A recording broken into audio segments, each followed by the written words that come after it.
வணக்கம் வணக்கம் my dear students. நான் உங்கள் விஜய் சார். எல்லோரும் எப்படி இருக்கீங்க? நல்லா இருக்கீங்களா? ஓகே, இன்றைக்கி கிளாஸில் நம்ம என்ன பார்க்க போகிறோம் அப்படின்னா, நம்ம ரொம்ப ஈஸியான ஒரு சாப்டர் தான் டிஸ்கஸ் பண்ண போகிறோம். ஏன்னா இதுக்கு முன்னாடி பார்த்த சாப்டர் எல்லாமே ரொம்ப கொஞ்சம் லென்த்தி, நிறைய கான்செப்ட், நிறைய டெரிவேஷன்ஸ் ரிலேட்டட் ஃபார்முலாஸ்லாம் இருக்கக்கூடிய சாப்டர்ஸாக பார்த்துட்டே இருந்தோம். ஸோ இப்போ இந்த கிளாஸ் நம்ம என்ன பார்க்க போகிறோம்னா, ஒரு சிம்பிளாக ரொம்ப ஈஸியான ஒரு சாப்டராக பார்க்கலாம் அப்படின்றதுனால நம்ம இன்றைக்கி கிளாஸில் டிஸ்கஸ் பண்ண போகிறது என்னென்னா எலக்ட்ரோமேக்னெட்டிக் வேவ். இது வந்து நமக்கு NCERT class 12th text book எடுத்திங்கன்னா வால்யூம் 1ல் லாஸ்ட் சாப்டராக இருக்கும். அதாவது சாப்டர் 8 எலக்ட்ரோ மேக்னெட்டிக் வேவ், அதான் அதனுடைய ஹெட்டிங். ஓகேவா? அந்த சாப்டருடைய ஃபுல் கான்செப்ட், அதில் இருக்கக்கூடிய முக்கியமான பாயிண்ட்ஸ் என்னென்னதான் பார்க்க போகிறோம். நமக்கு நீட் எக்ஸாமை பொறுத்த வரைக்கும் இந்த சாப்டர்லேருந்து ஒரு கொஷின்ஸ் வந்து ஜென்ரலாக எவ்ரி இயர்ஸ் வந்துடுது. ஓகேவா? ஸோ அதனால் நமக்கு அது ரொம்ப ஈஸியாக இருக்கும். இதில் நமக்கு நிறைய டெரிவேஷன் இருக்காது, நிறைய ஃபார்முலாஸ் படிக்க வேண்டியது இருக்காது.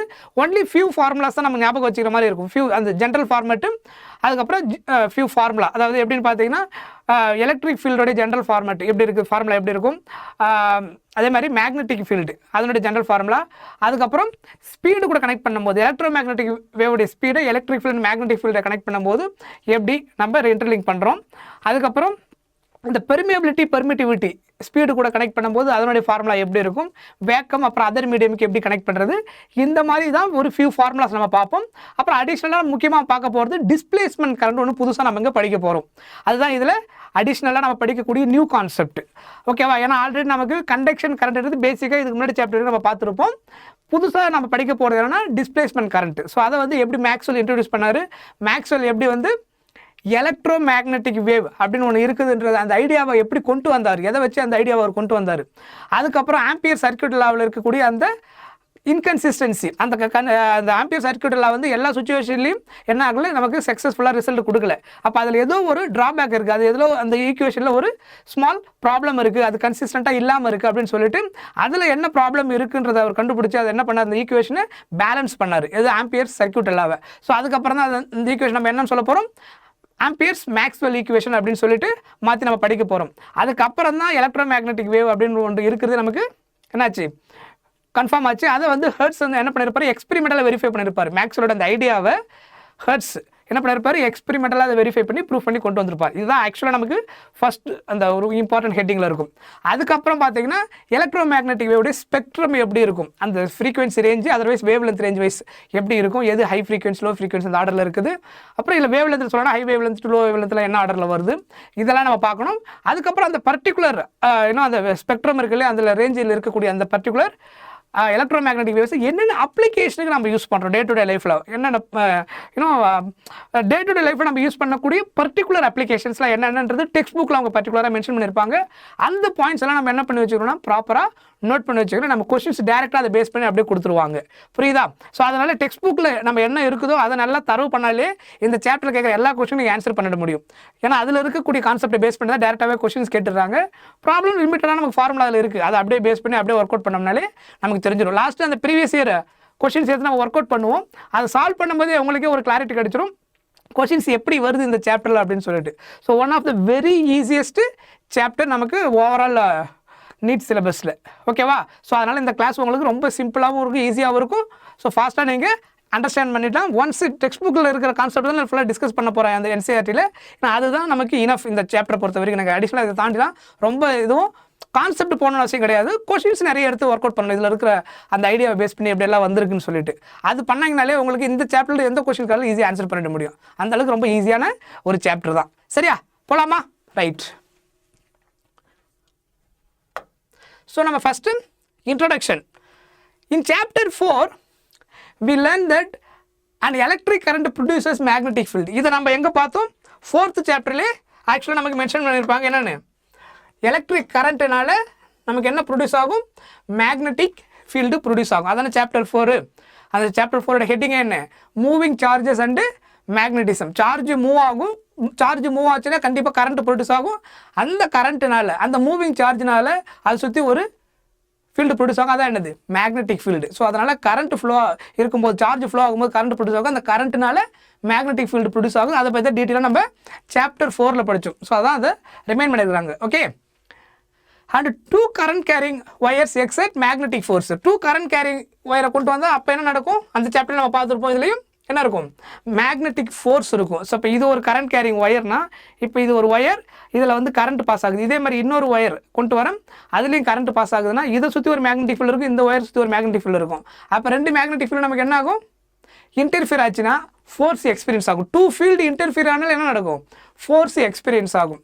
ஸோ அப்போது டூ கரண்ட் கேரிங் ஒயர் கிட்ட கொண்டு வரும்போது அங்கே ஒரு ஃபோர்ஸ் எக்ஸ்பீரியன்ஸ் ஆகுது. ஓகேவா, மேக்னெட்டிக் ஃபோர்ஸ். ஏன்னா மேக்னெட்டிக் ஃபீல்டுனால அந்த ஃபோர்ஸ் எக்ஸ்பீரியன்ஸ் ஆகிறதுனால நம்ம என்னென்னு சொல்கிறோம், மேக்னெட்டிக் ஃபோர்ஸ் அப்படின்னு சொல்கிறோம். ஓகே, ஃபர்தர் இன் சாப்டர் 6 நம்ம என்ன லேர்ன் பண்ணோம், we have seen that magnetic field changing with time gives rise to electric field. கரெக்டா, மேக்னெட்டிக் ஃபீல்டு வேரி ஆகுது, வேரி ஆகிற மேக்னெட்டிக் ஃபீல்டுனால நமக்கு என்ன ஆகுது, எலக்ட்ரிக் ஃபீல்டு ப்ரொடியூஸ் ஆகுது, அதாவது கரண்ட் ப்ரொடியூஸ் ஆகுது அந்த கேஸில். அதாவது எதனால, சேஞ்ச் இன் மேக்னெட்டிக் ஃபீல்டு. ஓகேவா, சேஞ்ச் இன் மேக்னெட்டிக் ஃபீல்டுனால நமக்கு என்ன சேஞ்ச் ஆகுது, ப்ரொடியூஸ் ஆகுது, கரண்ட் ப்ரொடியூஸ் ஆகுது. அந்த பாயிண்ட்டை தான் இங்கே ரிமைண்ட் பண்ணியிருக்கிறாங்க, இதை கொடுத்துருக்காங்க பாருங்கள். Magnetic field changing with time gives electric field. So அதில் ஆக்சுவலாக கான்ஸ்டன்ட் மேக்னெட்டிக் ஃபீல்டு என்ன ப்ரொடியூஸ் பண்ணாது, எலக்ட்ரிக் ஃபீல்டை ப்ரொடியூஸ் பண்ணாது, இல்லை கரண்ட் ப்ரொடியூஸ் பண்ணாது. ஸோ இன்னும் எக்ஸாக்டாக நம்ம என்ன ப்ரொடியூஸ் பண்ணியிருப்போம், induced current or induced EMF அப்படின்னு சொல்லியிருப்போம். எதனால், சேஞ்ச் இன் மேக்னெட்டிக் ஃபீல்டுனால. ஓகேவா, கான்ஸ்டன்ட் மேக்னெட்டிக் ஃபீல்டு என்ன ப்ரொடியூஸ் ஆகாது, அந்த இன்டியூஸ்ட் இஎம்எஃப் ப்ரொடியூஸ் ஆகிருக்காது. இதுதான் அதில் பார்த்தது. Is the converse also true. இதுதான் ஆக்சுவலாக அடுத்த கொஷின். சேஞ்சிங் மேக்னெட்டிக் ஃபீல்டு வந்து உங்களுக்கு கரண்ட்டை ப்ரொடியூஸ் பண்ணுது, அதாவது இன்டியூஸ்ட் இஎம்எஃப் ப்ரொடியூஸ் பண்ணுது, அதாவது எலக்ட்ரிக் ஃபீல்டை ப்ரொடியூஸ் பண்ணுது. அப்படின்னா வேரியிங் எலக்ட்ரிக் ஃபீல்டு அப்போ மேக்னெட்டிக் ஃபீல்டு ப்ரொடியூஸ் பண்ணுமா அப்படின்னு ஒரு கொஸ்டின் வரும் இல்லையா. இப்போ வேரியிங் மேக்னெட்டிக் ஃபீல்டுனால எலக்ட்ரிக் ஃபீல்டு ப்ரொடியூஸ் ஆகுதுன்னு சொல்லிட்டு சாப்டர் 6 வந்திருக்கு. அப்போது வேரியிங் எலக்ட்ரிக் ஃபீல்டுனால மேக்னெட்டிக் ஃபீல்டு ப்ரொடியூஸ் ஆகுமா, அந்த கான்வர்ஸ் பாசிபிளா, அதுதான் கொஸ்டின். அடுத்த கொஸ்டின் அரைஸ் ஆகுது. Is the converse also true, doesn't electric field changing with rise the magnetic field அப்படின்றது தான் அந்த idea. Electric field changing with time gives rise to magnetic field, அது கொடுக்குமா அப்படின்ற அந்த ஒரு கொஷின் தான் யாருக்கு தோணுச்சு, ஜேம்ஸ் கிளர்க் மேக்ஸ்வெல் அவருடைய கொஷின், அந்த கான்வர்ஸ் கொஷின். ஓகேவா, argued that this was indeed the case, not only electric current but also time varying electric field. Okay, so அவர் என்ன கன்க்ளூஷன் கொண்டு வராருன்னா, எலக்ட்ரிக் கரண்ட் மட்டும் மேக்னெட்டிக் ஃபீல்டை ப்ரொடியூஸ் பண்ணலை. ஓகேவா, not only electric current but also time varying electric field generates magnetic field. So magnetic field current move ஆகுது இல்லையா, அதனால் மட்டும் மேக்னெட்டிக் ஃபீல்டு ப்ரொடியூஸ் ஆகலை, அதனால் மட்டும்தான் ப்ரொடியூஸ் ஆகணும்னு கிடையாது. டைம் வேரிங் எலக்ட்ரிக் ஃபீல்டு, அது electric field changes with respect to time change ஆச்சுன்னா that also produces magnetic field. So magnetic field இந்த கேஸில் இருந்து பண்ண முடியும்னு சொல்லிட்டு ஒரு ஃபைனலாக என்ன பண்ணுறாரு, ஒரு கன்க்ளூஷன் கொண்டு வர்றாரு மேக்ஸ்வெல். புரியுதா? So while applying Ampere circuit law to find magnetic field at a point outside a capacitor connected to a time varying current, Maxwell noticed an inconsistency in the Ampere circuit law. இதான் நான் இன்ட்ரோடக்ஷன்ல சொன்னேன் இல்லையா. So அவர் என்ன பண்ணுறாருன்னா, ampere circuit நம்ம எதுக்கு use பண்ணுவோம், மேக்னெட்டிக் ஃபீல்டை கண்டுபிடிக்கிறதுக்காக. ஸோ மேக்னெட்டிக் ஃபீல்டை கண்டுபிடிக்கும் போது integral over what, closed integral போட்ட B vector dot dl vector equal to mu I அப்படின்னு நம்ம பார்த்துருப்போம். மியூ ஐன்னு பார்த்துருப்போம். மியூ நாட் ஐ ஆக்சுவலாக அங்கே வேக்கம் எடுக்கிறதுனால மியூ நாட் ஐஇ. மியூ நாட்ன்றது நமக்கு இங்கே என்னது, பெர்மியபிலிட்டி, மேக்னெட்டிக் பெர்மியபிலிட்டி. ஐன்றது என்க்ளோஸ்டு கரண்ட். ஸோ ஏதோ ஒரு க்ளோஸ்டு லூப் எடுக்கிறோம், அந்த க்ளோஸ்டு லைன் இன்டெக்ரலுக்குள்ளே எவ்வளோ டோட்டல் கரண்ட்டு பாஸ் ஆகுது, அதுதான் என்னது, அதை வச்சு நம்ம மேக்னெட்டிக் ஃபீல்ட் கண்டுபிடிச்சோம். Integral over B vector dot dl vector equal to mu naught ஐஇன்னு பார்த்துருப்போம். அந்த ஐன்றது என்னது, என்க்ளோஸ்டு கரண்ட். இதுதான் ஆக்சுவலாக ஆம்பியர் சர்க்யூட் லான்றது. அந்த ஆம்பியர் சர்க்யூட் லாவை வந்து அவர் வந்து எங்கே ஸ்டடி பண்ணுறாருன்னா, ஒரு கெப்பாசிட்டர் கேஸில் வேரியபிள் கரண்ட்டை பாஸ் பண்ணுறாரு. யார், மேக்ஸ்வெல். கெப்பாசிட்டர் சர்க்யூட்டை கனெக்ட் பண்ணி அதில் வேரியபிள் கரண்ட்டை பாஸ் ஆகும்போது கெப்பாசிட்டருக்கு வெளியில் கிடைக்கும் போது கெட் பண்ணுற அந்த கரண்ட் வந்து வேறு. புரியுதா, மேக்னெட்டிக் ஃபீல்டு. அதனால கெட் பண்ணுற மேக்னெட்டிக் ஃபீல்டு வேறு, இன்சைடில் இருக்கக்கூடிய மேக்னெட்டிக் ஃபீல்டு வேறு மாதிரி இருக்குது, கரண்ட் மாதிரி சேஞ்ச் ஆகுது. இதனடி அவர் ஸ்டடி பண்ணுறாரு. அந்த ஆம்பியர் சர்க்யூட் எல்லாம் வந்து கெப்பாசிட்டருக்கு வெளியில் வந்து சாட்டிஸ்ஃபை ஆகுது, கெப்பாசிட்டர் அந்த உள்ளே கொண்டு போகும்போது என்ன ஆகுதுன்னா ஃபெயிலியர் ஆகுது. இதை தான் அவர் என்ன பண்ணுறாரு, இங்கே ஸ்டடி பண்ணுறாரு. என்ன கண்டுபிடிக்கிறாங்கன்னா, while applying the ampere circuit law to find magnetic field at a point outside the capacitor, ஒரு அவுட் சைட் த கெப்பாசிட்டரில் செக் பண்ணுறாரு டைம் வேரிங் கரண்ட்டை பாஸ் பண்ணும்போது. மேக்ஸ்வெல் நோட்டீஸ் இன்கன்சிஸ்டன்சி இந்த ஆம்பியர் சர்க்யூட் எல்லாம் அப்படின்னு நோட் பண்ணுறாரு. He suggested. ஸோ அதுக்கப்புறம் என்ன சொல்கிறாரு, என்ன கன்க்ளூஷன் கொண்டு வர்றாரு, he suggested the existence of an additional current. அங்கே அடிஷ்னலாக இன்னொரு கரண்ட் ஒன்று இருக்குது. இந்த கரண்ட்டுக்கு ஒரு நேம் கொடுக்குறாரு. அது என்ன name, displacement current. To remove this inconsistency, அந்த டிஸ்பிளேஸ்மெண்ட் கரண்ட்டை ஆம்பியர் சர்க்யூட் லாவில் வந்து ஆட் பண்ணிட்டோம்னா ampere circuit law is valid for magnetic field கண்டுபிடிக்கிறதுக்கான எல்லா கேஸுக்கும் அப்ளை பண்ண முடியும். அந்த இன்கன்சிஸ்டன்சி அந்த டிஸ்பிளேஸ்மெண்ட் கரண்ட்டை ஆட் பண்ணால் என்ன ஆகிடும், சாட்டிஸ்ஃபை ஆகிடும் அப்படின்னு சொல்கிறாரு. ஓகேவா? S. Maxwell formulated a set of equations involving electric and magnetic fields. Electric and magnetic field involve ஆகக்கூடிய எல்லா ஈக்குவேஷனையும் அவர் என்ன பண்ணுறாரு, ஃபார்முலேட் பண்ணுறாரு. அதில் ஆம்பியர் சர்க்யூட்டில் தான் ஒரு இன்கன்சிஸ்டன்சி இருக்குதுன்றதை பார்த்துட்டு அதை என்ன பண்ணுறாரு, அந்த இன்கன்சிஸ்டன்சி ரிமூவ் பண்ணுறாரு. ஓகேவா? So magnetic field and their sources, the charge and current densities. This equation known as Maxwell equation. ஃபைனலாக ஒரு ஃபார்முலேட் பண்ண அந்த ஈக்குவேஷன் நம்ம என்னென்னு சொல்ல போகிறோம், மேக்ஸ்வெல்ஸ் ஈக்குவேஷன். அதை நம்ம லாஸ்ட்டாக பார்ப்போம் அந்த என்னென்ன ஈக்குவேஷன் சொல்லிட்டு. Together with the Lawrence force formula, the mathematically express all the basic laws of electromagnetism. The most important prediction to emerge the Maxwell equation is the existence of electromagnetic waves.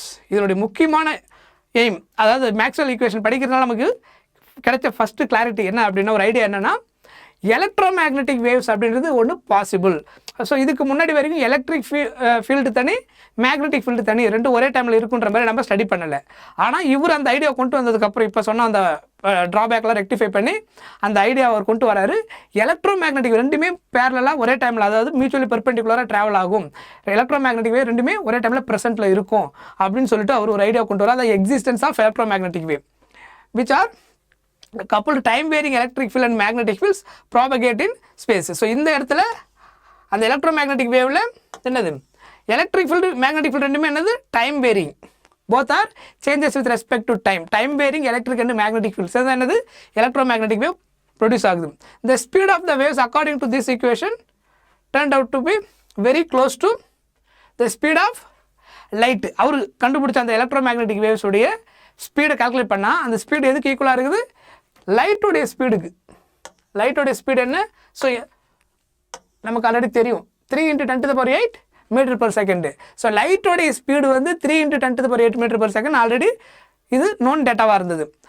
Maxwell வந்து electromagnetic wave present அப்படின்ற verify பண்ணிவிட்டு, means அந்த idea கொண்டு வந்ததுக்கப்புறம் அதனுடைய ஸ்பீடை calculate பண்ணும்போது, electromagnetic வேவ்ஸோட ஸ்பீடை கால்குலேட் பண்ணும்போது that also what வேக்கம்ல 3 × 10⁸ மீட்டர்/செகண்ட்.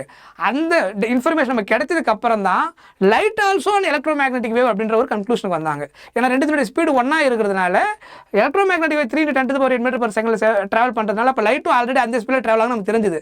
From this conclusion இதை வச்சு அவங்க என்ன பண்ணுறாங்க, light also and electromagnetic wave அப்படின்னு ஒரு ஃபைனல் கன்க்ளூஷன் கொண்டு வராங்க. இதை வந்து அப்டன் ஆப்டிக்கல் மெஷர்மெண்ட்ஸில் கண்டுபிடிச்சது. This led to the remarkable conclusion light is and electromagnetic wave. இதனால தான் லைட்டையும் எலக்ட்ரோமேக்னெட்டிக் வேவ்னு கன்ஃபார்ம் பண்ணாங்க. So Maxwell's work thus unified the domain of electricity, magnetism and light. ஓகேவா? ஸோ இது மூணும் அவர் என்ன பண்ணார், நமக்கு அந்த பற்றி ஸ்டடி பண்ணி ஒரு கிளாரிட்டி கொடுத்தாரு. ஓகே, ஹெர்ட்ஸ் வந்து எக்ஸ்பெரிமெண்ட்டாக வெரிஃபை பண்ணுறாரு. Hertz in 1885 experimentally demonstrated the existence of electromagnetic wave. எப்படி எக்ஸ்பெரிமெண்ட்லி டெமான்ஸ்ட்ரேட்டட் ப்ரூஃப் பண்ணுறாரு அதை experimentally. So it's a technological use by Marconi. அதுக்கப்புறம் அந்த டெக்னாலஜிக்கலாக அப்ளிகேஷன் ஃபஸ்ட் யார் யூஸ் பண்ணது, மார்கோனி. ஓகேவா? கம்யூனிகேஷனுக்கு யூஸ் பண்ணும்போது, ரேடியோ கம்யூனிகேஷன் யூஸ் பண்ணும்போது என்ன பண்ணுறாரு, இந்த எலக்ட்ரோமேக்னெட்டிக் வேவ்ஸ் அப்ளிகேஷனுக்கு ஃபஸ்ட்டு யூஸ் பண்ணுறாரு. And others led in the due course to the revolution in communication that we are witnessing today. So அதுக்கப்புறம் தான் அதனுடைய ரெவல்யூஷன் அதிகமானதுக்கப்புறம் இப்போ நம்ம கம்யூனிகேஷன் பர்பஸில் ஒயர்லெஸ் கம்யூனிகேஷன் நிறைய எல்லாத்துக்கும் எதை யூஸ் பண்ணுறோம், இந்த மாதிரி எலக்ட்ரோமேக்னெட்டிக் வேவ்ஸை யூஸ் பண்ணுறோம். கரெக்டாக? ஸோ இதனுடைய ஸ்டார்டிங் ஸ்டேஜ் தான் நம்ம பார்க்குறது. In this chapter we first discuss the need for displacement current and its consequence. இதுதான் நம்ம இதில் ஸ்டடி பண்ண போகிறோம். டிஸ்பிளேஸ்மெண்ட் கரண்ட்னா என்ன, அதனுடைய நீட் என்ன, displacement current and it's consequences. ஓகேவா? Then we present a descriptive account of electromagnetic waves. The broad spectrum of electromagnetic waves ஃபுல்லாக பார்க்க போகிறோம். எலக்ட்ரோமேக்னெட்டிக் வேவ்ஸ் அதனுடைய ஃபுல் ஸ்பெக்ட்ரம் நம்ம காமா ரேவில் ஆரம்பித்து அப் டு ரேடியோ வேவ் வரைக்கும் பார்க்க போகிறோம் high frequency to low frequency ஆர்டரில். வேவ் லென்த் வைஸ் பார்த்தீங்கன்னா higher wave length radio wave ஆரம்பிச்சு காமா வேவ்ல முடியும். ஸோ நம்ம எந்த ஆர்டர் வேணாலும் சொல்லலாம், பட் நம்ம எதை வச்சு சொல்ல போகிறோன்றது தான் முக்கியம். அதை பற்றி நம்ம இதில் ஸ்டடி பண்ண போகிறோம். Okay, electromagnetic waves stretching from gamma rays, அதுக்கப்புறம் long radio waves is described. அதுக்கப்புறம் இப்போ நம்ம பார்க்க போகிற ஹெட்டிங் டிஸ்பிளேஸ்மெண்ட் கரண்ட் அப்படின்னா என்ன, அந்த கரண்ட்டோடைய எக்ஸ்பிரஷன் எப்படி யூஸ் பண்ண போகிறோம், அதனுடைய மீனிங் என்ன, இதெல்லாமே நம்ம டீட்டெயிலாக பார்க்க போகிறோம். ஏன்னா இதை பேஸ் பண்ணி நமக்கு கொஷின்ஸ் இருக்குது. ஓகேவா? So we have seen in chapter 4 the electrical current produces a magnetic field around it. இது நம்ம ஆல்ரெடி பார்த்தாச்சு. Electric current produces a magnetic field. இது எந்த சாப்டரில் பார்த்தோம்? சாப்டர் 4ல் moving charges and magnetism. So அந்த சாப்டர் தான் நம்ம இதை பற்றி ஃபுல்லாக டிஸ்கஸ் பண்ணி வச்சுருந்தோம். Maxwell showed that logical consistency changing electric field must also produces magnetic field. இதுதான் ஆக்சுவலாக அவருடைய ஐடியா. அவருடைய லாஜிக்கல் கன்சிஸ்டன்சி, லாஜிக்கல் திங்கிங்லேருந்து கொண்டு வராரு. என்ன? Changing electric field must also produces magnetic field. ஏன்னா சாப்டர் 6ல் என்ன சொல்லியிருந்தோம்? Changing magnetic field produces electric ஃபீல்டுன்னு பார்த்தோம். அப்போ changing electric field also produces magnetic ஃபீல்டாக தான் இருக்கணும். அந்த லாஜிக்கல் திங்கிங்கில் இருந்து தான் இந்த ஃபஸ்ட் ஐடியாவை அவர் என்ன பண்ணுறாரு? இனிஷியேட் பண்ணுறாரு. This effect is great importance because it explains the existence of radio waves, gamma rays and visible light as well as all other forms of electromagnetic waves. All other electromagnetic waves after இந்த logical திங்கிங்கில் தான் கொண்டு அந்த ஐடியாவை எக்ஸ்பெரிமெண்ட்ல verify பண்ணதுக்கு அப்புறம் தான் இது இவ்வளோ எலக்ட்ரோமேக்னெட்டிக் வேவ்ஸ் எல்லாமே இருக்குன்றதே நமக்கு என்ன ஆச்சு? கன்ஃபார்ம் பண்ண முடிஞ்சது. ஓகேவா? To see how changing electric field gives rise to magnetic field. ஜென்ரலாக இது வந்து என்ன கேஸ்னா, எலக்ட்ரிக் ஃபீல்டு வந்து how changing electric field gives rise to magnetic field பார்க்க போகிறோம். Let us consider the process of charging a capacitor. ஒரு case எடுக்கிறோம். கெப்பாசிட்டரில் நம்ம என்ன பண்ணுறோம்? சார்ஜ் பண்ணுறதுக்கு சப்ளை கொடுக்குறோம். ஓகேவா? இது வந்து ஆக்சுவலாக ampere circuital law. Ampere circuit law என்னது? B vector dot dl vector closed line integral B vector dot the total length of the line dl vector equal to mu naught into I of t.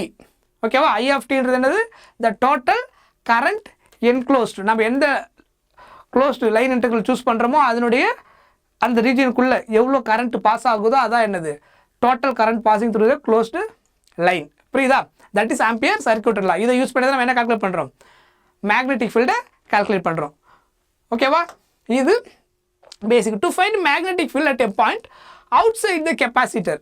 ஒரு capacitor எடுத்து கெப்பாசிட்டரோட out சைடில் என்ன இருக்குன்றதை study பண்ணுறோம். இப்போ எக்ஸாம்பிளுக்கு இப்போ நீங்கள் ஒரு கெப்பாசிட்டர் எடுக்கணும்னு வச்சுக்கோங்க.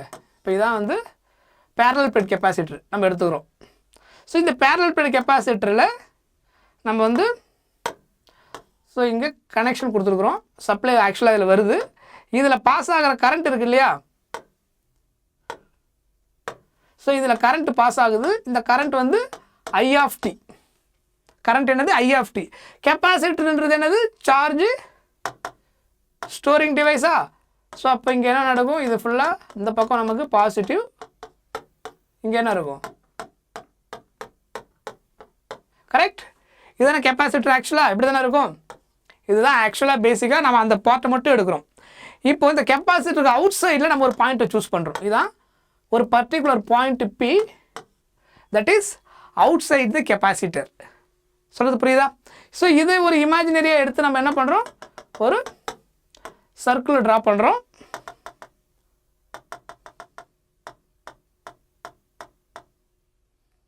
ஸோ இந்த பாயிண்ட் ஒரு இமேஜினரி எப்படி எடுத்துப்போம்?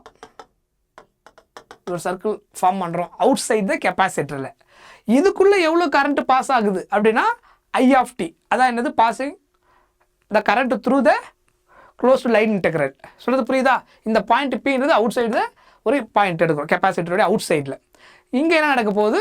அதுக்கப்புறம் இன்சைடில் என்ன எடுக்க போகுதுன்றதை இப்போ டிஸ்கஸ் பண்ண போகிறோம் கிளியராக. ஓகேவா? ஸோ இதில் ஆக்சுவலாக நம்ம டெக்ஸ்ட் புக்லேயே இதை கொடுத்துருப்பாங்க கிளியராக. இது டயக்ராம் பார்த்தீங்கன்னா தெரியும். இதான் ஃபஸ்ட்டு டயக்ராம். இது டயக்ராம் ஏ, இது டயக்ராம் பி. ஓகேவா? ஸோ அவங்க அந்த ஸ்டேட்மெண்ட் என்ன சொல்லியிருக்காங்க பாருங்கள். அவுட் சைடில் சூஸ் பண்ணும்போது 8.1a shows a parallel plate capacitor C which a part of circuit through which a time dependent current. I of t என்ன அர்த்தம்? டைம் டிபெண்ட் கரண்ட்னு அர்த்தம். Time depend current. ஓகேவா அந்த கரண்ட் வந்து ஃப்ளோ ஆகுது. Let us find the magnetic field at a point P in a region outside the parallel plate capacitor. See here. இதான் point P. Out சைடில் ஒரு ரீஜனை சூஸ் பண்ணியிருக்காங்க parallel plate capacitor out சைடில். அதில் என்ன நடக்குது நம்ம ஃபஸ்ட் நம்ம பார்க்க போகிறோம். ஸோ இந்த region outside the parallel plate capacitor. For this we consider a plane circular loop with radius r whose plane perpendicular to the direction of the current carrying wire and which is centered symmetrically with respect to the wire. So இதான் அவங்க சொல்லியிருக்காங்க. இதை ஒரு circular imaginary லைனை நீங்கள் draw பண்ணுறீங்க, அதான் close to line integral. அதுக்குள்ளே டோட்டலாக பாஸ் ஆகிற கரண்ட்டு தான் யூஸ் பண்ணி நம்ம என்ன கால்குலேட் பண்ணுறோம், டோட்டல் மேக்னெட்டிக் ஃபீல்டை கால்குலேட் பண்ண போகிறோம். புரியுது? ஆம்பியர் சர்க்யூட்டில் படிக்கிறது எதுக்கு, டோட்டல் மேக்னெட்டிக் ஃபீல்ட் கால்குலேட் பண்ணுறதுக்காக தான். புரிஞ்சுதா? Right. So from symmetry the magnetic field is directed along the circumference of the circle. So இங்க லைன் இன்டெக்ரல்ன்றது என்னது, கம்ப்ளீட்டா நம்ம இங்க சர்க்கிள் எடுத்துக்கிறோம். சர்க்கிள் லைனுக்குள்ள கரண்ட் பாஸ் ஆகுது எடுத்தோம்னா சர்க்கிளோட டோட்டல் லென்த் தான் என்னது, total length of the line. So சர்க்கிளோட டோட்டல் லென்த்ன்றது சர்க்கம்ஃபரன்ஸ் ஆஃப் த சர்க்கிள். இது நமக்கு ஆல்ரெடி தெரியும். சர்க்கம்ஃபரன்ஸ் ஆஃப் த சர்க்கிளோட ஃபார்முலா என்னது, 2πr. அதோட ரேடியஸ் 6. அப்போ சர்க்கம்ஃபரன்ஸ் ஆஃப் சர்க்கிள் ஃபார்முலா என்ன, 2πr. ஸோ இந்த ஃபார்முலாவில் இருக்கு இல்லையா இந்த dl, அப்போ அந்த சர்க்கிளோட டோட்டல் லென்த் என்ன வரும், 2πr length of the closed line. புரியுதா? அதனால தான் மேக்னெட்டிக் ஃபீல்டு பி 2πr அப்படின்னு போட்டிருக்கோம் அந்த ஃபார்முலாவில். சொல்கிறது புரியுதா? அந்த total length of the closed line இன்டெக்ரல்னு அர்த்தம். Equal to μ0 I of t. அதுக்கு ரீசன் என்னது, circumference of the circular loop and is the same in magnitude at all points and the loop, so that B is the magnitude of the magnetic field and the left hand side equation la. So இதிலிருந்து simplify பண்ணா இந்த 2πr K கொண்டு வந்து என்ன ஆயிடும், magnetic field B is equal to μ0 I of t. actually இதுதானே கிடைக்கும், μ0 I of t 2πr ப்ராடக்ட்ல இருந்து கொண்டு வந்து டிவிஷன்ல வந்துரும். இதான் magnetic field நம்ம சூஸ் பண்ண அந்த பாயிண்ட் அவுட் சைடு த parallel plate capacitorல. புரிஞ்சுதா தெளிவா? இப்போ அடுத்தது now consider the different surface. இன்னொரு different ஒரு surface எடுக்கிறோம் which has the same boundary. this is a pot like surface. ஓகேவா? ஸோ இதை எப்படி எடுக்கிறாங்க அப்படின்னா இந்த செகண்ட் டயக்ராம் பாருங்கள். இந்த செகண்ட் டயக்ராமில் இந்த மாதிரி ஒரு சர்ஃபேஸை சூஸ் பண்ணுறாங்க. இதான் அவங்க என்ன சொல்லுறாங்க, பாட் லைக் ஏ சர்ஃபேஸ் அப்படி எடுக்கிறாங்க. இது செகண்ட் டயக்ராம். இங்கே என்ன நடக்க போகுது, இந்த மாதிரி சூஸ் பண்ணோம்னா so which is now where touches the current but it has its bottom between the parallel plate capacitor, its mouth in the circular loop mentioned in the above. So இது வந்து தெரியுதா, ஒரு பாட் லைக் ஷேப் எடுத்திங்கன்னா பாட் நமக்கு தெரியும் இல்லையா, டாப்பில் வந்து அது வந்து அதனுடைய மவுத்து மாதிரி இருக்கும், பாட்டம் இது வந்து ஆக்சுவலாக பாட்டம் மாதிரி, இது அதனுடைய மவுத்து மாதிரி. அதனால தான் என்ன சொல்லியிருக்காங்க, பாட் லைக் ஷேப். அந்த மாதிரி ஒரு ஷேப்பை இமேஜின் பண்ணி ஒரு லூப் சூஸ் பண்ணியிருக்கிறாங்க. ஓகேவா? ஸோ அதான் அதனுடைய மவுத் மாதிரி ஆக்ட் ஆகுது எடுத்துக்கிறாங்க. It's mouth is the circular loop mentioned in the above. ஓகேவா? Another such surface is shaped like a tiffin box. இந்த ரிமைனிங் போர்ஷன் இருக்கு இல்லையா, இது எப்படி இருக்குது, லைக் ஏ டிஃபன் பாக்ஸ் ஷேப்பில் இருக்குது. சொல்கிறது புரியுதா இல்லையா? இது வந்து இருக்கு பாருங்க, இதை வந்து ஒரு பாட் எடுத்திங்கன்னா அந்த பாட்டோடைய மவுத்து மாதிரி இருக்குது, அப்படி அந்த மாதிரி இருக்கிற மாதிரி எடுத்துக்கிறேன்னு சொல்லியிருக்கிறாங்க. அந்த ரிமைனிங் இன்னொரு போர்ஷன் இருக்கு இல்லையா, அதை எப்படி எடுத்துக்கிறாங்க, இது வந்து ஒரு டிஃபன் பாக்ஸ் ஷேப்பில் இருக்கிற மாதிரி எடுத்துருக்குறாங்க. அதுதான் அவங்க சொல்லியிருக்கிறாங்க. இப்போ தெளிவாக புரிஞ்சுதா? கிளியர்? ஸோ இப்போ கண்டினியூ பண்ணுங்கள் அந்த பாயிண்ட்டை. So another such surface shaped like a tiffin box. Okay, on applying ampere circuited law to such surfaces. ஓகேவா? இந்த ரெண்டு சர்ஃபேஸுக்கும், அதாவது இந்த சர்க்கிளுக்கும் அப்புறம் அந்த டிஃபன் பாக்ஸ் ஷேப்பில் இருந்த அதுக்கும் என்ன பண்ணுறோம், ஆம்பியர் சர்க்யூட்டல் லாவை அப்ளை பண்ணுறோம். புரியுதா? Applying ampere circuital law to such surfaces with same perimeter. So we find that left hand side has not changed but the right hand side is 0. Left hand சைடில் change ஆகலை. எது change ஆகலை left hand சைடுனா, இந்த 2πr change ஆகலை. b into இந்த 2πr இருக்கு இல்லையா, அதே சைஸ் தான் இதுவும். முன்னாடி இங்கே என்ன எடுத்தோமோ அதே சர்க்கம்ஃபரன்ஸ், அதே பெரிமீட்டர் தான் வரும்னு சொல்லுது. பெரிமீட்டர்னா இந்த கேஸில் என்னது, circumference of the circle. So இதுவுமே சேம் பெரிமீட்டர் தான் இருக்குது. அதனால் லெஃப்ட் ஹேண்ட் சைடில் எந்த சேஞ்சஸும் கிடையாது. புரியுதா? லெஃப்ட் ஹேண்ட் சைடில் எந்த சேஞ்சஸ் கிடையாதுன்னா என்ன அர்த்தம், b இன்ட்டு 2πr இது அப்படியே தான் இருக்கும். இதான் left hand side equation, ampere circuit லாவுடைய left hand side equation. Okay, left hand side not changed but the right hand side is 0 and not mu naught I வரல right hand sideல இங்க என்ன வந்திருக்கா 0 வந்திருக்குது அப்படினு சொல்லிருக்காங்க. சொல்ற பாயிண்ட் புரியுதா? போன எக்ஸ்பிரஷன்ல mu naught I of t ன்னு பார்த்தோம். போன நம்ம சூஸ் பண்ண இந்த பர்టిక్యులர் லூப்புக்கு மட்டும் புரியுதா அந்த லைன் இன்டெகிரல் அப்ளை பண்ணும்போது. ஆனா இந்த கேஸ்ல லெஃப்ட் ஹேண்ட் சைடுல மாறல, இதே சர்க்கம்ஃபரன்ஸ் ஆஃப் த சர்க்கிள் தான். ஆனா அந்த right hand side ampere circle level mu naught I of t போட்டதுல அந்த இடத்துல ஈக்குவேஷன்ல என்ன ஆகுது 0 ஆகுது. ஏன்னா கரண்ட் அங்க இல்ல, I of t வந்து அங்க இல்ல, அதனால தான் என்ன இருக்கு 0 ஆ இருக்கு. அதோட ரீசன் தான் நம்ம கண்டுபிடிக்க போறோம். Is 0 not mu naught I means I of t with respect to time இல்லையா variable கரண்ட்னால. So no current passes through the surface. So இந்த கேஸ்ல என்ன ஆகலனா இந்த B கேஸ்ல no current passes through the surface. அதுல கரண்ட் பாஸ் ஆகல, அதனால தான் இந்த ரைட் ஹேண்ட் சைடு ஈக்குவேஷன் 0 ஆயிடுச்சு. So we have contradiction. Contradictionனா என்ன ஆகுது? போன கேஸ்ல இந்த கேஸ்ல எனக்கு கரண்ட் பிரசன்ட் ஆச்சு, ஆனா இந்த கேஸ்ல எனக்கு என்ன ஆகல கரண்ட் பிரசன்ட் ஆகல. ஏன் கரண்ட் பிரசன்ட் ஆகல? அப்ப என்ன நடக்குது அங்க அப்படின்றது அந்த idea. So calculated one way there is a magnetic field at point P. First கேஸ்ல எடுக்கும்போது magnetic field எனக்கு கிடைச்சிருக்கு at point P. எதுல இந்த டயகிராமை சூஸ் பண்ணும்போது calculate another way the magnetic field P வந்து 0 ஆகுது இந்த மாதிரி கால்குலேட் பண்ணும்போது. ஸோ இந்த ரெண்டு கேஸில் என்ன நடக்குது அப்படின்றத நம்ம இங்கே திங்க் பண்ண போகிறோம். சொல்கிற பாயிண்ட் புரியுதா?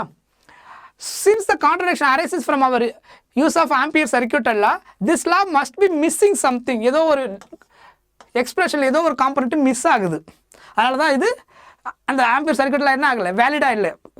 ஜஸ்ட் அதே நம்ம சர்ஃபேஸ் சூஸ் பண்ணியிருக்கிறோம், பட் சூஸ் பண்ண இந்த போர்ஷனுக்கும் இதுக்கும் ஒரு சின்ன டிஃபரன்ஸ் எடுத்து கனெக்ட் பண்ணியிருந்தோம். அந்த டிஃபன் பாக்ஸ் ஷேப்பில் கனெக்ட் பண்ணதுக்கப்புறம் சேஞ்சஸ் வந்திருக்கு. ஆம்பியர் சர்க்கிளில் இங்கே வேலிடாக இல்லை, அதான் ஏ அப்படின்றதான் பார்த்த கொஸ்டின். அந்த missing term must be such that one get same magnetic field at point P. அந்த மிஸ்ஸிங் டேர்முக்கு same magnetic field at point P no matter what surface is used. ஓகேவா? ஆக்சுவலாக இது ஒரு ப்ராப்பரான ஒரு ஐடியா நம்ம ஈஸியாக புரிஞ்சிக்க முடியும். இதில் ஆக்சுவலாக இது வந்து நம்ம என்ன பண்ணுறோம், கெப்பாசிட்டரில் ஒரு கரண்ட்டை நம்ம கனெக்ட் பண்ணிட்டோம். ஓகேவா? அது வந்து வேரியபிள் கரண்ட்டு. இப்போ அந்த கரண்ட்டு பாஸ் ஆகும்போது கெப்பாசிட்டர் வழியாக பாஸ் ஆகும்போது கெப்பாசிட்டருக்கு பிட்வீனில் ஆக்சுவலாக என்ன இருக்குது, ப்ளஸ்ஸு மைனஸ் இருக்கா? கெப்பாசிட்டருக்குள்ளே சார்ஜ் மூவ் ஆகுமா, மூவ் ஆகாதா? அதுன்றது தான் அடுத்த கொஸ்டின். சார்ஜ் மூவ் ஆனால் தான் நமக்கு என்ன கிடைக்கும், கரண்ட்டு கிடைக்கும். கரெக்டு தானே?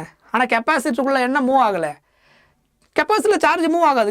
கெப்பாசிட்டர் என்னது, சார்ஜ் ஸ்டோரிங் டிவைஸு. இந்த பக்கம் ஃபுல்லாக ப்ளஸ் இருக்கும், இந்த பக்கம் ஃபுல்லாக மைனஸ் இருக்குமே தவிர நாங்கள் அது சார்ஜ் மூவ் ஆகாது இன்சைட் த கெப்பாசிட்டரில். ஆனால் total close to loop circuit எடுக்கும்போது சர்க்யூட் ஃபுல்லாக என்ன பாஸ் ஆகுது, கரண்ட் பாஸ் ஆகுது. இங்கே தான் ஆக்சுவலாக மேக்ஸ்வெல்லுக்கு அந்த இன்னொரு கொஷின் அவர் வருது.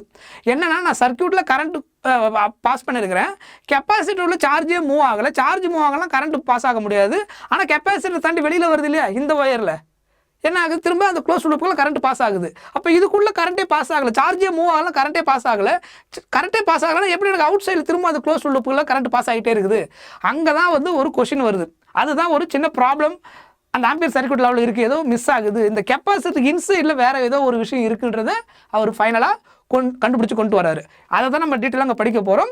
அந்த இன்சைடில் ஆக்சுவலாக என்ன நடக்க போகுதுன்னா, சார்ஜ் மூவ் ஆகாது. சார்ஜ் மூவ் ஆனால் தான் கரண்ட் இருக்கும். ஆனால் அங்கே உள்ள இன்னொரு கரண்ட் இருக்குது. அந்த கரண்ட் டியூ டு என்ன கிடையாது, மூவ் ஆகலை, சார்ஜினால கிடையாது. ஏன்னா சார்ஜ் அங்கே மூவ் ஆகலை. ஓகேவா? அங்கே ஆக்சுவலாக எலக்ட்ரிக் ஃபீல்டு ப்ரெசென்ட்டாக இருக்குது. Positive charge, negative charge. Charge இருக்கும்போது நமக்கு இங்கே என்ன இருக்க போகுது, எலக்ட்ரிக் ஃபீல்டு இருக்குமா? கெப்பாசிட்டி இன்சைடில் பாசிட்டிவ் சார்ஜில் ஸ்டார்ட் ஆகிட்டு நெகட்டிவ் சார்ஜில் எண்ட் ஆகும். அதான் எலக்ட்ரிக் ஃபீல்டு லைன் சொல்லி டைரக்ஷனு. ஸோ இன்சைடில் பாசிட்டிவ் நெகட்டிவ் சார்ஜ் இருக்கிறதுனால எலக்ட்ரிக் ஃபீல்டு ப்ரெசென்ட்டாக இருக்கும். அந்த எலக்ட்ரிக் ஃபீல்டு ஆக்சுவலாக என்னவாக இருக்கும், வேரியபிள் எலக்ட்ரிக் ஃபீல்டாக இருக்கும். ஏன்னா சேஞ்சிங் எலக்ட்ரிக் ஃபீல்டு இது ஆக்சுவலாக வேரியபிள் எலக்ட்ரிக் ஃபீல்டாக இருக்கிறதுனால அங்கே ஒரு கரண்ட் ப்ரொடியூஸ் ஆகுது. ஏன்னா எலக்ட்ரிக் ஃபீல்டு வேரி ஆகிறதுனால ஒரு கரண்ட் ப்ரொடியூஸ் ஆகுது. அந்த கரண்ட் பேர் தான் என்னது, டிஸ்பிளேஸ்மெண்ட் கரண்ட்டு. அந்த கரண்ட்னால வேரியபிள் எலக்ட்ரிக் ஃபீல்டுனால ஒரு மேக்னெட்டிக் ஃபீல்டு ப்ரொடியூஸ் ஆகுது. அது என்னது, வேரியபிள் மேக்னெட்டிக் ஃபீல்டு. புரியுதா உங்களுக்கு? ஆக்சுவலாக இதுதான் இன்சைடில் நடக்கிறது. அந்த வேரியபிள் எலக்ட்ரிக் ஃபீல்டுனால ஒரு கரண்ட் ப்ரொடியூஸ் ஆகுது. அந்த கரண்ட்டோட நேம் என்ன, டிஸ்பிளேஸ்மெண்ட் கரண்ட். சார்ஜ் மூவ் ஆகிறதுனால ப்ரொடியூஸ் ஆகிற கரண்ட் அது கிடையாது. ஏன்னா இன்சைடில் கெப்பாசிட்டியில் சார்ஜ் மூவ் ஆகாது. ஸோ இந்த பாயிண்ட்டை கேர்ஃபுல்லாக நோட் பண்ணி வச்சுக்கோங்க. Okay? So we can actually guess missing term looking carefully at third diagram ஒன்று பார்க்க போகிறோம். Is there anything passing through the surface? Surface S, between the plates of the capacitor. ரெண்டு பிளேட்டோட கெப்பாசிட்டருக்கு பிட்வீன்ல வேற ஏதாவது பாஸ் ஆகுதா அப்படின்ற ஒரு கொஸ்டின் வருது. Is there anything passing? அதான் ஆக்சுவலாக question. Through the surface, S between the plates of the capacitor, yes of course. அதுக்கு பேர் என்னது? Electric field. அந்த பாஸ் ஆகிற அந்த இன்னொரு காம்பனண்ட் என்னது? Electric field. ஸோ இதான் அந்த third diagram. See the diagram. இந்த கேஸில் தான் நமக்கு என்ன ஆகுது? எலக்ட்ரிக் ஃபீல்டு இன்சைடில் வேரி ஆகுது. அந்த வேரியபிள் எலக்ட்ரிக் ஃபீல்டுனால தான் நமக்கு இப்போ என்னது? கரண்ட் ப்ரொடியூஸ் ஆகுது. ஸோ பேரலல் கெப்பாசிட்டியோட ஏரியாயே டோட்டல் சார்ஜ், கெப்பாசிட்டியோட இன்சைடில் இருக்கிற டோட்டல் சார்ஜுக்கு டோட்டல் ஏரியா என்னது? A. The magnitude of the electric field வந்து இ. ஓகேவா? Magnitude of electric field between the plates A. Electric ஃபீல்டோடைய ஃபார்முலா கெப்பாசிட்டரில் ஆல்ரெடி அந்த நமக்கு இந்த செகண்ட் சாப்டருக்கு எலக்ட்ரோஸ்டாட்டிக் பொட்டன்ஷியல் கெப்பாசிட்டி சாப்டரில் நம்ம படிச்சிருப்போம். அந்த ஃபார்முலா என்னது? Electric field E equal to Q/A epsilon நாட்னு வரும். அதர்வைஸ் சிம்பிளாக எப்படி இருக்குன்னா electric field is equal to Q/எப்சிலான் நாட் ஏன்னு வரும். இது வந்து electric field formula inside the capacitor, parallel plate கெப்பாசிட்டருடைய ஃபார்முலா. இது ஆல்ரெடி நமக்கு தெரிஞ்ச ஃபார்முலா, அதை தான் இங்கே கொண்டு வரோம். ஸோ அப்போ இதை யூஸ் பண்ணி நம்ம என்ன கால்குலேட் பண்ண போகிறோம்னு பாருங்கள். The field perpendicular the surface S, it has the same magnitude over the area capacitor plates and vanishes outside it. So what is the electric flux? இப்போ இன்சைடு மட்டும் வரும். போன கேஸில் என்ன பார்த்தோம்? கம்ப்ளீட்டாக அவுட் சைடு. ஸோ அவுட் சைடில் அங்கே என்ன நம்ம கண்டுபிடிச்சோம்? அங்கே வந்து நம்ம ஆம்பியர் சர்க்யூட்டில் வந்து அங்கே ஒபே ஆகுது அப்படின்னு பார்த்தோம். இதில் வந்து பார்ஷியலி இந்த போர்ஷனும் கனெக்ட் பண்ணதுக்கப்புறம் என்ன ஆகலை? இங்கே ஃபெயிலியர் ஆகிடுச்சின்னு பார்த்தோம். இப்போ என்ன பார்க்க போகிறோம்? கம்ப்ளீட்டாக இன்சைடுக்கு வந்துருக்குறோம். சி ஹியர், இந்த போர்ஷன் கம்ப்ளீட்டாக இன்சைடில் சூஸ் பண்ணணும் என்ன ஆகுதுன்னு பார்க்குறோம். அதை தான் இங்கே டிஸ்கஸ் பண்ணுறோம்.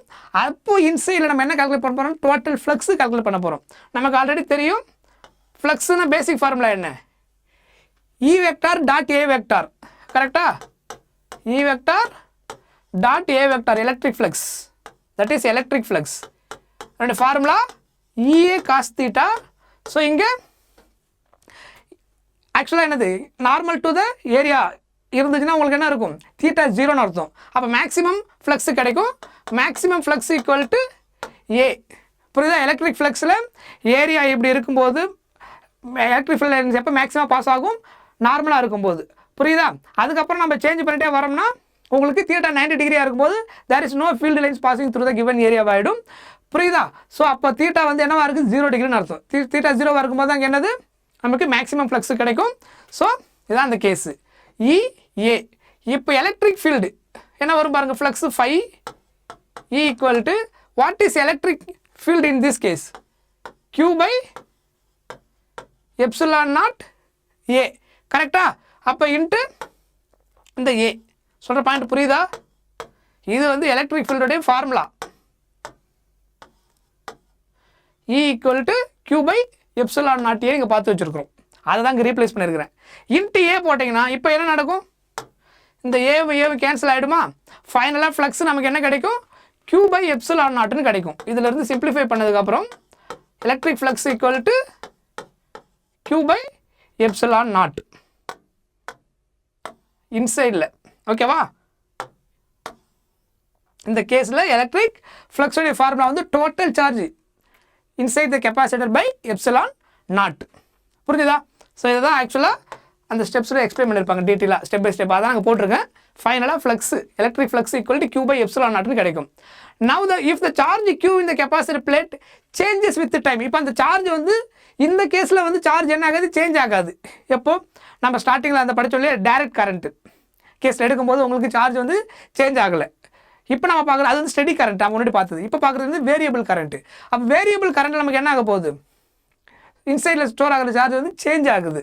கிளியர்? ஸோ அப்போ சேஞ்ச் ஆகுதுன்னா நம்ம என்ன பண்ணணும்? டிஃப்ரென்ஷியேட் பண்ணணும். எதை? இந்த காம்பனண்ட்டை டிஃப்ரென்ஷியேட் பண்ணணும். இதை டிஃப்ரென்ஷியேட் பண்ணால் என்ன நடக்கும்?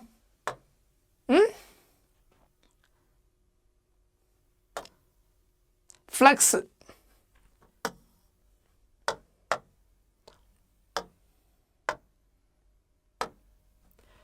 எலக்ட்ரிக் ஃப்ளக்ஸ் φ ஈக்குவல் நம்ம என்ன கண்டுபிடிச்சிருக்கோம்? Q/எப்சிலான் நாட் அப்படின்னு கண்டுபிடிச்சிருக்கோம். கரெக்டா? இதிலிருந்து அடுத்து நம்ம இதில் வந்து வித் ரெஸ்பெக்ட் டு டைமால் டிஃப்ரென்ஷியேட் பண்ண போகிறோம். வித் ரெஸ்பெக்ட் டு டைமால் டிஃப்ரென்ஷியேட் பண்ண என்ன வரும்? Flux changes with respect to time differentiate பண்ணுறோம் அப்படின்னு என்ன அர்த்தம்? d∅dt லெஃப்ட் ஹேண்ட் சைடில். ரைட் ஹேண்ட் சைடில் 1/ε0 கான்ஸ்டன்ட். ஸோ அதை அப்படியே வச்சுக்கிட்டு சார்ஜ் q டிஃப்ரென்ஷியேட் பண்ண என்ன வரும்? dq/dt அப்படின்னு கிடைக்குமா? Correct. What is it dq/dt? Charge changes with respect to டைம்னா என்ன அர்த்தம்? கரண்ட்னு அர்த்தமா? 1/ε0. இதுக்கு பதிலாக என்ன எழுதலாம்? கரண்ட் ஐன்னு எழுதலாம். Because current I = dq/dt. So அப்போ இங்கே என்ன வரும்? d∅e/dt. சொல்கிறது புரியுதா? அப்போ இந்த கரண்ட் I மட்டும் என்ன கிடைக்கும் பாருங்கள், ε0 கிராஸ் மல்டிப்ளை பண்ணிட்டீங்கன்னா ஃபைனலாக I = ε0 into electric flux changes with respect to time அப்படின்னு கிடைக்கும். புரியுதா? ஸோ அதாங்க கொடுத்துருப்பாங்க. see here I = என்ன கொடுத்துருக்காங்க? I = ε0 d∅e/dt. அந்த கரண்ட்டுக்கு பேர் தான் இப்போ நம்ம என்ன நேம் கொடுக்க போகிறோம்? Displacement current. அந்த கரண்ட் எங்கே ப்ரொடியூஸ் ஆகுது? கெப்பாசிட்டரோட இன்சைடில். அந்த இன்சைடில் வேரியபிள் எலக்ட்ரிக் ஃபீல்டு ப்ரொடியூஸ் ஆகுது. அந்த எலக்ட்ரிக் ஃபீல்டு சேஞ்ச் ஆகிறனால with respect to time change ஆகிறனால அங்கே ஒரு கரண்ட் ப்ரொடியூஸ் ஆகுது. அந்த கரண்ட்டோடைய நேம் வந்து டிஸ்பிளேஸ்மெண்ட் கரண்ட். அது எதுக்கு equal? ε0 into electric flux changes with respect to time inside the capacitor. ε0 into d∅e/dt அப்படின்னு கிடைக்கும். புரியுதா? So this is the missing term in Ampere circuit எல்லாம். இந்த டேர்ம் தான் ஆம்பியர் சர்க்யூட் எல்லாம் என்ன ஆகுது? மிஸ் ஆகிடுச்சு. புரியுதா? இதுக்கு பேர் தான் என்னது? இதை நம்ம இப்போ எப்படி யூஸ் பண்ண போகிறோம்னா ஐடின்னு எடுத்துக்க போகிறோம். Displacement current. This is called displacement current.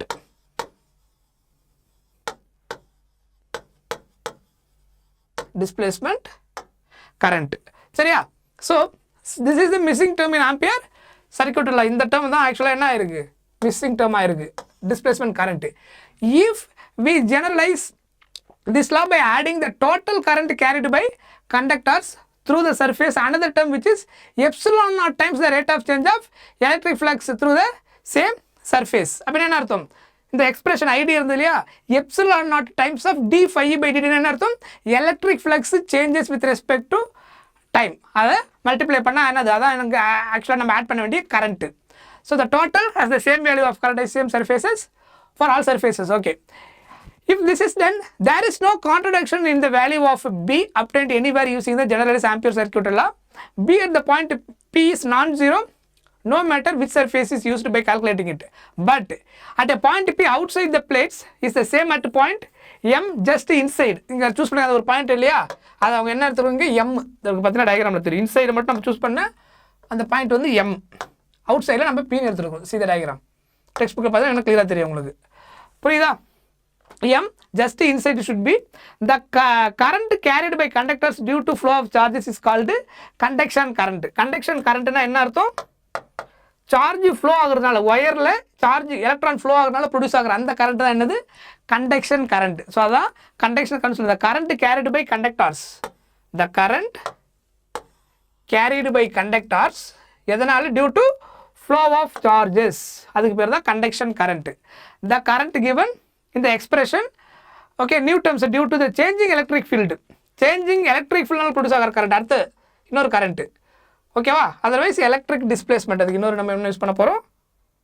Electric displacement. Okay. And old term still used sometimes. இது எலக்ட்ரிக் டிஸ்பிளேஸ்மெண்ட்ன்ற வேர்டு சம்டைம்ஸ் டிஸ்பிளேஸ்மெண்ட் கரண்ட்னு சொல்லுவோம். அதர்வைஸ் வேறு எப்போ என்ன வேர்டு யூஸ் பண்ணுவோம்? எலக்ட்ரிக் டிஸ்பிளேஸ்மெண்ட்னு சொல்லுவோம். It is therefore is called displacement current. Displacement current or Maxwell's displacement current அப்படியும் நம்ம சொல்லுவோம். சொல்கிறது புரியுதா? சிம்பிளாக ஒரே பாயிண்ட் தான் நீங்கள் புரிஞ்சுக்க வேண்டியது. இன்சைடில் எலக்ட்ரிக் ஃபீல்டு சேஞ்ச் ஆகுது. அந்த ஃபீல்டு சேஞ்ச் ஆகிறனால எலக்ட்ரிக் ஃப்ளக்ஸும் சேஞ்ச் ஆகுது. அதனால் நமக்கு அங்கே ஒரு நியூ கரண்ட் ப்ரொடியூஸ் ஆகுது. அந்த கரண்ட்டுடைய name displacement current or Maxwell's displacement current அப்படின்னு சொல்லுவோம். புரியுதா? அந்த கரண்ட்டோடைய expression ID is equal to ε0 d∅e/dt. Electric flux changes with respect to time ε0 time multiply பண்ண என்ன கிடைச்சிடும்? Displacement current inside the capacitor கிடைச்சிடும். புரிஞ்சுதா? இதுதான் final conclusion. So The electric field and the magnetic fields inside the parabolic capacitor discussed above. The generalization made by Maxwell then it is following. The source of magnetic field is not just conduction current. So in the case la rendu current pass ஆகுது, not only a conduction current. Wire la pass ஆகும்போது flow of charge, flow of electrons நால produce ஆகுது, அந்த கரண்ட்டுக்கு பேர் conduction current. Capacitor inside la ஒரு current produce ஆகுது, அது எதனால not for flow of charge, inside la charge flow ஆகல, வேரியபிள் எலக்ட்ரிக் ஃபீல்டுனால ஒரு கரண்ட் ப்ரொடியூஸ் ஆகுது, தட் இஸ் டிஸ்பிளேஸ்மெண்ட் கரண்ட். இது ரெண்டுத்தையும் ஓவராலாக நீங்கள் சிம்பிளிஃபை பண்ணால் நமக்கு என்ன கிடைக்கும்? Total magnetic field. நீங்கள் எந்த கேஸில் எந்த ஒரு பர்டிகுலர் சுச்சுவேஷனில் நீங்கள் ஆம்பியர் சர்க்யூட் லாவை இப்போ மாடிஃபைடு ஆம்பியர் சர்க்யூட் லா யூஸ் பண்ணிங்கன்னா you will get correct expression. Maxwell இந்த டேர்ம் இன்ட்ரோடியூஸ் பண்ணதுக்கப்புறம் யூஸ் பண்ணக்கூடிய அந்த நியூ ஆம்பியர் சர்க்யூட் லா, அதான் என்னது ஆம்பியர்ஸ் மேக்ஸ்வெல் ஈக்குவேஷன் நம்ம சொல்ல போகிறோம். அது எல்லா கேஸுக்கும் அப்ளிகேபிள் ஆகும். அந்த மிஸ்ஸிங் டேர்ம் இப்போ என்ன ஆகிடும்? ரிமூவ் ஆகிடுச்சு. ஓகேவா? இதான் சொல்லியிருப்பாங்க. ஸோ ஃபைனலாக இப்போ டோட்டலாக எத்தனை கரண்ட் அங்கே இருக்குது? 2 கரண்ட்னு பார்த்தோம் இல்லையா? What are the 2 currents? IC அப்படின்னா என்ன அர்த்தம்? Conduction current. இங்கே what is the meaning of IC அப்படின்னா கண்டக்ஷன் கரண்ட். அதுக்கு நம்ம யூஸ் பண்ண போகிற சிம்பிள் ஐசின்னு வச்சுக்கிறோம். அதுக்கப்புறம் ஐடி அப்படின்னா டிஸ்பிளேஸ்மெண்ட் கரண்ட்.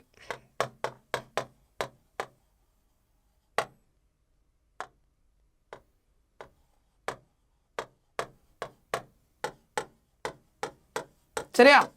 இதுதான் ஆக்சுவலாக அந்த expression. So total current I வந்து எதுக்கு equal? I equal to IC plus ID, conduction current plus displacement current. Conduction current இது இருக்கு இல்லையா? இது நமக்கு தெரியும். டிஸ்பிளேஸ்மெண்ட் இப்போ நம்ம கண்டுபிடிச்சிருக்கிறோம். அதான் என்ன இருக்காங்க? ஐசி ப்ளஸ் ஐடி நம்ம கண்டுபிடிச்சோம் இல்லையா? என்னது? Epsilon naught into d phi electric flux changes with respect to time. Electric flux இல்லையா? D phi by dt. இதான் அந்த ஃபார்முலா அவங்க சப்ஸ்டிட் பண்ணியிருக்கிறாங்க. வேறு ஒன்றும் கிடையாது. இதான் இப்போ என்னது? த total current passing through the circuit. புரியுதா? கெப்பாசிட்டர் நம்ம இங்கே ஆட் பண்ணதுக்கப்புறம் in explicit terms this means that outside the capacity plates we have only conduction current. So இதை நோட் பண்ணிக்கணும். இப்போ வந்து இந்த சர்க்யூட்டில் நமக்கு டோட்டலாக பாஸ் ஆகிற கரண்ட்டுன்னு ஜென்ரல் ஃபார்முலா எழுதிட்டோம். இப்போ நம்ம சூஸ் பண்ணுற பாயிண்ட்டை பொறுத்து தான் இப்போ என்ன இருக்கும்? நமக்கு நம்ம கால்குலேட் பண்ண வேண்டிய மேக்னெட்டிக் ஃபீல்டு இருக்கும். Outside inside. அவுட் சைடில் எடுக்கும்போது இதான் வந்து எக்ஸ்பிளிசிட் டேர்ம்ஸ் சொல்ல போகிறோம். Outside the capacitor plate choose பண்ணிங்கன்னா என்ன நடக்கும்? Outside the capacitor plates we have only conduction current. புரியுதா? அப்படின்னா என்ன அர்த்தம்? அந்த கேஸில் இந்த கேஸில் என்ன நடக்கும் அப்படின்னா டிஸ்பிளேஸ்மெண்ட் கரண்ட் இந்த கேஸில் என்ன ஆகிடும்? ஃபஸ்ட்டு கேஸில் 0 ஆகிடும். பாயிண்ட் அவுட் சைடில் சூஸ் பண்ணிங்கன்னா டிஸ்பிளேஸ்மெண்ட் கரண்ட் 0 ஆகிடும். ஏன்னா இப்போ சூஸ் பண்ணியிருக்கிற ஒரு பாயிண்ட்டு அவுட் சைட் த கெப்பாசிட்டியில் இருந்து நான் ஒரு ஆம்பியர் லூப் சூஸ் பண்ணுறேன்னா அதுக்குள்ளே இப்போ கரண்ட் பாஸ் ஆகும்போது அதுக்குள்ளே இருக்கிற கரண்ட் எந்த கரண்ட் மட்டும் தான் இருக்கும்? கெப்பாசிட்டர் அவுட் சைடில் only conduction current is present, displacement current is 0. அப்போ இந்த டிஸ்பிளேஸ்மெண்ட் கரண்ட் ஐடி 0 ஆயிடுச்சுன்னா ஐ எதுக்கு ஈக்குவல்? ஐசிக்கு equal. I equal to IC, point outside the capacitor அப்படின்னு அர்த்தம். அண்ட் நோ டிஸ்பிளேஸ்மெண்ட் கரண்ட், அதுக்கு இப்போ நான் சொன்ன ரீசன் நோ டிஸ்பிளேஸ்மெண்ட் கரண்ட். ஓகேவா? That is ID equal to 0. இப்போ நான் சொன்ன point. On the other hand inside the capacitor choose பண்ணிங்கன்னா நான் சொல்கிறது புரியுதா? நான் சூஸ் பண்ணுற ஏதோ ஒரு லூப் வந்து ஆம்பியர் லூப் வந்து கெப்பாசிட்டர் இன்சைட் அவுட் சைட் தனித்தனி பிரித்து தான் கால்குலேட் பண்ண போகிறேன். டோட்டலாக சேர்த்து எழுதும்போது இந்த ஃபார்முலா ஓவரால் அந்த எக்ஸ்பிரஷன். ஆனால் இன்சைட் அவுட் சைடு வரும்போது இன்சைடில் என்ன கரண்ட் இருக்குதோ அதை டோட்டலாக கால்குலேட் பண்ணணும். அவுட் சைடில் என்ன? இது total current passing through the circuit. அதான் அதோட மீனிங். புரியுதா? அப்போ அந்த other hand inside the capacitor நம்ம சூஸ் பண்ணோம்னா inside the capacitor there is no conduction current. Conduction current இருக்காது. ஏன் கண்டக்ஷன் கரண்ட் இருக்காதுங்கிற ரீசன் சொல்ல தெரியணும். ஏன்? பிகாஸ் கண்டக்ஷன் கரண்ட்ன்றது ஃப்ளோ ஆஃப் சார்ஜினால ப்ரொடியூஸ் ஆகுறது, ஃப்ளோ ஆஃப் எலக்ட்ரான்ஸ்னால ப்ரொடியூஸ் ஆகுது. புரியுதா? கெப்பாசிட்டர் இன்சைடில் சார்ஜ் ஃப்ளோ ஆகலை, அதனால் அந்த கரண்ட்டை நான் என்ன சொல்ல முடியாது? கண்டக்ஷன் கரண்ட் சொல்ல முடியாது. So there is no conduction current inside the capacitor. அதனால ஐசி 0. கிளியர்? ஆனால் அங்கே என்ன கரண்ட் ப்ரெசென்ட்டாக இருக்குது? Displacement current due to changing electric ஃபீல்டுனால. சொல்கிற பாயிண்ட் தெளிவாக புரிஞ்சுதா? So and there is only displacement current is present inside the capacitor மட்டும் எடுக்கும்போது நம்ம சூஸ் பண்ணுற லூப்பு. அப்போ இன்சைட் த கெப்பாசிட்டியில் ப்ரெசென்ட் ஆகிற ஒரே கரண்ட் அது டிஸ்பிளேஸ்மெண்ட் கரண்ட். ஸோ நான் சூஸ் பண்ணுற loop Ampere loop inside the கெப்பாசிட்டராக இருந்தால் கண்டக்ஷன் கரண்ட் 0 போட்டுருவேன். டிஸ்பிளேஸ்மெண்ட் ப்ரெசென்ட் ஆகிருக்கும். அதோட ஃபார்முலா என்ன? Epsilon naught d phi by dt. ID equal to IE, that is nothing but ID equal to ஐனா ஐ எதுக்கு ஈக்குவல்? ஐடிக்கு பதிலாக எப்சிலான் நாட் d∅e/dt அப்படின்னு சொல்லுவோம். சொல்கிறது புரியுதா? இதுதான் ஆக்சுவலாக நம்ம கால்குலேட் பண்ண போகிற அந்த total current case inside and outside. அதனால தான் அது எக்ஸ்பிளிசிட்னு சொல்லியிருப்போங்க. புரியுதா? தனித்தனியாக தான் நம்ம எடுப்போம். ஓவரால் எக்ஸ்பிரஷன் தான் நம்ம காமனாக கொடுத்துருக்குறோம். இப்போ மாடிஃபைடு ஈக்குவேஷன் எடுத்தீங்கன்னா ஆம்பியர் சர்க்யூட் எல்லாம் என்ன பார்த்தோம்? வாட் இஸ் ஆம்பியர் சர்க்யூட் எல்லாம்? பேசிக்காக முன்னாடி பார்த்தது கரெக்டா? ஆம்பியர்ஸ் சர்க்யூட் எல்லாம் எடுத்தீங்கன்னா any closed line integral b vector dot dl vector எதுக்கு ஈக்குவலாக இருக்கும்? mu naught I, the total current enclosed loop கரெக்டா? லைன் இன்டெக்ரலில் கால்குலேட் பண்ணுவோம். mu naught I இங்கே I எதுக்கு ஈக்குவல்? ஓகேவா? இங்கே நம்ம ஸ்மால் ஐ யூஸ் பண்ணலையே, அதே மாதிரி இங்கே யூஸ் பண்ணிக்கலாம். டெக்ஸ்ட் புக்கில் என்ன யூஸ் பண்ணியிருக்கோமோ அதை அப்படியே யூஸ் பண்ணிப்போம். இங்கே ஸ்மால் ஐ தானே கொடுத்துருக்குறோம். ஸோ அப்போ இதே நம்ம என்ன எடுத்துக்கலாம்? ஸ்மால் ஐ அப்படின்னு எடுத்துக்கிட்டோன்னா இப்போ இந்த ஸ்மால் ஐ வேல்யூ என்ன? What is I? ஐ எதுக்கு ஈக்குவல்? IC plus ID. சொல்கிறது புரியுதா? ஐ எதுக்கு ஈக்குவல்? IC plus ID. அப்போது இங்கே இந்த எக்ஸ்பிரஷன் எப்படி எழுதலாம் பாருங்கள். ஐக்கு பதிலாக total current, conduction current plus displacement current. சொல்கிற பாயிண்ட் புரியுதா? ஐன்றது டோட்டல் கரண்ட். அது எதுக்கு ஈக்குவல்? இப்போ இந்த சர்க்யூட்டில் conduction current plus displacement current.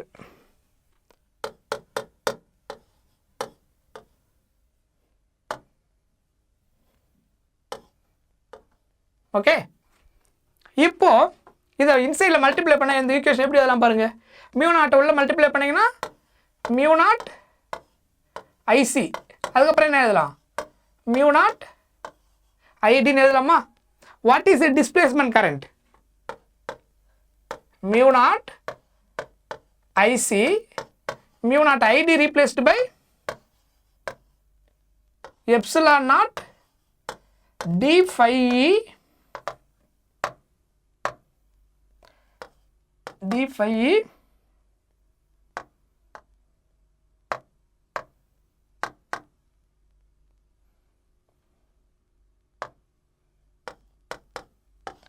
by dt. ஓகேவா? Epsilon naught d∅e by dt அப்படின்னு கிடைக்கும். இதான் என்னது? ஆக்சுவலாக மாடிஃபைடு ஆம்பியர் சர்க்யூட் எல்லாம் dl வெக்டார். ஓகேவா? இதுதான் நீங்கள் ஞாபகம் வச்சுக்க வேண்டிய ஃபைனல் நியூ எக்ஸ்பிரஷன்.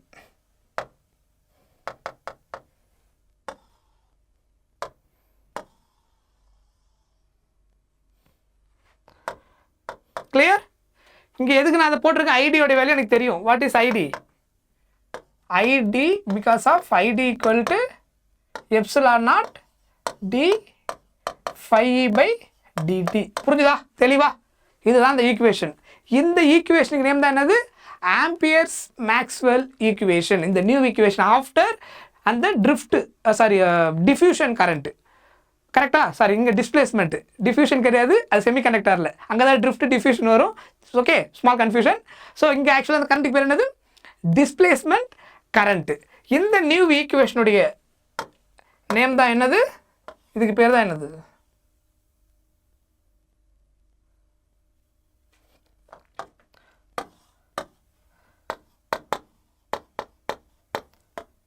ஓகேவா? Ampere Maxwell equation. Okay, so இதை தான் அவங்க ஃபைனலாக இப்படி எழுதியிருப்பாங்க. இந்த ஆன்சர் எங்கேருந்து வந்துன்னா இப்போ நான் போட்டேன் இல்லையா, அந்த ஸ்டெப்பில் இருந்து தான் டெரைவ் பண்ணி கொண்டு வந்திருக்கிறாங்க. Mu naught IC conduction current, mu not epsilon naught d∅e/dt. Mu naught எங்கேருந்து வந்ததுன்னா பிகாஸ் ஆஃப் வாட்? ஆம்பியர்ஸ் சர்க்யூட்டில் இருந்து கனெக்ட் பண்ணி இந்த ஐ வேல்யூ சப்ஸ்டிட் பண்ணக்கப்புறம் மியூ நாட் எடுத்து காமனாக வந்தது. அதனால இந்த டேர்முக்கு மியூ நாட் கிடைச்சிரும். டிஸ்பிளேஸ்மெண்ட் கரண்ட் ஆலும் என்னது? Epsilon naught d∅e/dt. அதை அங்கே சப்ஸ்டிட் பண்ணதுக்கு அப்புறம் இந்த எக்ஸ்பிரஷன் கிடைச்சிரும். ஸோ இப்படி தான் ஃபைனலாக இதை டெரைவ் பண்ணி கொண்டு வந்திருப்பாங்க. இந்த டேர்ம் தான் என்னது? Missing term. அந்த displacement current is the missing term in Ampere circuit எல்லாம். ஓகே, இஸ் நோன் அஸ் இந்த ஈக்குவேஷன் நேம் என்னது? Ampere Maxwell law. அது Ampere Maxwell equation. in all respects the displacement current has the same physical effects as the conduction current. இந்த point note பண்ணிக்கோங்க. The displacement current has the same physical effects as the conduction currentனால என்னெல்லாம் impact create ஆகுமோ அதே தான் displacement currentனாலும் create ஆகும். In some cases, for example, steady electric fields in a conducting wire and the displacement current may be 0 since the electric field does not change with time. எப்போ இந்த கேஸுக்கு தெரியுதா? steady electric fields, steady electric field எடுத்தா அப்போ என்ன ஆகும்? Display இதை differentiate பண்ணிங்கன்னா எலக்ட்ரிக் ஃபீல்டு வந்து ஸ்டெடினா என்னது கான்ஸ்டன்டாக இருக்கணும்னு அர்த்தம். கரெக்டாக? அப்போ அதை டிஃப்ரென்ஷியேட் பண்ணால் நமக்கு என்ன கிடைக்கும்? 0 கிடைக்கும். கிளியர்? அதான் சொல்லியிருக்காங்க. ஸ்டெடி எலக்ட்ரிக் ஃபீல்ட்ஸ் இன்னும் கண்டக்ஷன் ஒயர் கேஸ் எடுக்கும்போது எலக்ட்ரிக் ஃபீல்டு ஸ்டெடியாக இருக்குன்னு எடுத்திங்கன்னா அந்த கேஸில் டிஸ்பிளேஸ்மெண்ட் கரண்ட் என்ன ஆகலாம்? மேபி 0. ஏன் 0 ஆகலாம்? Displacement current maybe 0 due to steady electric ஃபீல்டுனால அந்த கண்டக்ஷன் ஒயர் கேஸில் எடுக்கும்போது 0 ஆகிறது சான்சஸ் இருக்குது. பிகாஸ் ஆஃப் ஸ்டெடியாக இருக்கும்போது டிஃப்ரென்ஷியேட் பண்ண 0 ஆகிறது சான்சஸ் இருக்குது. Because there is no change in electric field. அதான் மீனிங் என்னது? Steady electric field. ஸோ அதான் சொல்லியிருக்காங்க டிஸ்பிளேஸ்மெண்ட் கரண்ட் வந்து அந்த கேஸுக்கு maybe 0. The reason electric field E does not change with time. டைம்னால அது சேஞ்ச் ஆகணும்னா என்ன அர்த்தம்? அது கான்ஸ்டண்ட்டாக இருந்திருக்கு, அதாவது ஸ்டெடியாக இருந்திருக்குது, வேரியபிளாக இல்லை, அதனால அது 0 ஆகிருக்கலாம் அப்படின்னு சொல்கிறாங்க. சொன்னது புரிஞ்சுதா? Okay, right. In other cases, for example, the charging capacitor above both conduction and displacement currents may be present in different region in the space. அடுத்த கேஸில் பார்த்தீங்கன்னா இந்த எக்ஸாம்பிளில் ஓகேவா, the charging capacitor இப்போ பார்த்தலையா போன கேஸில், அதில் both conduction இருக்கிறதுக்கும் பாசிபிள் இருக்குது. both conduction and displacement current may be present in different regionsல. புரியுதா உங்களுக்கு? அதாவது வெறும் ஒயர் மட்டும் எடுக்கிறீங்கன்னா என்ன நடக்கும்? ஜஸ்ட் சிங்கிளாக ஒயர் மட்டும் யூஸ் பண்ண அந்த கேஸில் டிஸ்பிளேஸ்மெண்ட் கரண்ட்டை கால்குலேட் பண்ணுறீங்க. ஒரு சர்க்யூட் கனெக்ட் பண்ணுறீங்க, அதில் ஒன்லி ஒயர் கனெக்ஷன் மட்டும்தான் இருக்குது, கண்டக்ஷன் ஒயர் மட்டும்தான் இருக்குது. அதில் கரண்ட் ஃப்ளோ ஆகும்போது நம்ம அதில் டிஸ்பிளேஸ்மெண்ட் கரண்ட்டை கால்குலேட் பண்ணோம்னா நமக்கு 0 வரதுக்கு சான்சஸ் இருக்குது. மேபி அதுக்கு reason because of the electric field ஸ்டெடியாக இருக்கிறதுனால இல்லை கான்ஸ்டண்ட்டாக இருக்கும். மேபி அதனால் 0 ஆகிறது பாசிபிள் இருக்குது.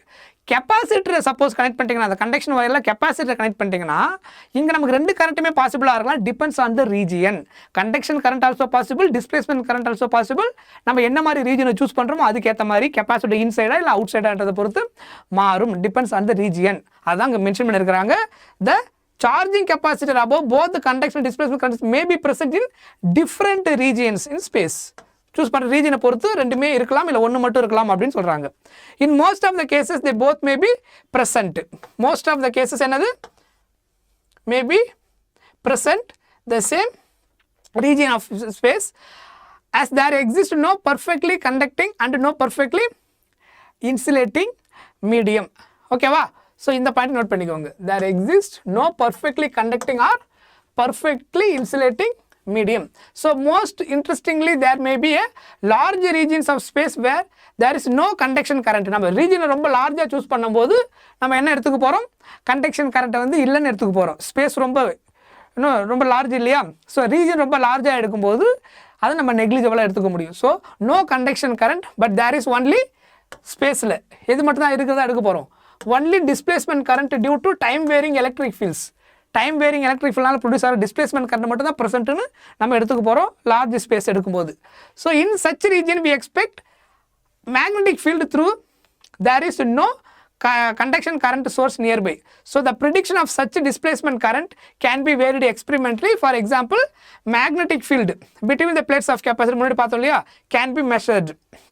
Yes, the displacement current has for reaching consequences. One thing we immediately notice is that loss of electricity and magnetism. ஓகேவா? இந்த பாயிண்ட்டை நீங்கள் நோட் பண்ணிக்கணும்.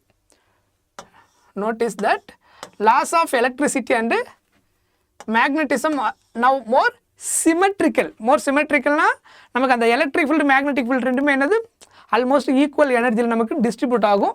நம்ம பார்க்க போகிறோம் அதை பற்றி டீட்டெயிலாக. ஓகேவா? Faraday's law of induction states that there is an induced EMF equal to rate of change of magnetic flux. Okay, so அது நம்ம அந்த 6th சாப்டரில் படித்தது. Now since the EMF between 2 points 1 and 2 work as per unit charge, okay அந்த story எல்லாம் அப்படியே இருக்கட்டும், point மட்டும் நோட் பண்ணிக்கோங்க. Faraday's law இதிலிருந்து நம்ம என்ன கன்க்ளூஷன் கொண்டு வந்தாலும் Faraday's law of electromagnetic induction saying the magnetic field changing with the time gives rise to an electric field. இதுதான் எதில் பார்த்தது Faraday's law. Magnetic field vary ஆச்சுன்னா அது எதை ப்ரொடியூஸ் பண்ணும், எலக்ட்ரிக் ஃபீல்டை ப்ரொடியூஸ் பண்ணும். Then fact that electric field change ஆச்சுன்னா இப்போ நம்ம பார்த்தது capacity inside electric field changing time gives rise magnetic field. That is called what? Symmetrical or counterpart. புரியுது உங்களுக்கு? எலக்ட்ரிக் ஃபீல்டு வேரி ஆச்சுன்னா மேக்னெட்டிக் ஃபீல்டு ப்ரொடியூஸ் ஆகும், மேக்னெட்டிக் ஃபீல்டு வேரி ஆச்சுன்னா electric field produce ஆகும். போத் ஆர் மியூச்சுவலி பர்பெண்டிகுலராக ப்ரொடியூஸ் பண்ணிக்கிட்டே போகும். இப்படி தான் நமக்கு எலக்ட்ரோ மேக்னெட்டிக் வேவ்ஸ் இப்போ ப்ரொடியூஸ் ஆக போகுது. ஓகேவா? இதான் ஃபைனலாக நம்ம கன்க்ளூட் பண்ண போகிறோம். A consequence of displacement current being a source of magnetic field. ஓகேவா? ஸோ இங்கே இந்த பாயிண்ட் நோட் பண்ணிக்கோங்க. டிஸ்பிளேஸ்மெண்ட் கரண்ட் இருக்கு இல்லையா, being a source of magnetic field. So electromagnetic வேவ்ல மேக்னெட்டிக் ஃபீல்டு ப்ரொடியூஸ் ஆகுது இல்லையா, அந்த மேக்னெட்டிக் ஃபீல்டு எதனால் ப்ரொடியூஸ் ஆகுது, டிஸ்பிளேஸ்மெண்ட் கரண்ட்னால. ஏன்னா டிஸ்பிளேஸ்மெண்ட் கரண்ட்னால தான் என்ன நடக்குது, அதில் தான் வேரியபிள் மேக்னெட் எலக்ட்ரிக் ஃபீல்டு ப்ரெசென்ட்டாக இருக்குது. அந்த variable electric field displacement current வந்துருக்குது, அதனால வேரியபிள் எலக்ட்ரிக் ஃப்ளக்ஸ் உருவாகுது. அதனால என்ன ஆகுது, மேக்னெட்டிக் ஃபீல்டு ப்ரொடியூஸ் ஆகுது.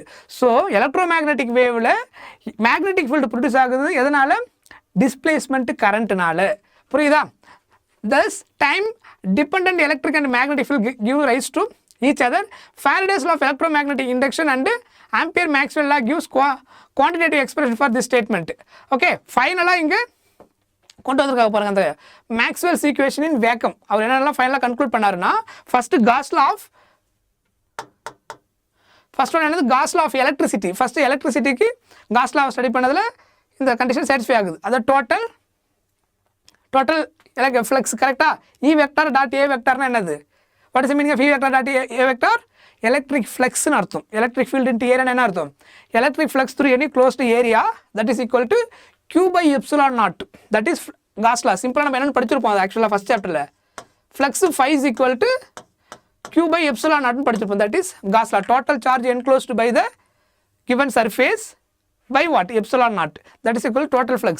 ஸோ அதனால் இங்கே ஃப்ளக்ஸ் எப்படி சொல்லியிருக்காங்கன்னா, ஃப்ளக்ஸ் எலக்ட்ரிக் ஃப்ளக்ஸ் எடுக்கும்போது electric field in close loop into DA vector. So அதனால தான் அவங்க என்ன பண்ணியிருக்காங்க, டைரெக்டாக எழுதிட்டாங்க. திஸ் இஸ் நத்திங் பட் இந்த டேர்ம் எதுக்கு ஈக்குவல், ஃப்ளக்ஸ் ஃபைக்கு ஈக்குவல். எது, close integral E vector DA vector is nothing but flux phi that is equal to Q/ε0. இங்கே எலக்ட்ரிக் ஃப்ளக்ஸ்ன்றதுனால ஈன்னு எடுத்துக்கலாம்.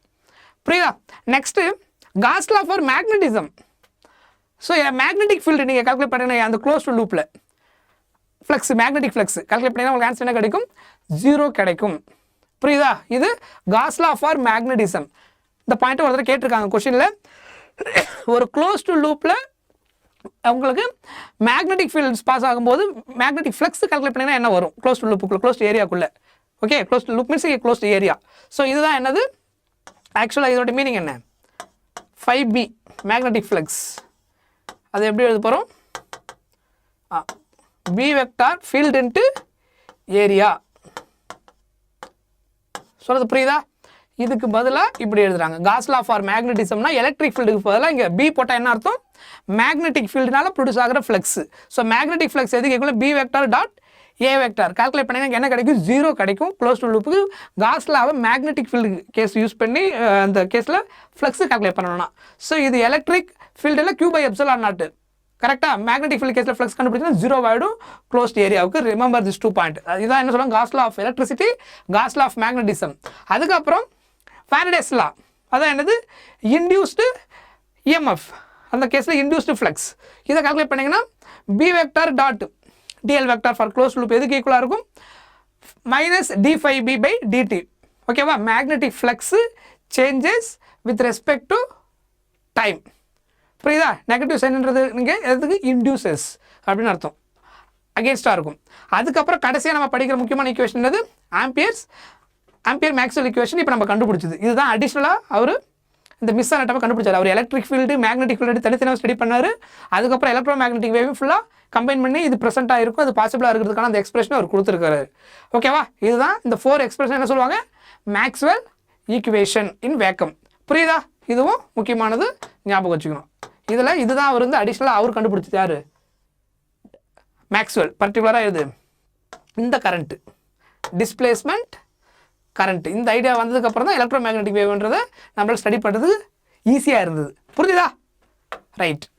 நெக்ஸ்ட்டு எலக்ட்ரோமேக்னெட்டிக் வேவ்ஸ்னால் என்ன? இப்போ இது வரைக்கும் நம்ம வந்து அந்த ஐடியா எப்படி வந்தது, எங்கேருந்து மேக்ஸ்வெல் அந்த அந்த லாஜிக்கல் திங்கிங் எப்படி கொண்டு வந்தார், அந்த கெப்பாசிட்டி கேஸை கொண்டு வரும்போது அவர் என்ன பண்ணுறது, லாஜிக்கல் திங்க் கொண்டு வந்துட்டு இன்சைட் அவுட் சைடில் வந்து சாட்டிஸ்ஃபை ஆகலை. ஆக்சுவலாக அந்த ஐடியா நான் முன்னாடி சொன்னது தான், கெப்பாசிட்டரில் சார்ஜே ஃப்ளோ ஆகாது. ஸோ ஒரு சர்க்யூட்டை கனெக்ட் பண்ணோம்னா அது சிம்பிளாக நமக்கே லாஜிக்காக யோசிச்சாலே தோணும். நீங்கள் யோசிச்சு பார்த்தீங்கன்னா இப்போ இது கெப்பாசிட்டரு கரெக்டாக, அந்த ஐடியாவை நீங்கள் லாஜிக்காக நீங்களே யோசிச்சு பாருங்கள். இது வந்து ஒரு பேரலல் பிளேட் கெப்பாசிட்டி நம்ம எடுத்துக்கிறோம். இந்த பேரலல் பிளேட் கெப்பாசிட்டரில் இப்போ இப்படி கரண்ட் நம்ம கனெக்ட் பண்ணுறோம், சர்க்யூட் கனெக்ட் பண்ணுறோம். இங்கே நம்ம கனெக்ட் பண்ணதுக்கப்புறம் சோர்ஸ் எடுக்கிறோம். ஓகேவா?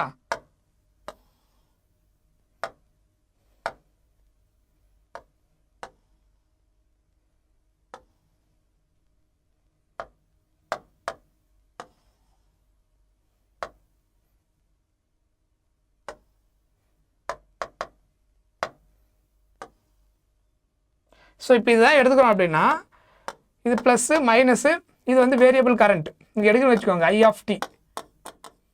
இது வந்து வேரியபிள் கரண்ட்டாக நம்ம கொடுத்துருக்குறோம் அப்படின்னா இப்போ என்ன நடக்கும், அங்கே வேரியபிள் கரண்ட் நீங்கள் கொடுக்கும்போது இந்த இடத்துல கரண்ட் ஆக்சுவலாக பாஸ் ஆகுது. கெப்பாசிட்டர் நமக்கு இங்கே தெரியும், ப்ளஸ் முன்னாடி நான் சொன்ன பாயிண்ட் தான், ஜஸ்ட் அதை உங்களுக்கு புரியுறதுக்காக ஃபைனலாக அதை கன்க்ளூட் பண்ணுறேன். புரியுதா?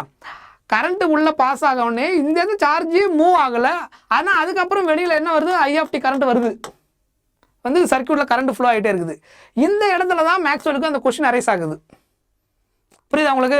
சார்ஜ் ஃப்ளோ ஆனால் தானே கரண்ட் ப்ரொடியூஸ் ஆகும், சார்ஜ் எங்கள் இன்சைடில் ஃப்ளோ ஆகலை, அப்போ எப்படி அந்த கரண்ட் ப்ரொடியூஸ் ஆகுது, அதுக்கு ரீசன் என்னவா இருக்கும் அப்படின்றது ஒரு idea.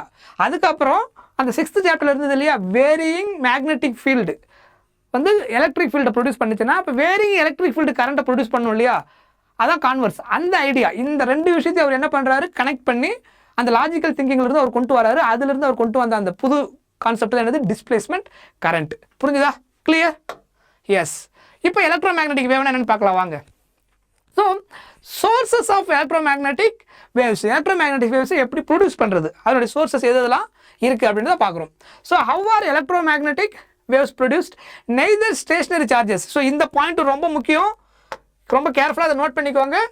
Neither stationary charges, stationary சார்ஜ்னால நம்மளால் என்ன பண்ண முடியாதுன்னா எலக்ட்ரோமேக்னெட்டிக் வேவ்ஸை ப்ரொடியூஸ் பண்ண முடியாது. Neither stationary charges nor uniform motion or steady currents can be a source of electromagnetic waves. இருக்க முடியாது. சொல்றது புரியுதா?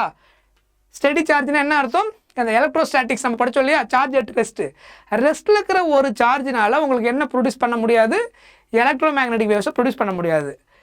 யூனிஃபார்ம் வெலாசிட்டியில் இருந்தாலும் உங்களால் எலக்ட்ரோமேக்னெட்டிக் வேவ்ஸை ப்ரொடியூஸ் பண்ண முடியாது. யூனிஃபார்ம் கேஸில் இருந்தால் அந்த கேஸில் என்ன நமக்கு ஸ்டெடி கரண்ட்டு, ஸ்டெடி கரண்ட்னாலே நமக்கு எது ப்ரொடியூஸ் ஆகாது, உங்களுக்கு அந்த EM வேவ்ஸ் ப்ரொடியூஸ் ஆகாது. அதுதான் அந்த statement. Neither stationary charges, neither stationary charges nor charges in uniform motion. Charges in uniform motion என்ன அர்த்தம், ஒரே ஸ்பீடில் போகுதுன்னு அர்த்தம், அதர்வைஸ் யூனிஃபார்ம் வெலாசிட்டி அப்படின்னு அர்த்தம். ஸோ அப்போ இந்த EM வேவ்ஸ் இருக்கு இல்லையா, electromagnetic wave does not produce, எதனால, ரெஸ்ட் சார்ஜ். சிம்பிளாக நம்ம எப்படி எடுத்துக்கலாம், ரெஸ்ட் சார்ஜ்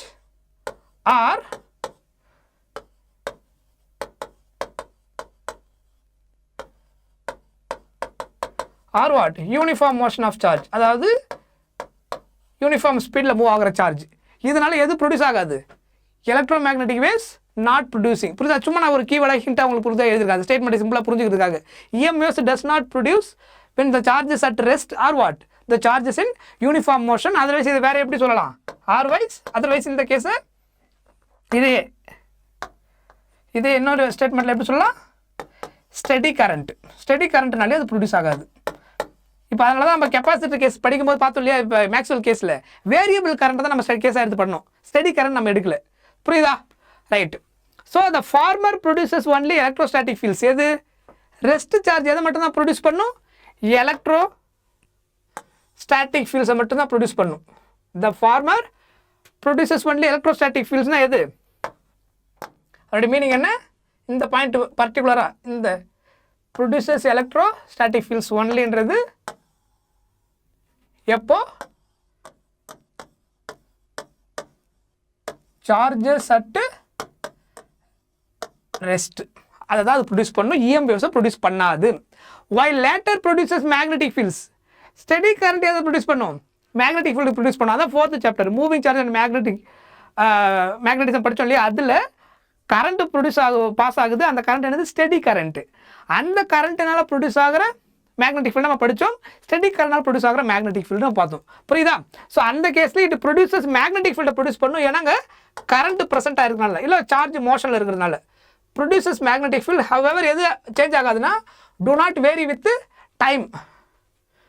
சொல்கிறது புரியுதா? நமக்கு அந்த காம்பனண்ட் வந்து ஸ்டெடி கரண்ட் இருக்கிறதுனால என்ன ஆகுது, சேஞ்ச் ஆகாது, does not vary with time. It is an important result Maxwell theory accelerated charges. அப்போது மேக்ஸ்வெல் தியரியிலேருந்து நம்ம என்ன கல்குலேட் பண்ணுறோன்னா, accelerated charges only produced EM waves. சொல்கிறது புரியுதா? அப்போ EM waves எது தான் ப்ரொடியூஸ் பண்ணும், EM waves ப்ரொடியூஸ் ஆகணும்னா என்ன இருக்கணும், சார்ஜ் ஆக்சலரேட் ஆகணும். ஆக்சலரேட் ஆகுதுன்னா ஒரு சார்ஜ், அங்கே எலக்ட்ரோமேக்னெட்டிக் வேவ்ஸ் ப்ரொடியூஸ் ஆகுதுன்னு அர்த்தம்.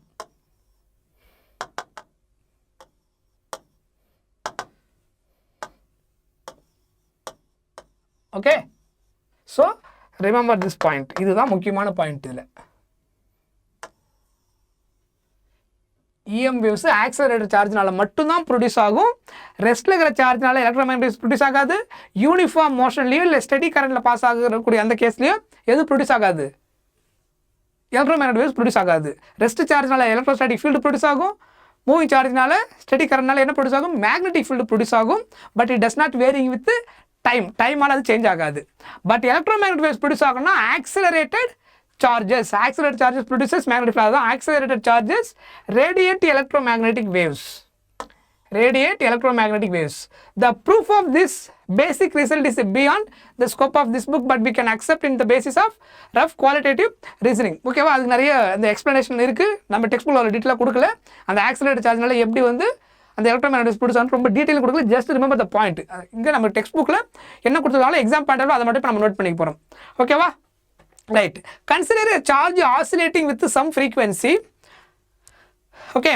So an oscillating charge is an example of accelerating charge in அர்த்தம். சொல்றது புரியுதாங்க? ஆசிலேட்டிங் சார்ஜ்ன்றது என்னென்ன கன்சிடர் பண்ண சொல்லியிருக்காங்க, oscillating charge is example of what, accelerating charge அப்படின்னு எடுத்து சொல்கிறாங்க. அதனால தான் அங்கே எலக்ட்ரோமேக்னெட்டிக் வேவ்ஸ் ப்ரொடியூஸ் ஆக போகுது. This produce an oscillating electric field in space. First அது என்ன பண்ணும், ஸ்பேஸில் எலக்ட்ரிக் ஃபீல்டை ப்ரொடியூஸ் பண்ணும், which produces oscillating magnetic field. மாற்றி மாற்றி ப்ரொடியூஸ் பண்ணும். எலக்ட்ரிக் ஃபீல்டு மேக்னெட்டிக் ஃபீல்டையும், மேக்னெட்டிக் ஃபீல்டு எலக்ட்ரிக் ஃபீல்டையும் ஃபஸ்ட்டு ப்ரொடியூஸ் பண்ணும். ஓகே, மாற்றி மாற்றி. So oscillating electric field so on இப்படி மாற்றி மாற்றி ப்ரொடியூஸ் பண்ணிட்டு போகும். The oscillating electric and magnetic field thus regenerate each other. So இந்த பாயிண்ட்டை நோட் பண்ணிக்கணும். Oscillating electric and magnetic fields thus regenerate each other. ஒன்று இன்னொன்று என்ன பண்ணும், ஜெனரேட் பண்ணிகிட்டே இருக்கும் மியூச்சுவலாக. So to speak, as the wave propagates through the space, the frequency of the electromagnetic waves naturally equals to the frequency of electromagnetic wave naturally equal to frequency of oscillation of charge. Frequency of oscillation of charge. Charge oscillate ஆகிற அந்த frequency calculate பண்ணது என்னது, electromagnetic wave frequency. The energy associated with the propagating waves comes at the expense of energy the source, the accelerated charge. At the point, from the preceding discussion, it might appear easy to test the prediction that light is an electromagnetic wave. Already நம்ம பார்த்தோம், reason பார்த்தோம். எப்படி prediction பண்ணோம், லைட்டோடைய speed வந்து 3 × 10⁸ மீட்டர்/செகண்ட் சொல்லிட்டு இந்த optical டிவைஸை வச்சு நம்ம மெஷர்மெண்ட் பண்ணியிருந்தாங்க. எலக்ட்ரோமேக்னெட்டிக் வேவ்ஸ் மேக்ஸ்வெல் ஈக்குவேஷன் அந்த கேஸில் ஸ்டடி பண்ணோம் இல்லையா, அதில் எலக்ட்ரோமேக்னெட்டிக் வேவ்ஸோடைய ஸ்பீடை ஸ்டடி பண்ணி பார்க்கும்போது அதனுடைய வேல்யூ எதுக்கு ஈக்குவலாக வந்தது, 3 × 10⁸ மீட்டர்/செகண்ட். அந்த ஐடியாவை வச்சுக்கிட்டு, அந்த வேல்யூஸை வச்சுக்கிட்டு லைட் ஆல்சோ எலக்ட்ரோமேக்னெட்டிக் வேவ்ஸ்னு ஒரு கன்க்ளூஷன் கொண்டு வந்தாங்க. இதில் ஸ்டார்டிங்கில் உங்களுக்கு சொல்லியிருந்தேன். Correct? We might think that all we needed to do was to set up an AC circuit in which the current oscillates at the frequency of visible light, say yellow light. But alas, that is not possible. The frequency of yellow light is about 6 × 10⁻⁴ Hz. So while frequency that get even with modern electronic circuit is hardly about 10⁻11 Hz. இதெல்லாமே information தான். ஓகேவா? இதுல இருந்து நம்ம question ரொம்ப அதிகமாக focus பண்ண மாட்டாங்க. ஜஸ்ட் அண்டர்ஸ்டாண்ட் அவ்வளோதான். This is why the experimental demonstration of electromagnetic wave to come in the low frequency region. Okay, hertz experiment வாங்க அடுத்தது. ஏன்னா இது அவர் எப்படி எக்ஸ்பெரிமெண்ட்டில் அதை வெரிஃபை பண்ணார், அது நம்ம நோட் பண்ண வேண்டிய அடுத்த point. Hertz successful experiment test of Maxwell's theory created a sensation and a spark of the important work in this field. Two important achievements in this connection deserve mention.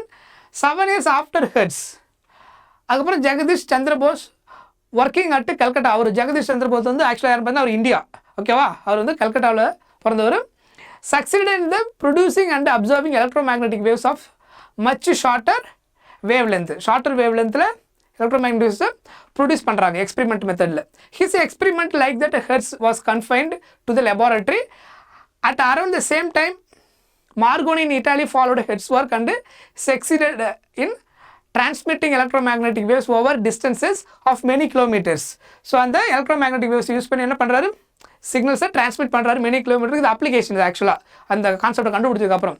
So Marconi experiment marks the beginning of the field of communication the electromagnetic waves. அந்த electromagnetic waves use பண்ணி கம்யூனிகேஷனுக்கு first initiate பண்ணுவார் யாருன்னு பார்த்தீங்கன்னா மார்கோனின்றவர். புரியுதா? இது ஆக்சுவலாக just information. இதில் வந்து நான் ரொம்ப டீட்டெயிலாக கொஸ்டின் கேட்கறதுல சிம்பிளாக ஐடியா என்னன்னா, மேக்ஸ்வெல் வந்து என்ன பண்ணார், அந்த ஐடியாவை இனிஷியேட் பண்ணார் எலக்ட்ரோமேக்னெட்டிக் வேவ்ஸ் பாசிபிள்னு. ஹெர்ட்ஸ் அதை எக்ஸ்பெரிமெண்ட்டில் வெரிஃபை பண்ணார். அதுக்கப்புறம் அந்த லோ ஃப்ரீக்குவென்சி லோ வேவ் லென்த்தா ஷார்ட்டர் வேவ் லென்த்தில் அந்த லேபில் வந்து அந்த சந்திரபோஸ் எப்படி ஸ்டடி பண்ணார் அதுதான் கொடுத்துருப்பாங்க. மச் ஷார்ட்டர் வேவ் லென்த் அதில் எலக்ட்ரோமேக்னெட்டிக் வேவ்ஸ் வந்து சக்ஸஸ்ஃபுல்லாக ப்ரொடியூஸ் பண்ணாங்க. அதில் அப்புறம் தான் இந்த ஐடியாவை கொண்டு வந்ததுக்கப்புறம் கடைசியாக அப்ளிகேஷன் யார் யூஸ் பண்ணாருன்னா மார்கோனி. இது ஜஸ்ட் ஒரு பேசிக் நாலேஜ், ஓகேவா? இதெல்லாம் நமக்கு ரொம்ப டீட்டெயில் கிடையாது. முன்னாடி நம்ம பார்த்தோம்ல அந்த டிஸ்பிளேஸ்மெண்ட் கரண்ட், அதுதான் நமக்கு எக்ஸாம் பாயிண்ட் ஆஃப் வியூவில் ரொம்ப ஸ்ட்ராங்காக ஞாபகம் வச்சுக்க வேண்டியது. இது basic information. Next, nature of electromagnetic waves. புரியுதா? இப்போ இது வரைக்கும் முக்கியமாக அந்த டிஸ்பிளேஸ்மெண்ட் கரண்ட் ரிலேட்டடாக எல்லாத்தையும் பார்த்து முடிச்சிட்டோம். இப்போ நம்ம எலக்ட்ரோமேக்னெட்டிக் வேவ்ஸ்ன்ற கான்செப்ட்டுக்கு போக போகிறோம். Right. It can be shown from Maxwell's equation that electric and magnetic fields in and electromagnetic waves are perpendicular to each other. So இந்த நோட் பண்ணிக்கோங்க, electromagnetic waves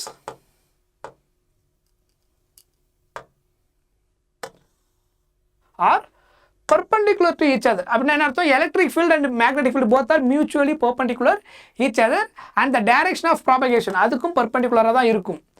புரியுதா? direction of propagation. ஆக்சுவலாக அந்த எலக்ட்ரோமேக்னெட்டிக் வேவ் எப்படி இருக்கும் அப்படின்னு பார்த்தீங்கன்னா ரொம்ப சிம்பிளாக நீங்கள் புரிஞ்சுக்கலாம். இப்போ ஃபஸ்ட் நம்ம கிராஃப் நார்மலாக போடுவோம் இல்லையா, அந்த மாதிரி கார்ட்டீசியன் கோஆர்டினேட்ஸ் எடுத்துக்கோங்க. எக்ஸ் ஆக்சிஸ், இது ஒய் ஆக்சிஸ், இது ஜெட் ஆக்சிஸ் அப்படின்னு எடுக்கணும்னு வச்சுக்கோங்க. சப்போஸ்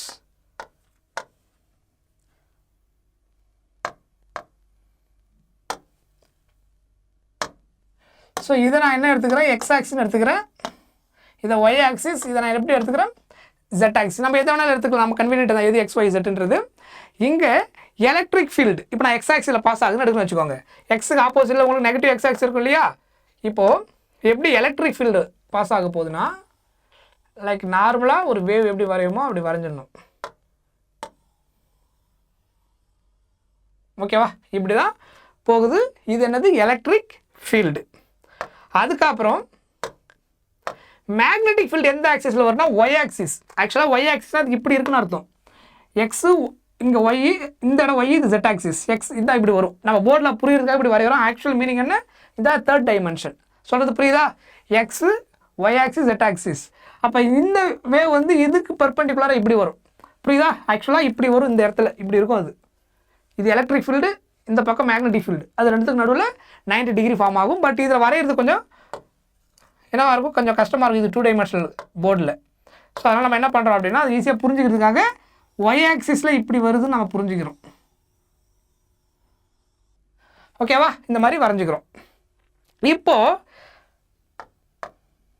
இன்சைடில் எலக்ட்ரிக் ஃபீல்டு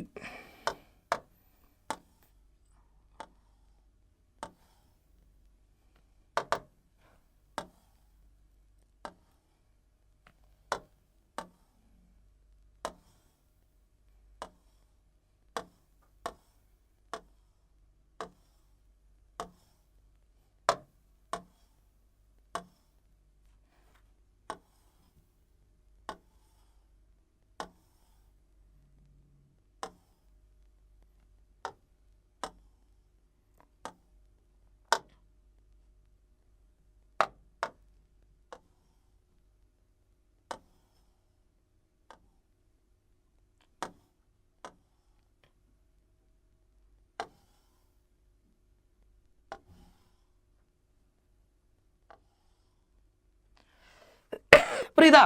இதுதான் ஆக்சுவலாக இப்போ நம்ம என்னென்னு சொல்ல போகிறோம்னா, இது வந்து எலக்ட்ரிக் ஃபீல்டு இ வெக்டார். இந்த பிங்க் கலரில் நான் லைன் போட்டு வரைஞ்சிருக்கு இல்லையா, இது என்னது மேக்னெட்டிக் ஃபீல்டு.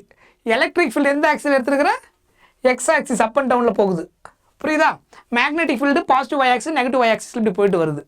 இது ரெண்டும் என்னவாக இருக்கும், மியூச்சுவலி பர்பெண்டிகுலர் ஈச் அதர். இங்கே ஃபார்ம் ஆகிற ஆங்கிள் இருக்குல்ல, இது ரெண்டுத்துக்கும் இது எப்பயுமே என்ன இருக்கும், மியூச்சுவலி இந்த ஆங்கிள் வந்து ஆக்சுவலாக 90 டிகிரி இல்லை, கரெக்டாக வரையில் இந்த ஆங்கிள் என்னவாக இருக்கும், பர்பெண்டிகுலராக இருக்கும். Electric field and magnetic field both R mutual. Electric field இப்படி போகுதுன்னா இதான் எக்ஸ் ஆக்சிஸ்னா, மேக்னெட்டிக் ஃபீல்டு ஆக்சுவலாக இப்படி வரும். நான் உங்களுக்கு கரெக்டாக இப்போ நான் காமிக்கிறேன், ஹேண்ட் கரெக்டாக ஃபோக்கஸ் பண்ணால் உங்களுக்கு தெரியுதான்னு பாருங்க, தெரியுதா?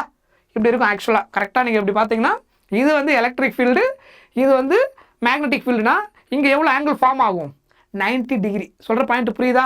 So this is direction of electric field, this is magnetic field direction. இது ரெண்டும் சேர்ந்து எந்த ஆக்சிஸில் போகுதோ அதுக்கு பேர் என்னது, ப்ராபகேஷன் டைரக்ஷன்.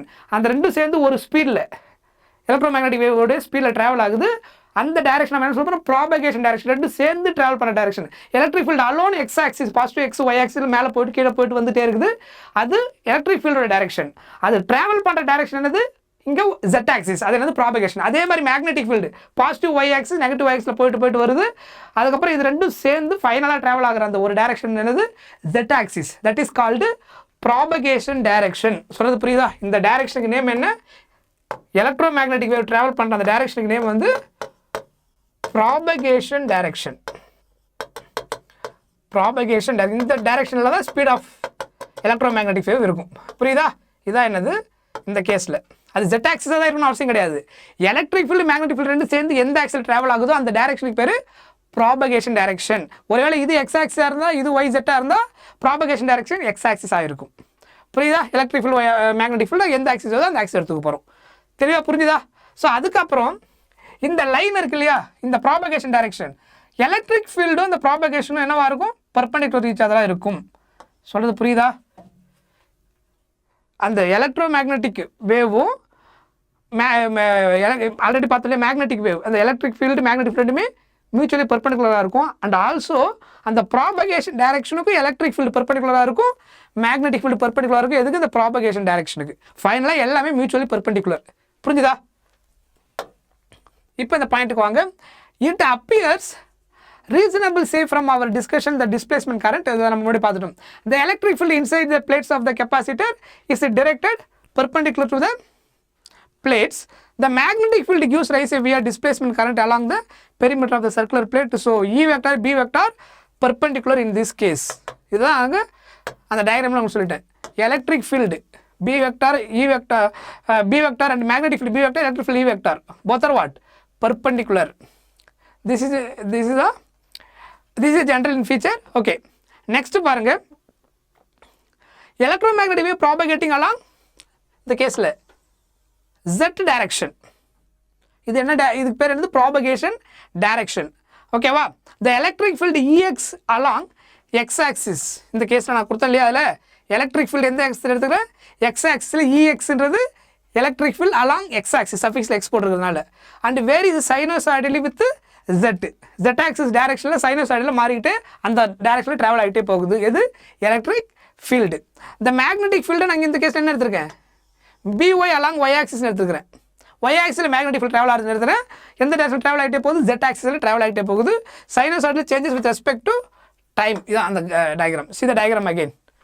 இது எக்ஸு, இது ஒய். இது நம்ம ரஃபாக எடுத்துருக்கிறோம். இந்த ஆக்சிஸ் இதுதான் ஜெட் இருக்கணும் அவசியம் கிடையாது, கம்பல்சரி. இது எக்ஸ் வரலாம், இது ஒய் வரலாம், இங்கே ஜெட் வரலாம். ஃபைனலாக எது ப்ராபகேஷன் டைரக்ஷன்றது, ஃபைனலாக ரெண்டு சேர்ந்து எந்த ஆக்சிஸில் ட்ராவல் ஆகுதோ அந்த ஆக்சிஸ் ஆனது propagation direction of the electromagnetic wave. சொல்கிறது புரிஞ்சுதா? Right. So BY are perpendicular each other and thus. ஃபைனலாக நீங்கள் நோட் பண்ணிக்க வேண்டிய அடுத்தது ப்ராப்ளம் பாயிண்ட் ஆஃப் வியூவில் அப்படின்னா, எலக்ட்ரிக் அண்ட் மேக்னெட்டிக் ஃபீல்டோடைய ஜென்ரல் ஃபார்ம் எப்படி எழுதுறது, இதுதான் general formula. Electric field travel ஆகுதுன்னா அது எந்த ஆக்சிஸில் ட்ராவல் ஆகுதுன்றதை ஃபஸ்ட் இங்கே சொல்லிடணும். EXன்னு போட்டால் என்ன அர்த்தம், எக்ஸ் ஆக்சிஸ். புரியுதா? அப்படி இல்லைன்னா வெக்டாரில் சொல்லணும். ஃபைனலாக நம்ம ரெண்டு ஃபார்முலையும் சொல்லுவோம், சரியா? EX அப்படின்னா என்ன அர்த்தம், electric field along X axis equal to E0 amplitude. Amplitude எப்போ வரும், வேவ் இருந்தாலே எனக்கு என்ன இருக்கும், ஆம்ப்ளிடியூட் இருக்கும். இது என்னது, சைனோசாய்டல் வேவ் இல்லையா? ஸோ அப்போ எவ்வளோ ஹைட் வரைக்கும் போயிருக்கோ அது என்னது amplitude of the electric field, அதான் இங்கே என்னது E0. புரியுதா? இங்கே நம்ம எடுத்துக்கிற வேவ் வந்து சைன் வேவ், காஸ் வேவும் நம்ம எடுக்கலாம். சைன் எடுத்தாலும் கரெக்டு, காஸ் வேவ் எடுத்தாலும் ரெண்டுமே என்ன shape, sinusoidal shape. So either sine wave or cos wave எடுக்கலாம். இப்போ நம்ம டெக்ஸ்ட் புக் இங்கே சைன் கொடுத்தோம், sine also correct, cos also correct. புரியுதா? அதுக்கப்புறம் அதனுடைய general formula KZ minus omega T. இது என்னது, எக்ஸ் ஆக்சிஸில் எலக்ட்ரிக் ஃபீல்டு ட்ராவல் ஆச்சுன்னா அதனுடைய formula EX equal amplitude of the electric field sine of KZ minus omega T. அதுக்கப்புறம் மேக்னெட்டிக் ஃபீல்டு, இது ஒய் ஆக்சிஸில் ட்ராவல் ஆகுது, amplitude of the magnetic field B0. இதனுடைய ஒய் ஆக்சிஸில் மேக்னெட்டிக் ஃபீல்டோடைய ஆம்ப்ளிடியூடு, இதுவும் சைனில் தானே ட்ராவல் ஆகுது, அதனால் sine of KZ minus omega T. ஓகேவா? ஆக்சுவலாக இங்கே ப்ளஸ் ஆர் மைனஸ் யூஸ் பண்ணலாம், இங்கே ப்ளஸும் வரலாம் மைனஸும் வரலாம் இந்த ஒமேகா Tயில். இது ஒரு எக்ஸாம்பிள் நம்ம இதை கொடுத்துருவோம். இந்த வேவுக்கு you can use plus or minus, some கேஸில் ப்ளஸும் வரும். ஸோ நம்ம எடுக்கிற வேவோடைய டேரக்ஷனை பொறுத்தது. ஸோ அதனால் plus or minus omega T தான் general, plus omega T use பண்ணாலும் தட் ஆல்சோ கரெக்ட். அந்த டயக்ராமோட ஸ்ட்ரக்சருக்கு ஏற்ற மாதிரி நமக்கு ப்ராப்ளம் ப்ளஸும் கொடுப்பாங்க, அதனால் கன்ஃபியூஸ் பண்ணிக்க தேவையில்லை. புரியுதா? இதில் ஒரு விஷயத்தை நீங்கள் நோட் பண்ணணும், என்ன அப்படின்னா லிசன், ப்ராபகேஷன் டைரக்ஷன் எதுவோ அதுதான் இங்கே உள்ளே வரும். எலக்ட்ரிக் ஃபீல்டு எடுத்தீங்கனாலும் மேக்னெட்டிக் ஃபீல்டு எடுத்தீங்கனாலும் இங்கே வரக்கூடிய காம்பனண்ட் என்னது, அந்த KZன்னு சொன்னது, அந்த Z represents what, that is the propagation direction of electric field and magnetic field. ரெண்டு ஈக்குவேஷன்லையுமே இங்கேயும் Zனா இங்கேயும் Z தான் வரும். ஒருவேளை ப்ராபகேஷன் டைரக்ஷன் எக்ஸ் ஆக்சிஸாக இருந்தால் இங்கே எக்ஸ்னா இங்கேயும் எக்ஸ் தான் வரும். ஒருவேளை ப்ராபகேஷன் டைரக்ஷன் ஒய் ஆக்சிஸாக இருந்தால் இங்கே ஒய்னா இங்கே தான் ஒய் தான் வரும். ஏன்னா electric and magnetic field both are mutually பெர்பெண்டிகுலராக ஒரே ப்ராபகேஷன் டைரக்ஷனாக ட்ராவல் ஆகும். அதனால் இங்கே Z இங்கே எக்ஸ்னு வரவே வராது எப்பயுமே, தட் இஸ் ராங். சொல்கிறது புரியுதா? இந்த இடத்துல இது Zனா இங்கே ரெண்டுமே Z தான், இங்கே எக்ஸ்னு கொடுத்தாலும் இங்கே எக்ஸ் தான் வர முடியும், இங்கே ஒய்னா இங்கே ஒய் தான் வரும். Because that is the component involve inside multiplication with K வருது இல்லையா, that component is called propagation direction component. புரியுதா? அந்த ஆக்சிஸ். ஸோ அதனால் அதை கரெக்டாக ஞாபகம் வச்சுக்கோங்க. அதுக்கப்புறம் electric field x axis, magnetic field y axis. So x y the propagation direction, இப்படி தான் அந்த ஈக்குவேஷன் இன்வால்வ் ஆகும். இதில் K வேல்யூ வந்து எதுக்கு ஈக்குவல்னா 2π/λ. இது formula. The value of K வந்து டெக்ஸ்ட் புக்கில் கொடுத்துருப்பாங்க 2π/λ. புரியுதா? அது எதனுடைய வேல்யூ, Kயோட வேல்யூ. நம்ம ஈக்குவேஷனில் K கொடுக்காம அங்கே ஒரு வேல்யூ கொடுத்துருவாங்க. இது கூட கம்பேர் பண்ணி நம்ம என்ன பண்ணணும், நமக்கு என்ன கண்டுபிடிச்சு சொல்கிறாங்களோ அதை கால்குலேட் பண்ண தெரியணும். சொல்கிறது புரியுதா? இதுவே இந்த மாதிரி ஈக்குவேஷன் இருந்தால், சப்போஸ் இதே ஈக்குவேஷனை இப்போ நான் முன்னாடி கொடுத்தேன் இல்லையா அந்த டயக்ராம் கேஸில், இதே கூட எடுத்துக்கோங்க. இந்த கேஸ்லேயே நான் ஒரு ரெஃபரன்ஸுக்கு ஸ்பெஷல் கேஸ் எடுக்கிறேன். இப்போது இந்த ஆக்சிஸ் நான் எக்ஸ் ஆக்சிஸ் எடுத்துக்கிறேன். இன்கேஸ் இது எக்ஸ், ஓகேவா? இந்த ஆக்சிஸ் எக்ஸ் எடுத்துடுறேன், இது ஒய் ஆக்சிஸ் தான் நான் Z ஆக்சிஸ் எடுத்துடுறேன். ஒரு வேளை நான் சொல்கிறது புரியுதா? முன்னாடி இவங்க எடுத்துக்கிற அந்த டயக்ராமுக்கு இது எப்படி வரும்னு எழுதிட்டேன். இப்போ நான் என்ன பண்ணுறேன், ஸ்பெஷல் கேஸ் எடுக்கிறேன். இஃப் ஒருவேளை இந்த ஆக்சிஸை நான் எக்ஸ்ன்னு எடுத்து இதை நான் ஒய்ன்னு எடுத்து இது Zன்னு எடுத்துருந்தேன்னா இப்போ இந்த ஈக்குவேஷனை எப்படி எழுதுறதுன்னு பாருங்கள். இந்த same equation I can write, ஓகேவா? இஃப் எக்ஸ் ஆக்சிஸ் வந்து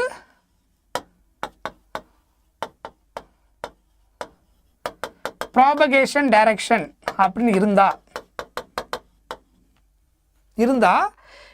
இப்போ இது எப்படி எழுதணும், எலக்ட்ரிக் ஃபீல்டு இப்போ எந்த ஆக்சிஸில் போகுது, இப்போ நான் கொடுத்துருக்க அந்த கேஸுக்கு எனக்கு டெக்ஸ்ட் புக்கில் இருந்த கேஸ் முடிஞ்சுது. நான் திரும்ப தனியாக டயக்ராம் போடாமல் நான் இதுலேருந்து மாற்றி இருந்தால் எப்படி இருக்கிறது அப்படியே இங்கே கம்பேர் பண்ணுறதுக்காக கொடுக்குறேன். அண்டர்ஸ்டாண்ட் பண்ணி அது கொஞ்சம் ஈஸியாக இருக்கும். அதுக்காக இப்போ நான் என்ன பண்ண போகிறேன்னா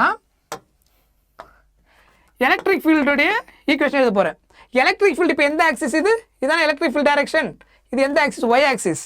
அப்போ இங்கே என்ன எழுதணும், EYன்னு எழுதணும். ஏன்னா இந்த ஃபார்முலா பிளைண்டாக இப்படி தான் இருக்குன்னு நீங்கள் புரிஞ்சிக்கூடாது, இது ஃபார்மெட்டு.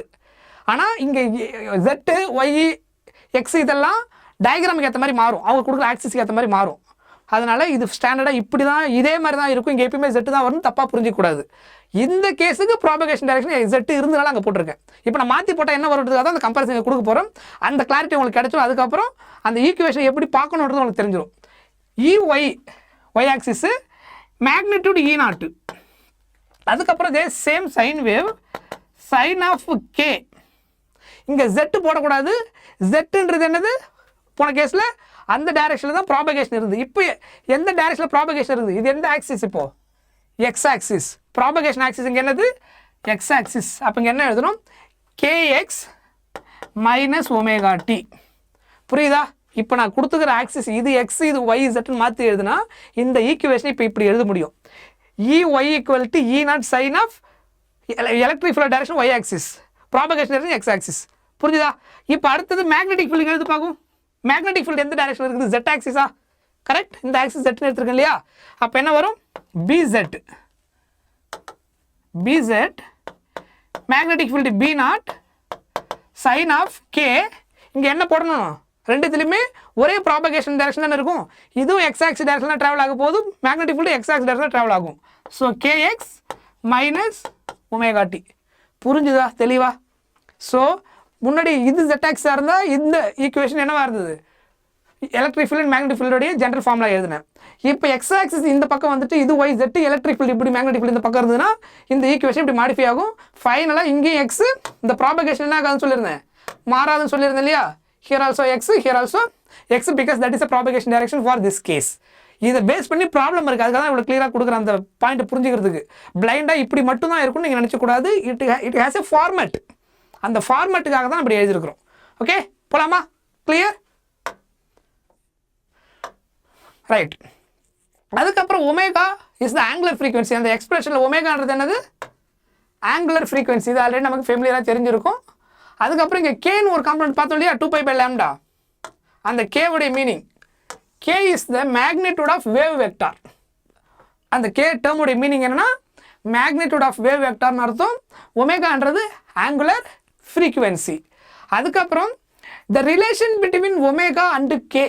அந்த இப்போ நம்ம பார்த்த அந்த ஃபார்முலாவில் இன்சைடில் ஃபஸ்ட்டு எக்ஸ்பிரஷன் பார்த்தோம் இல்லையா? சைன் ஆஃப் கேஎக்ஸ் கேZ இல்லையா? கேZ மைனஸ் 𝜔t. அந்த கேவுக்கும் ஒமேகாவுக்கும் உள்ள ரிலேஷன் என்னென்னு பார்த்தீங்கன்னா இந்த ரிலேஷன் எல்லாம் புரிஞ்சு வச்சுக்கணும். Omega equal to CK. ஏன்னா இதெல்லாம் ப்ராப்ளமுக்கு இந்த சாப்டர் தேவைப்படக்கூடிய ரிலேஷன்ஸ். ஸோ ஒரு ஃபார்முலா நீங்கள் ஃபஸ்ட் நோட் பண்ணிட்டு வந்துடுங்க. Omega equal to KC, otherwise K equal to என்ன எழுதலாம்? ω/c எழுதலாம் இந்த கேஸில். ஸோ இது புரியுதா? So remember this thing. இது ஒரு formula. The relation between K and C. இது எப்படி தான் புரிஞ்சு? சின்றது இங்கே sorry omega and K relation between இந்த கேஸை ஃபார்முலா படிக்கும்போது எப்படி படிச்சுக்கணும்னா relation between angular frequency omega and magnitude of wave vector கேவுக்குள்ள ரிலேஷன். ஸோ சின்றது இங்கே என்னது? Speed of electromagnetic wave or speed of light. அதுதான் எலக்ட்ரோமேக்னெட்டிக் வேவ், எல்லாமே அதே ஸ்பீடு தான். புரியுதா? அதோட வேல்யூ என்ன? 3 × 10⁸ மீட்டர்/செகண்ட். புரியுதா? இதெல்லாம் கான்ஸ்டன்டாக ஞாபகம் வச்சுக்க வேண்டிய ரிலேஷன். இதில் இந்த சியோட வேல்யூ இருக்கு இல்லையா? அடுத்த முக்கியமான இன்ஃபர்மேஷன் என்னென்னா இந்த வேல்யூ எதிலிருந்து டெரைவ் பண்ணியிருப்பாங்க? த ஸ்பீட் ஆஃப் லைட் இருக்கு இல்லையா? 3 × 10⁸ மீட்டர்/செகண்ட். அது எதுலேருந்து டெரைவ் பண்ணியிருப்பாங்கன்னா ரூட் ஆஃப் μ0 × ε0. வேக்கமில் மேக்னெட்டிக் பெர்மியபிலிட்டி μ0, அதுக்கப்புறம் எலக்ட்ரிக் பெர்மிட்டிவிட்டி ε0. இதை எடுத்து மல்டிப்ளை பண்ணி ரூட் எடுத்து அப்புறம் 1/, பண்ணி சிம்பிளிஃபை பண்ணதுக்கப்புறம் ஒரு ஆன்சர் கிடைக்கும். இதனுடைய ஆன்சர் தான் எதுக்கு ஈக்குவல்? அப்ராக்சிமேட்டாக 3 × 10⁸ metre second. So this is very very important relation. இந்த ஃபார்முலாவை நீங்கள் மெமரைஸ் பண்ணி வச்சுக்கணும். அதாவது பெர்மியபிலிட்டிக்கும் ஸ்பீடுக்குள்ள ரிலேஷன். இது வந்து எந்த கேஸுக்கு எக்ஸாக்டாக இது எப்போ யூஸ் பண்ணுவோம்? இது வேக்கம் கேஸுக்கு. புரியுதா? இது வேக்கம் கேஸுக்கு. ஓகே, வேக்கம் கேஸுக்கு எனி மீடியம் வந்து ஸ்பீடு எப்படி ஃபார்முலா எழுதுவீங்க? அடுத்தது எனி மீடியம், வேக்கம் இல்லாமல் எனி மீடியம் இருந்தால், ஏன்னா இதெல்லாம் ஃபார்முலா நம்ம கொஷின் பார்க்க போகிறது பேஸ் பண்ணி. அப்போ இந்த ஃபார்முலா எப்படி எழுதணும்னா 1/√μ எப்சிலான்னு எழுதணும். மியூன்றது என்னது? Magnetic permeability of the given medium. எப்சிலான்ன்றது electrical permittivity of the given medium. நாட்டுன்றது பர்டிகுலராக வேக்கம். சொல்கிறது புரியுதா?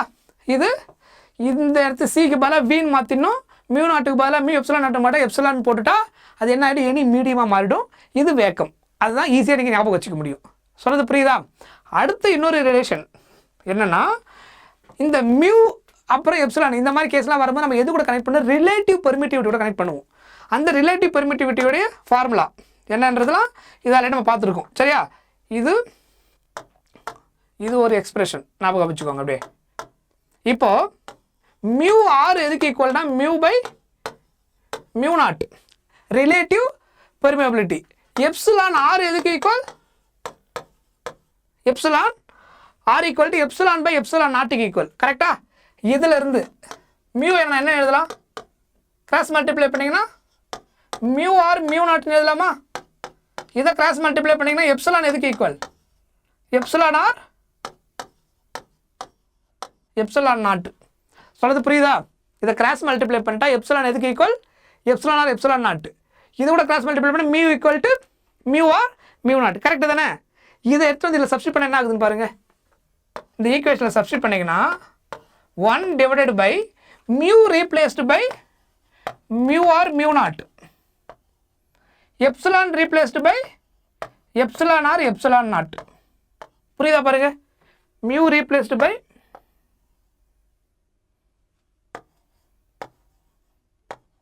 okay mu or mu naught இதில் epsilon replaced by epsilon or epsilon naught இந்த ஈக்குவேஷனை ஃபர்தராக எப்படி சால்வ் பண்ணலாம் then v equal to இதான் இப்படி பிரிச்சு எழுத போகிறேன் root of mu R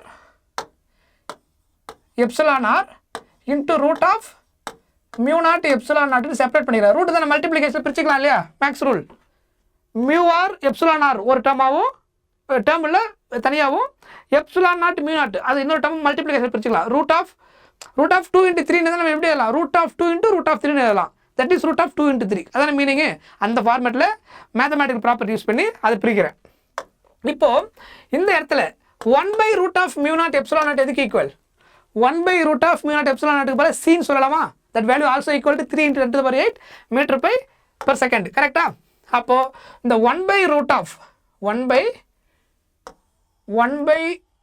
root of mu naught epsilon naught என்ன c ரீப்ளேஸ் பண்ணலாம் அப்போ c divided by root of mu or epsilon r இதுதான் என்னது speed of light in a medium சொல்றது புரியுதா speed of light in medium speed of light in vacuum அதாவது speed of electromagnetic wave in vacuum speed of electromagnetic medium compare பண்ணும்போது வேக்கமோடைய speed கூட மீடியமோட ஸ்பீடை compare பண்ண சொன்னால் இந்த ஃபார்முலா யூஸ் பண்ணணும் ரெண்டுமே எதனுடைய formula this also important formula இதோட மீனிங் என்ன c times of 1 by root of mu or epsilon r mu or epsilon r கொடுத்துட்டு ஸ்பீட் ஆஃப் லைட் நமக்கு ஆல்ரெடி ஸ்டாண்டர்ட் தெரியும் அப்போ அந்த மீடியமுடைய ஸ்பீடில் எலக்ட்ரோமேக்னெட்டிக் வேவோடைய ஸ்பீடை கண்டுபிடிக்க முடியும் புரியுதா இந்த எக்ஸ்பிரஷன் எப்போ யூஸ் பண்ணணும் ரிலேட்டிவ் பெர்மிட்டிவிட்டி கொடுத்துட்டு எலக்ட்ரிக் அண்ட் மேக்னெட்டிக் பெர்மிட்டிவிட்டி கொடுத்துட்டு அதில் ஸ்பீடு கேட்குறாங்க வி கேட்குறாங்க இன் டர்ம்ஸ் ஆஃப் எது கூட வேக்கம் கூட கம்பேர் பண்ணிங்கன்னா சி கூட கம்பேர் பண்ணிங்கன்னா ஹவு மெனி டைம்ஸ் அந்த மீடியமோட ஸ்பீடுன்னு கேட்டாங்கன்னா இந்த ஃபார்முலாவை யூஸ் பண்ணி ஆன்சர் கொண்டு வரணும் இந்த ஃபார்முலாவே கொஸ்டினாகவே வந்துருது நமக்கு புரியுதா இப்போ நம்ம அதை பார்ப்போம் இது எப்போ யூஸ் பண்ணுவோம் இதுவும் இம்பார்ட்டன்ட் ஃபார்முலா இது எப்போ டேரெக்டாக அந்த மீடியமோடைய பெர்மியபிலிட்டி அண்ட் பெர்மிட்டிவிட்டி கொடுத்துட்டாங்கன்னா ரிலேட்டிவ் பெர்மிட்டிவிட்டி கொடுக்காம பெர்மிட்டிவிட்டியும் பெர்மியபிலிட்டியும் அந்த மீடியமுக்கு டேட்டா கொடுத்துட்டாங்கன்னா இந்த ஃபார்முலா யூஸ் பண்ணணும் இங்கே சி யூஸ் பண்ண தேவையில்லை அது எப்போ சி கூட கம்பேர் பண்ணும்போது ஸ்பீட் ஆஃப் வேக்கம் கூட கம்பேர் பண்ணும்போது அந்த ஃபார்முலா யூஸ் பண்ணணும் ரெண்டுமே இதுக்கான மீடியம்கான ஃபார்முலா தான் புரியுதா இதுதான் ஆக்சுவலாக வேக்கமுக்கான ஃபார்முலா கிளியர் தெளிவாக புரிஞ்சுதா ஸோ இப்போ அந்த ரிலேஷன் இதை கொடுத்துருக்காங்க பாருங்க C equal to 1 by root of mu naught epsilon naught புரியுதா அதுக்கப்புறம் ஒமேகாவோட வேல்யூ நமக்கு தெரியும் what is the value of omega ஒமேகாவோட வேல்யூ என்ன ஓகே இந்த ஒமேகா இருக்கு இல்லையா ஒமேகாவோட வேல்யூ வந்து ஆங்குலர் ஃப்ரீக்வன்சி ஒமேகா எதுக்கு equal omega equal to 2π nu ஞாபகம் இருக்கா இந்த ஃபார்முலா இதெல்லாம் ஸ்டார்டிங்கில் இந்த ரொட்டேஷனல் மோஷன்லேயே வந்துடும் ஒமேகா ஈக்குவல் டு 2π நியூ அப்போ ஃப்ரீக்வன்சி மட்டும் வேணும் நமக்கு என்ன பண்ணணும் நியூ ஈக்குவல் டு 2π இங்கே கொண்டு வந்துட்டா என்ன ஆகிடும் ஒமேகா பை 2π அப்படின்னு கிடைக்கும் ஃப்ரீக்வன்சி எதுக்கு ஈக்குவல் 2π பை ஒமேகாவுக்கு ஈக்குவல் டைம் பீரியட் கேட்டால் என்ன கால்குலேட் பண்ணுவீங்க இதுலேருந்து what is nu nu equal to 1/t ஃப்ரீக்வன்சியும் டைம் என்னது இன்வெர்ஸ்லி ப்ரொபோர்ஷனல். அப்போ ஒமேகா வந்து nu equal to omega by 2πக்கு ஈக்குவல்னா ரெசிப்ரோக்கல் இடத்துல என்ன வரும் இதுலேருந்து t is equal to 1/நியூன்னு எழுதலாமா? அப்போ ஃபர்தராக t என்ன கிடைக்கும்? நியூ வந்து ஒமேகா பை 2πனா ரெசிப்ரோக்கல் இடத்துல என்ன வரும் 2π/ஒமேகா. சொல்கிறது புரியுதா? இது ஒன்று ஃபார்முலா. டைம் பீரியடுக்கும் இதுக்குள்ள ரிலேஷன். இது எதுக்கு? டைம் பீரியடுக்கும் ஃப்ரீக்வன்சிக்கு உள்ள அந்த ரிலேஷன். இது என்னது? Omega equal to omega by 2π. இது எல்லாமே formula. 2π nu. This are what important formula. புரியுதா? இப்போ இதிலிருந்து நம்ம என்ன கொண்டு வர போகிறோம்னா த ரிலேஷன் பிட்வீன் எதிலிருந்து கொண்டு வர போகிறோம்? வெலாசிட்டி, வேவ் லென்த்து, அதுக்கப்புறம் ஃப்ரீக்வன்சி. இப்போ ஒமேகா ஈக்குவல் டு என்னன்னு பார்த்தோம். What is omega? இதில் தான் நம்ம கண்டினியூ பண்ணுவோம். இங்கே தானே பார்த்து வச்சுருக்கிறோம். ஒமேகா என்னன்னு பார்த்து வச்சுருக்கிறோம். ஒமேகா ஈக்குவல் டு கேசி அப்படின்னு பார்த்தோமா? கரெக்ட். இதில் ஒமேகா எதுக்கு ஈக்குவல்? 2π நியூக்கு ஈக்குவல். ஒமேகா எதுக்கு ஈக்குவல்? 2π nu frequency. கரெக்டா? கே வேல்யூ எதுக்கு ஈக்குவல் பார்த்தோம்? 2π/λ ஈக்குவல் பார்த்தோமா? இன்ட்டு சி அப்படியே இருக்கும். இப்போ இதில் எதெல்லாம் கேன்சல் ஆகும்? 2π கேன்சல், 2π கேன்சல். கரெக்டா? இந்த நியூவை கிராஸ் மல்டிப்ளை பண்ணிங்கன்னா நியூ லாம்டா ஈக்குவல் டு சின்னு கிடைக்கும். புரியுதா? நியூ லாம்டா ஈக்குவல் டு சின்னா என்ன அர்த்தம்?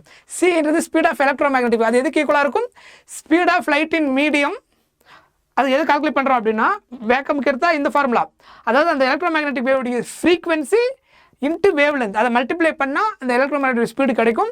வேக்கமில் அது எதுக்கு ஈக்குவல்? சிக்கு ஈக்குவல். சின்றது 3 × 10⁸ மீட்டர்/செகண்ட்.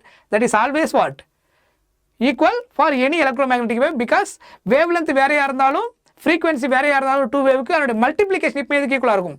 3 × 10⁸ மீட்டர்/செகண்டுக்கு ஈக்குவலாக இருக்கும். இது எப்போ? இது வேக்கம் கேஸுக்கு.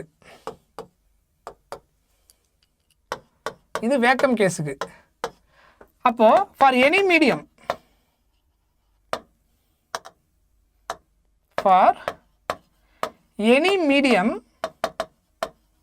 v ஈக்குவல் டு என்ன அர்த்தம்? Frequency into wavelength. அந்த மீடியமில் அந்த வேவோடைய ஃப்ரீக்வன்சி என்ன, வேவ் லென்த் என்ன, மல்டிப்ளை பண்ண என்ன கிடைச்சிடும்? புரியுதா? For any medium speed of electromagnetic wave. புரியுதா உங்களுக்கு? இது வேக்கமில் speed of EM wave. Formula still சிம்பிளாக என்னது? ஸ்பீடுன்றது எதுக்கு ஈக்குவல்? வேவ் லென்த் இன்ட்டு ஃப்ரீக்வன்சிக்கு ஈக்குவல். அந்த மீடியமில் என்ன வேவ் லென்த் இருக்குது, என்ன ஃப்ரீக்வன்சி மல்டிப்ளை பண்ணால் அந்த மீடியமோடைய ஸ்பீடு கிடச்சிரும். வேக்கமாக இருந்தால் சி டேரெக்டாக சொல்கிறோம். அது 3 × 10⁸ மீட்டர்/செகண்ட். இந்த வேல்யூ நமக்கு தெரியும். This is approximately equal to 3 × 10⁸ metre second. Depends on the wave. No issue. The value is still same. அதே மாதிரி எனி மீடியமுக்கு ஸ்பீடு சேமாக தான் இருக்கும். வேல்யூ இதே வேல்யூ இருக்காது. சம் அதர் வேல்யூ கிடைக்கும். ஆனால் ஸ்பீடு வந்து என்னது? அந்த மீடியமில் எல்லா எலக்ட்ரோமேக்னெட்டிக் வேவும் ஒரே ஸ்பீடில் தான் போகும். ஏன்னா நியூ அண்ட் லாம்டா மல்டிப்ளை பண்ணும்போது we will get the same answer. புரிஞ்சுதா?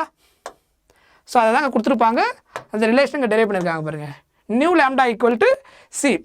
இட் இஸ் ஆல்சோ இந்த மேக்ஸ்வெல்ஸ் ஈக்குவேஷன்லேருந்து நம்ம டெரைவ் பண்ணோம்னா இது ஆக்சுவலாக B0, இது E0. இந்த ஃபார்முலாவும் ரொம்ப ரொம்ப முக்கியம்.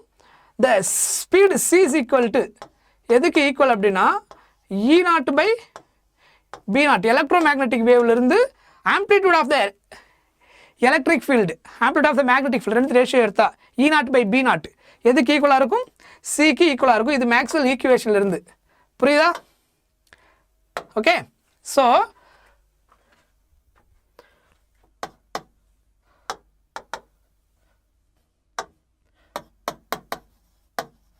from Maxwell's equation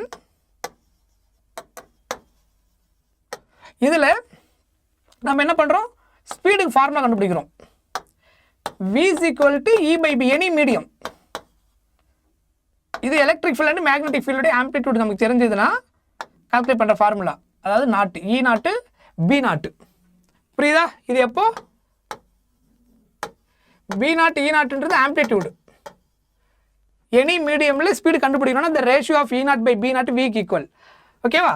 for vacuum பர்டிகுலராக வேக்கமாக இருந்தால் for vacuum C equal to E0/B0 புரியுதா? எனி மீடியம்னா எந்த ஸ்பீடு வேணாலும் இருந்துக்கலாம் அர்த்தம். அந்த இடத்துல அதோட E0/B0 இது ரெண்டும் ஒரே வேல்யூன்னு அர்த்தம் கிடையாது.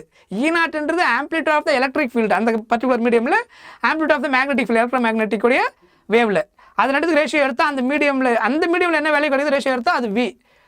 பர்டிகுலர் வேக்கமாக இருந்தால் விக்கு பதிலாக சி போடுவோம், அதனுடைய ஆம்ப்ளிடியூட் அண்டு அது எலக்ட்ரிக். புரியுதா உங்களுக்கு? இது சிம்பிளாக V is equal to E/Bன்னு சொல்லுவோம். ஸோ E/Bனா ஈன்றது அந்த ஃபீல்டு, ஆம்ப்ளிடியூட் சைடில் தான் நம்ம எழுதுவோம். சொல்கிறது புரியுதா? அதனால இப்படி எழுதிருப்போம். அதில் இது ரெண்டும் ஒரே வேல்யூன்னு அர்த்தம் கிடையாது. கிளியர்? அந்த மீடியமில் என்ன ஆம்ப்ளிடியூட்ன்றதை எழுதணும். E0ன்றது வேக்கம் மீனிங்காக நமக்கு போடலை, ஆம்ப்ளிடியூட்ன்ற மீனிங்கில் போட்டிருக்கேன். E0/B0ன்றது amplitude of the wave, E0/B0 புரியுது? அந்த மீடியமில் அதே தான் இங்கேயும். சிம்பிளாக V is equal to E/Bன்னு கூட சொல்லுவாங்க. So don't confuse, still it represents in amplitude. ஓகேவா? கிளியர்? எஸ்.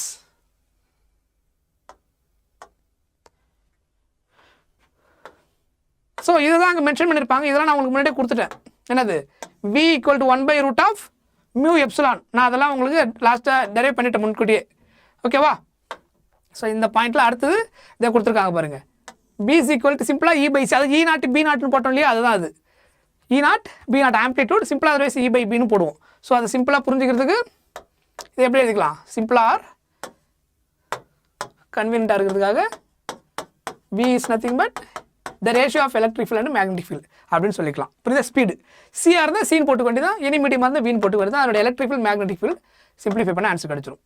கிளியர்? ஸோ இது ஆக்சுவலாக டெக்ஸ்ட் புக் ப்ராப்ளம் பார்த்தீங்கன்னா தெரியும். A plane electromagnetic wave of a frequency கொடுத்துருக்காங்க. என்ன கொடுத்துருக்காங்க கொஸ்டினில்? 25 MHz travels in a free space along x direction at a particular point space and time. Electric field கொடுத்துருக்காங்க 6.3. அதோட டைரக்ஷன் என்ன கொடுத்துருக்காங்க? J cap. புரியுதா? Volt/meter. What is B at the point? So question படிக்கும் போதே நீங்கள் ஒரு சில பாயிண்ட்லாம் கேர்ஃபுல்லாக நோட் பண்ணிடணும். எலக்ட்ரிக் ஃபீல்டு கொடுத்துட்டாங்க கரெக்டாக. இங்கே ஃப்ரீக்வன்சி நமக்கு தேவைப்படாது. ஏன்னா அவங்க கேட்டுருக்கிறது என்னது? மேக்னெட்டிக் ஃபீல்டு மட்டும்தான் என்னென்னு கேட்டிருக்கிறாங்க. கரெக்டாக? ஸோ நமக்கு ஆல்ரெடி ஃபார்முலா தெரியும். என்னது? Speed equal to electric field magnetic ஃபீல்டோட ரேஷியோவுக்கு ஈக்குவல் அப்படின்னு நம்ம எடுத்து சால்வ் பண்ணிடுறோம். கரெக்டாக? அப்போது C is equal to E/B. இங்கே என்ன வரும்? அவங்க என்ன கேட்டிருக்காங்க? B கேட்டிருக்காங்க இல்லையா? அப்போ கிளாஸ் மல்டிப்ளை பண்ணிங்கன்னா E/C. ஸோ கொஷினில் E கொடுத்துட்டாங்க 6.3 பை V நமக்கு தெரியும் 3 × 10⁻8. இதை சிம்பிளிஃபை பண்ணால் உங்களுக்கு இந்த ஆன்சர் கிடைக்கும் 2.1 × 10⁻−8. So to find the direction we know that E is along y direction and the wave propagates along x axis. So இந்த கொஸ்டினில் எலக்ட்ரிக் ஃபீல்டோட டைரக்ஷன் இங்கே EX EY சஃபிக்ஸில் போடாமல் வெக்டாரில் சொல்லிட்டாங்க. என்ன vector direction? J cap. J capனா அப்போ என்ன அர்த்தம்? y ஆக்சிஸா? I capனா x axis, J capனா y axis, K capனா என்ன எடுத்துருக்கோம்? Z axis. ஆல்ரெடி நமக்கு இது தெரியும். அப்போது மேக்னெட்டிக் ஃபீல்டு ஃபைனலாக எந்த ஆக்சிஸில் இருக்கும் அதுதான் கொஸ்டினாக கேட்டிருக்கிறாங்க. அப்போ அதோட மேக்னிடியூடு கண்டுபிடிச்சிட்டு அதுக்கப்புறம் நம்ம என்ன கண்டுபிடிச்சாக்கணும்? டைரக்ஷன் கண்டுபிடிக்கிறாங்க. டைரக்ஷன் எப்படி கண்டுபிடிக்கிறது அப்படின்னா ரொம்ப சிம்பிள். நமக்கு ஸ்பீடோடைய ஃபார்முலா தெரியும் இல்லையா? இந்த எக்ஸ்பிரஷன் இதில் அதனோட டைரக்ஷன் கண்டுபிடிக்கிறதுக்கு நம்ம என்ன யூஸ் பண்ண போகிறோம் அப்படின்னா B vector equal to E vector cross B vector. இந்த ஃபார்மேட்டை யூஸ் பண்ணி ஓகேவா? வேக்கமாக இருந்தால் இங்கே C வெக்டார்னு போட்டுக்கணும், அவ்வளோதான். E vector cross B vector இதில் என்னென்ன காம்பனண்ட் கொடுத்துருக்காங்களோ அதை எழுதி நமக்கு கிராஸ் ப்ராடக்டோட ரூல் தெரியும் இல்லையா? இதுதான் ஃபார்முலா. டைரக்ஷன் கண்டுபிடிக்கிறதுக்கான ஃபார்முலா இதுதான். நமக்கு ஆல்ரெடி வெக்டார் ப்ராடக்டோட ரூல் தெரியும். வெக்டார் ப்ராடக்ட்ல ஒரு ரூல் இருக்கு. என்னது? இப்போ I cap J cap K cap unit vector கண்டுபிடிக்கணும்னா அந்த ரூல் ஞாபகம் இருக்கா உங்களுக்கு? Sorry,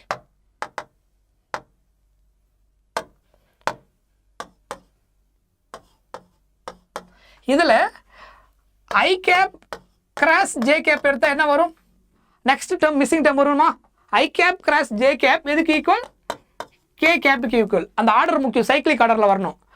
I cap cross J capனா அந்த ஆன்சர் எதுக்கு ஈக்குவல்? K capக்கு ஈக்குவல். அந்த தேர்ட் வெக்டார் கண்டுபிடிக்கிறதுக்கு. புரியுதா?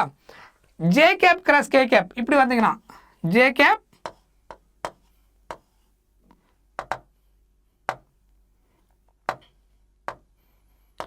J cap cross K cap. J K அப்புறம் என்ன வரணும்? I. J cap cross K கேப்புக்கு நீங்கள் கிராஸ் ப்ராடக்ட் எடுத்தீங்கன்னா என்ன வரும்? ஐ கேப்னு வரும். அடுத்தது இந்த பக்கம் வந்தீங்கன்னா k cap cross i cap எடுத்தால் என்ன வரும் ஆன்சர்? J cap. புரியுதா? கே கிராஸ் ஐ, அதில் மிஸ்ஸிங் டேம் என்னது? ஜே. ஃபைனலாக மிஸ்ஸிங் டேம் வந்துடும், அதில் எந்த டவுட் வேணாம். I cross j same time எடுத்துனா 0 ஆகிடும். புரியுதா? இதுதான் டிஃப்ரெண்ட் டேர்முக்கு வர்றது. இதில் ஆர்டர் வந்து ரிவர்ஸில் வந்துன்னா ஐ கிராஸ் ஜே வராமல் ஜே கிராஸ் ஐன்னு வந்தால் சைன் மாறிடும். இப்போ பாருங்கள், இந்த கேஸில் ஐக்கு ஜே ஐ ஜே இதான் cyclic order. I J K, அதுக்கப்புறம் K K cross I cross J, J cross K, இப்படி தான் வரணும். மிஸ்ஸிங் டேம் அப்படியே ப்ளஸில் வந்துகிட்டே இருக்கும். இப்போ மாற்றி எடுத்துட்டிங்கன்னா ஐ கிராஸ் ஜேவுக்கு பதிலாக ஜே கிராஸ் ஐன்னு வந்துருச்சு. சொல்கிறது புரியுதா? ஐ கிராஸ் ஜேன்னு எழுதாமல் ஜே கிராஸ் ஐன்னு ஆர்டர் எழுதுறீங்கன்னா சைன் நெகட்டிவ் ஆகிடும். மிஸ் ஆன டேர்ம் எதுவோ அதை போட்டுக்கணும். ஐ கிராஸ் ஜே கிராஸ் ஐக்கு என்ன வரும்? K. Missing term K. But order படி ஐ கிராஸ் ஜே வந்திருந்தால் எனக்கு கே ப்ளஸ் கே. மாற்றி வந்துருக்கிறதுனால இங்கே என்ன பண்ணணும்? மைனஸ் கே கேப்னு போடணும். ஸோ ஐ ஜே வந்தால் மிஸ்ஸிங் கே தான், அதில் எந்த டவுட்டும் கிடையாது. ப்ளஸ்ஸாக மைனஸான்றது இப்போ இந்த ஆர்டரில் பார்க்கணும். அடுத்தது பாருங்களேன், இப்போ ஜே கிராஸ் கே வந்து ஐனா கே கிராஸ் ஜேன்னு எடுக்கிறேன்னா கண்டிப்பாக இங்கே நான் அடுத்து என்ன போட்டுடலாம் யோசிக்காமல் ஐன்னு போட்ட முடியும். ஆனால் ப்ளஸ்ஸாக மைனஸ் ஆகிறது வெரிஃபை பண்ணணும். ஜே கிராஸ் கே இந்த ஆர்டரில் வந்ததுன்னா ப்ளஸ் ஐ கேப்பு. இப்படி ரிவர்ஸில் வருது, சைக்கிளிக் ஆர்டரில் போகும்போது ஆப்போசிட் சைக்கிளில் வருது. கே கிராஸ் ஜேன்னு வந்தால் இங்கே என்னது? மைனஸ் ஐ கேப்புக்கு ஈக்குவல். சொல்கிறது புரியுதா? அதே மாதிரி இந்த கேஸில் I cap cross K cap வந்தால் என்ன வரும்?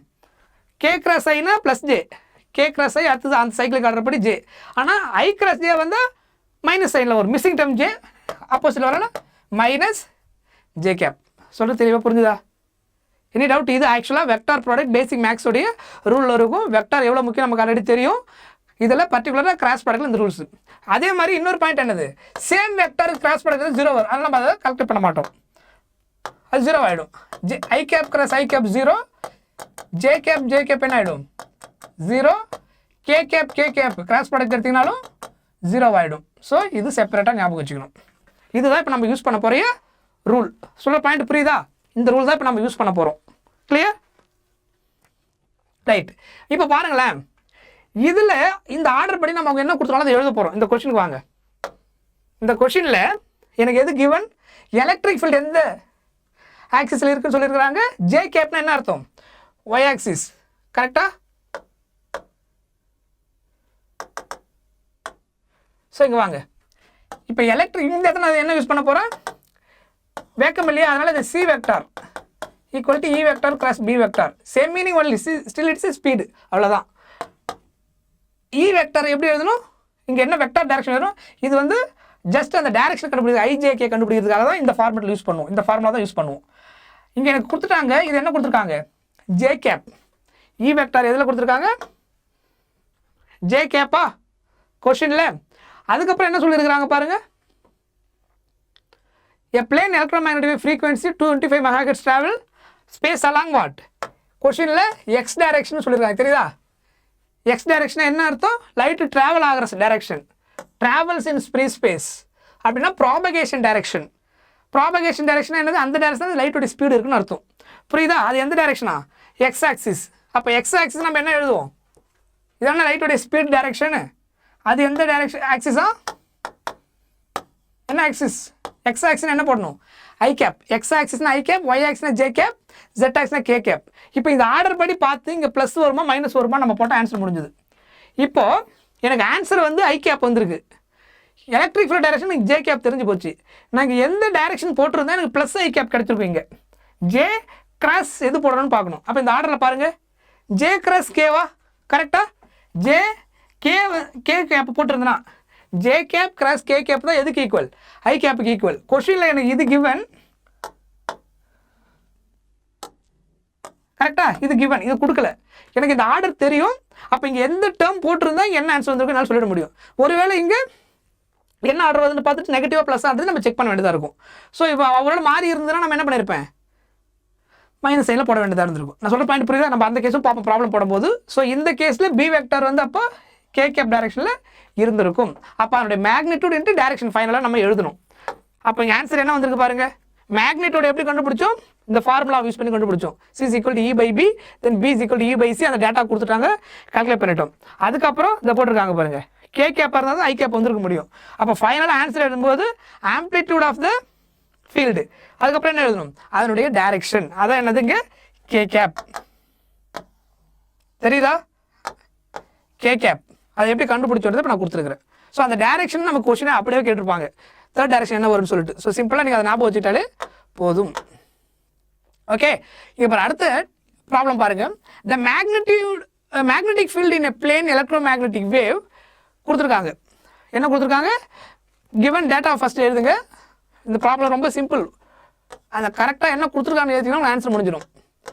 2 × 10⁻⁻7 டெஸ்லா, இது ஆம்ப்ளிடியூடு.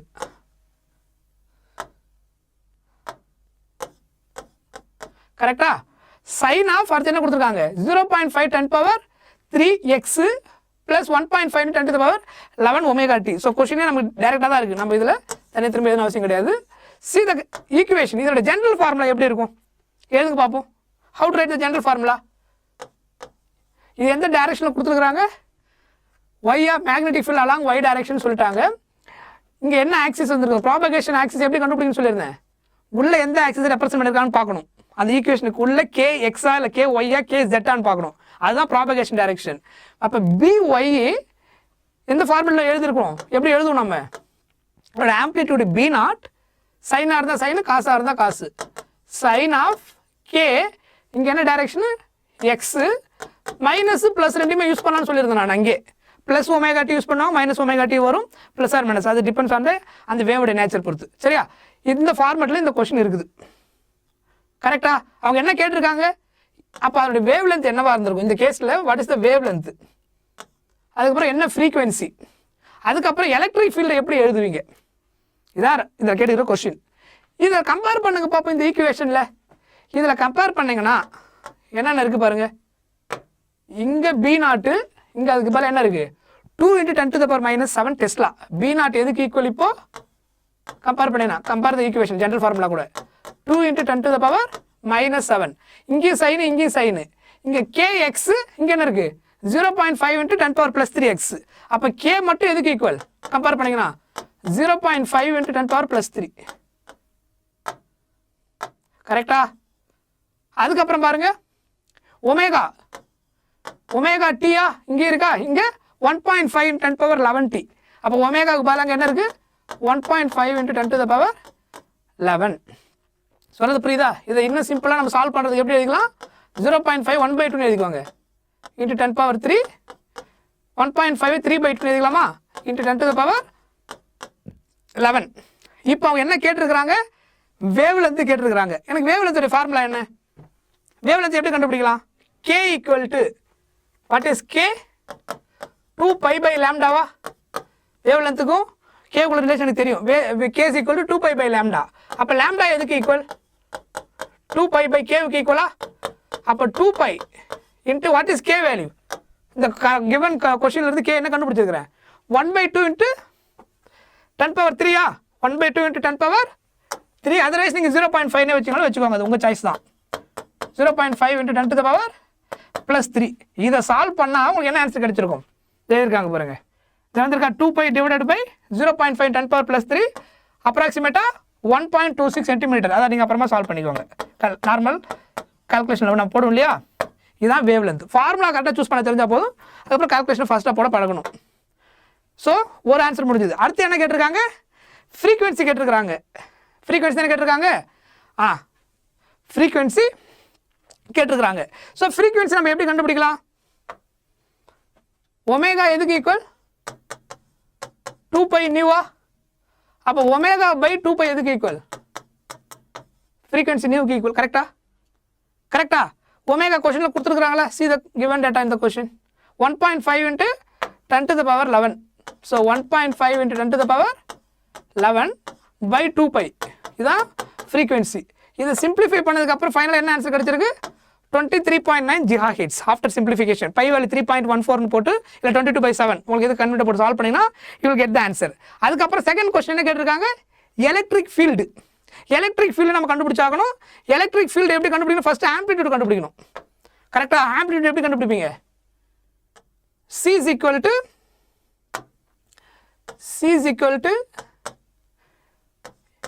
E0 by B0 பார்த்தோமா கரெக்ட் அதர்வைஸ் சிம்பிளாக E by B அது ஒன்றும் பிரச்சனை நமக்கு ஒரு நாட்டுன்னு போன அவசியம் கிடையாது சிம்பிளாக E by B அப்போது எலக்ட்ரிக் ஃபீல்டு தெரியணும்னா இதை கிராஸ் மல்டிப்ளை பண்ணால் கிடைக்கும் C into B கரெக்ட் சியோட வேல்யூ என்ன 3 into 10 to the power 8 magnetic field B0 என்னது இங்கே என்ன கண்டுபிடிச்சிருக்கிறோம் கொடுத்துருக்காங்க கொஸ்டினில் இதற்கு இல்லையா 2 into 10 power minus 7 2 into 10 power minus 7 not போட்டாலும் போட்டுக்கோங்க கன்ஃபியூஸ் பண்ணிக்காதீங்க சரியா நோ இஷ்யூ சரி இதை சால்வ் பண்ணிங்கன்னா என்ன வரும் ஃபைனலாக 6 into 10 வருமா 60 ஸோ ஆன்சர் என்ன வந்திருக்கு பாருங்கள் 6 into 10 to the power 1 அதை சிம்பிளாக 16 எழுதிக்கலாம் ஸோ அப்போ இதனுடைய டைரக்ஷன் எந்த பக்கம் இருக்கும் இதை ஃபைனலாக எழுதும்போது எப்படி எழுதணும் EZ equal to ஏன் Z போடுறேன் நான் மேக்னெட்டிக் ஃபீல்டு எதில் கொடுத்துட்டாங்க y ஆக்சிஸ் டைரக்ஷன் கொஸ்டினில் சொல்லிட்டாங்க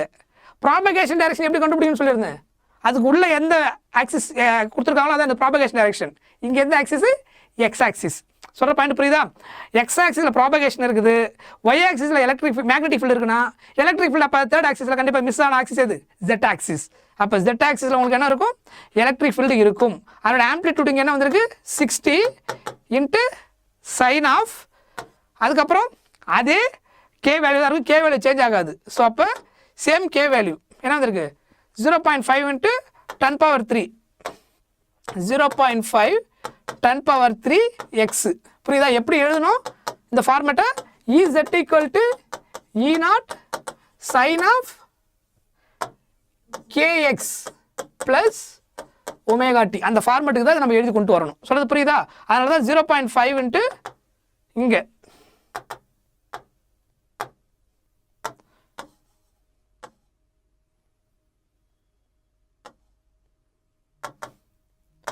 zero 0.5 into 10 to the power 3 இதனுடைய value K value into X plus omega என்ன கொடுத்துருக்காங்க 1.5 into 10 to the power 11 அதெல்லாம் மாறாது 1.5 into 10 to the power 11 T அப்புறம் யூனிட் என்னது வோல்ட் பர் மீட்டர் புரியுதா இதான் என்னது Z ஆக்சிஸில் எலக்ட்ரிக் ஃபீல்டுடைய அந்த ஈக்குவேஷன் புரியுதா இங்கே ஒரு இங்கே Z கொடுக்காம ஆக்சிஸில் கேட்டிருந்தாங்கன்னா அங்கே நம்ம என்ன எழுதிருக்கணும் கே கேப்னு எழுத வேண்டியதாக இருந்திருக்கும் இங்கே ஐ கேப் ஜே கேப் அந்த ஃபார்மேட்டில் கொடுத்துருந்தாங்கன்னா ஒரு வேளை இங்கே ஆக்சிஸில் கொடுத்தனால எக்ஸ் ஒய் Z இங்கே எழுதிடுறோம் இங்கே மென்ஷன் பண்ண அவசியம் கிடையாது ஐஜேகேன்றதை இங்கே சொல்லலைன்னா ஐஜேகேன்னு அங்கே சொல்லணும் வெக்டாரில் சொல்கிறது புரியுதா அப்போ கிவன் டேட்டாவுக்கு ஏற்ற மாதிரி நம்ம அதை கனெக்ட் பண்ணிக்கணும் புரியுதா ரைட் ஸோ லாஸ்ட்டாக நம்ம பார்க்க போகிற ஹெட்டிங் என்ன எலக்ட்ரோமேக்னெட்டிக் ஸ்பெக்ட்ரம் ஸோ இந்த எலக்ட்ரோமேக்னெட்டிக் ஸ்பெக்ட்ரம் இது ஆல்ரெடி நமக்கு தெரிஞ்சது தான் முக்கியமான பாயிண்ட்ஸ் என்னன்றதை மட்டும் நம்ம ஃபஸ்ட்டு பார்த்துருவோம் இதில் ஆக்சுவலாக இந்த ஆர்டர் பார்த்தீங்கன்னா என்னது இப்போ நீங்கள் இந்த ஆர்டரில் எழுதுனீங்கன்னா இதை டாப் டு பாட்டம் இந்த ஆர்டரில் எழுதுனீங்கன்னா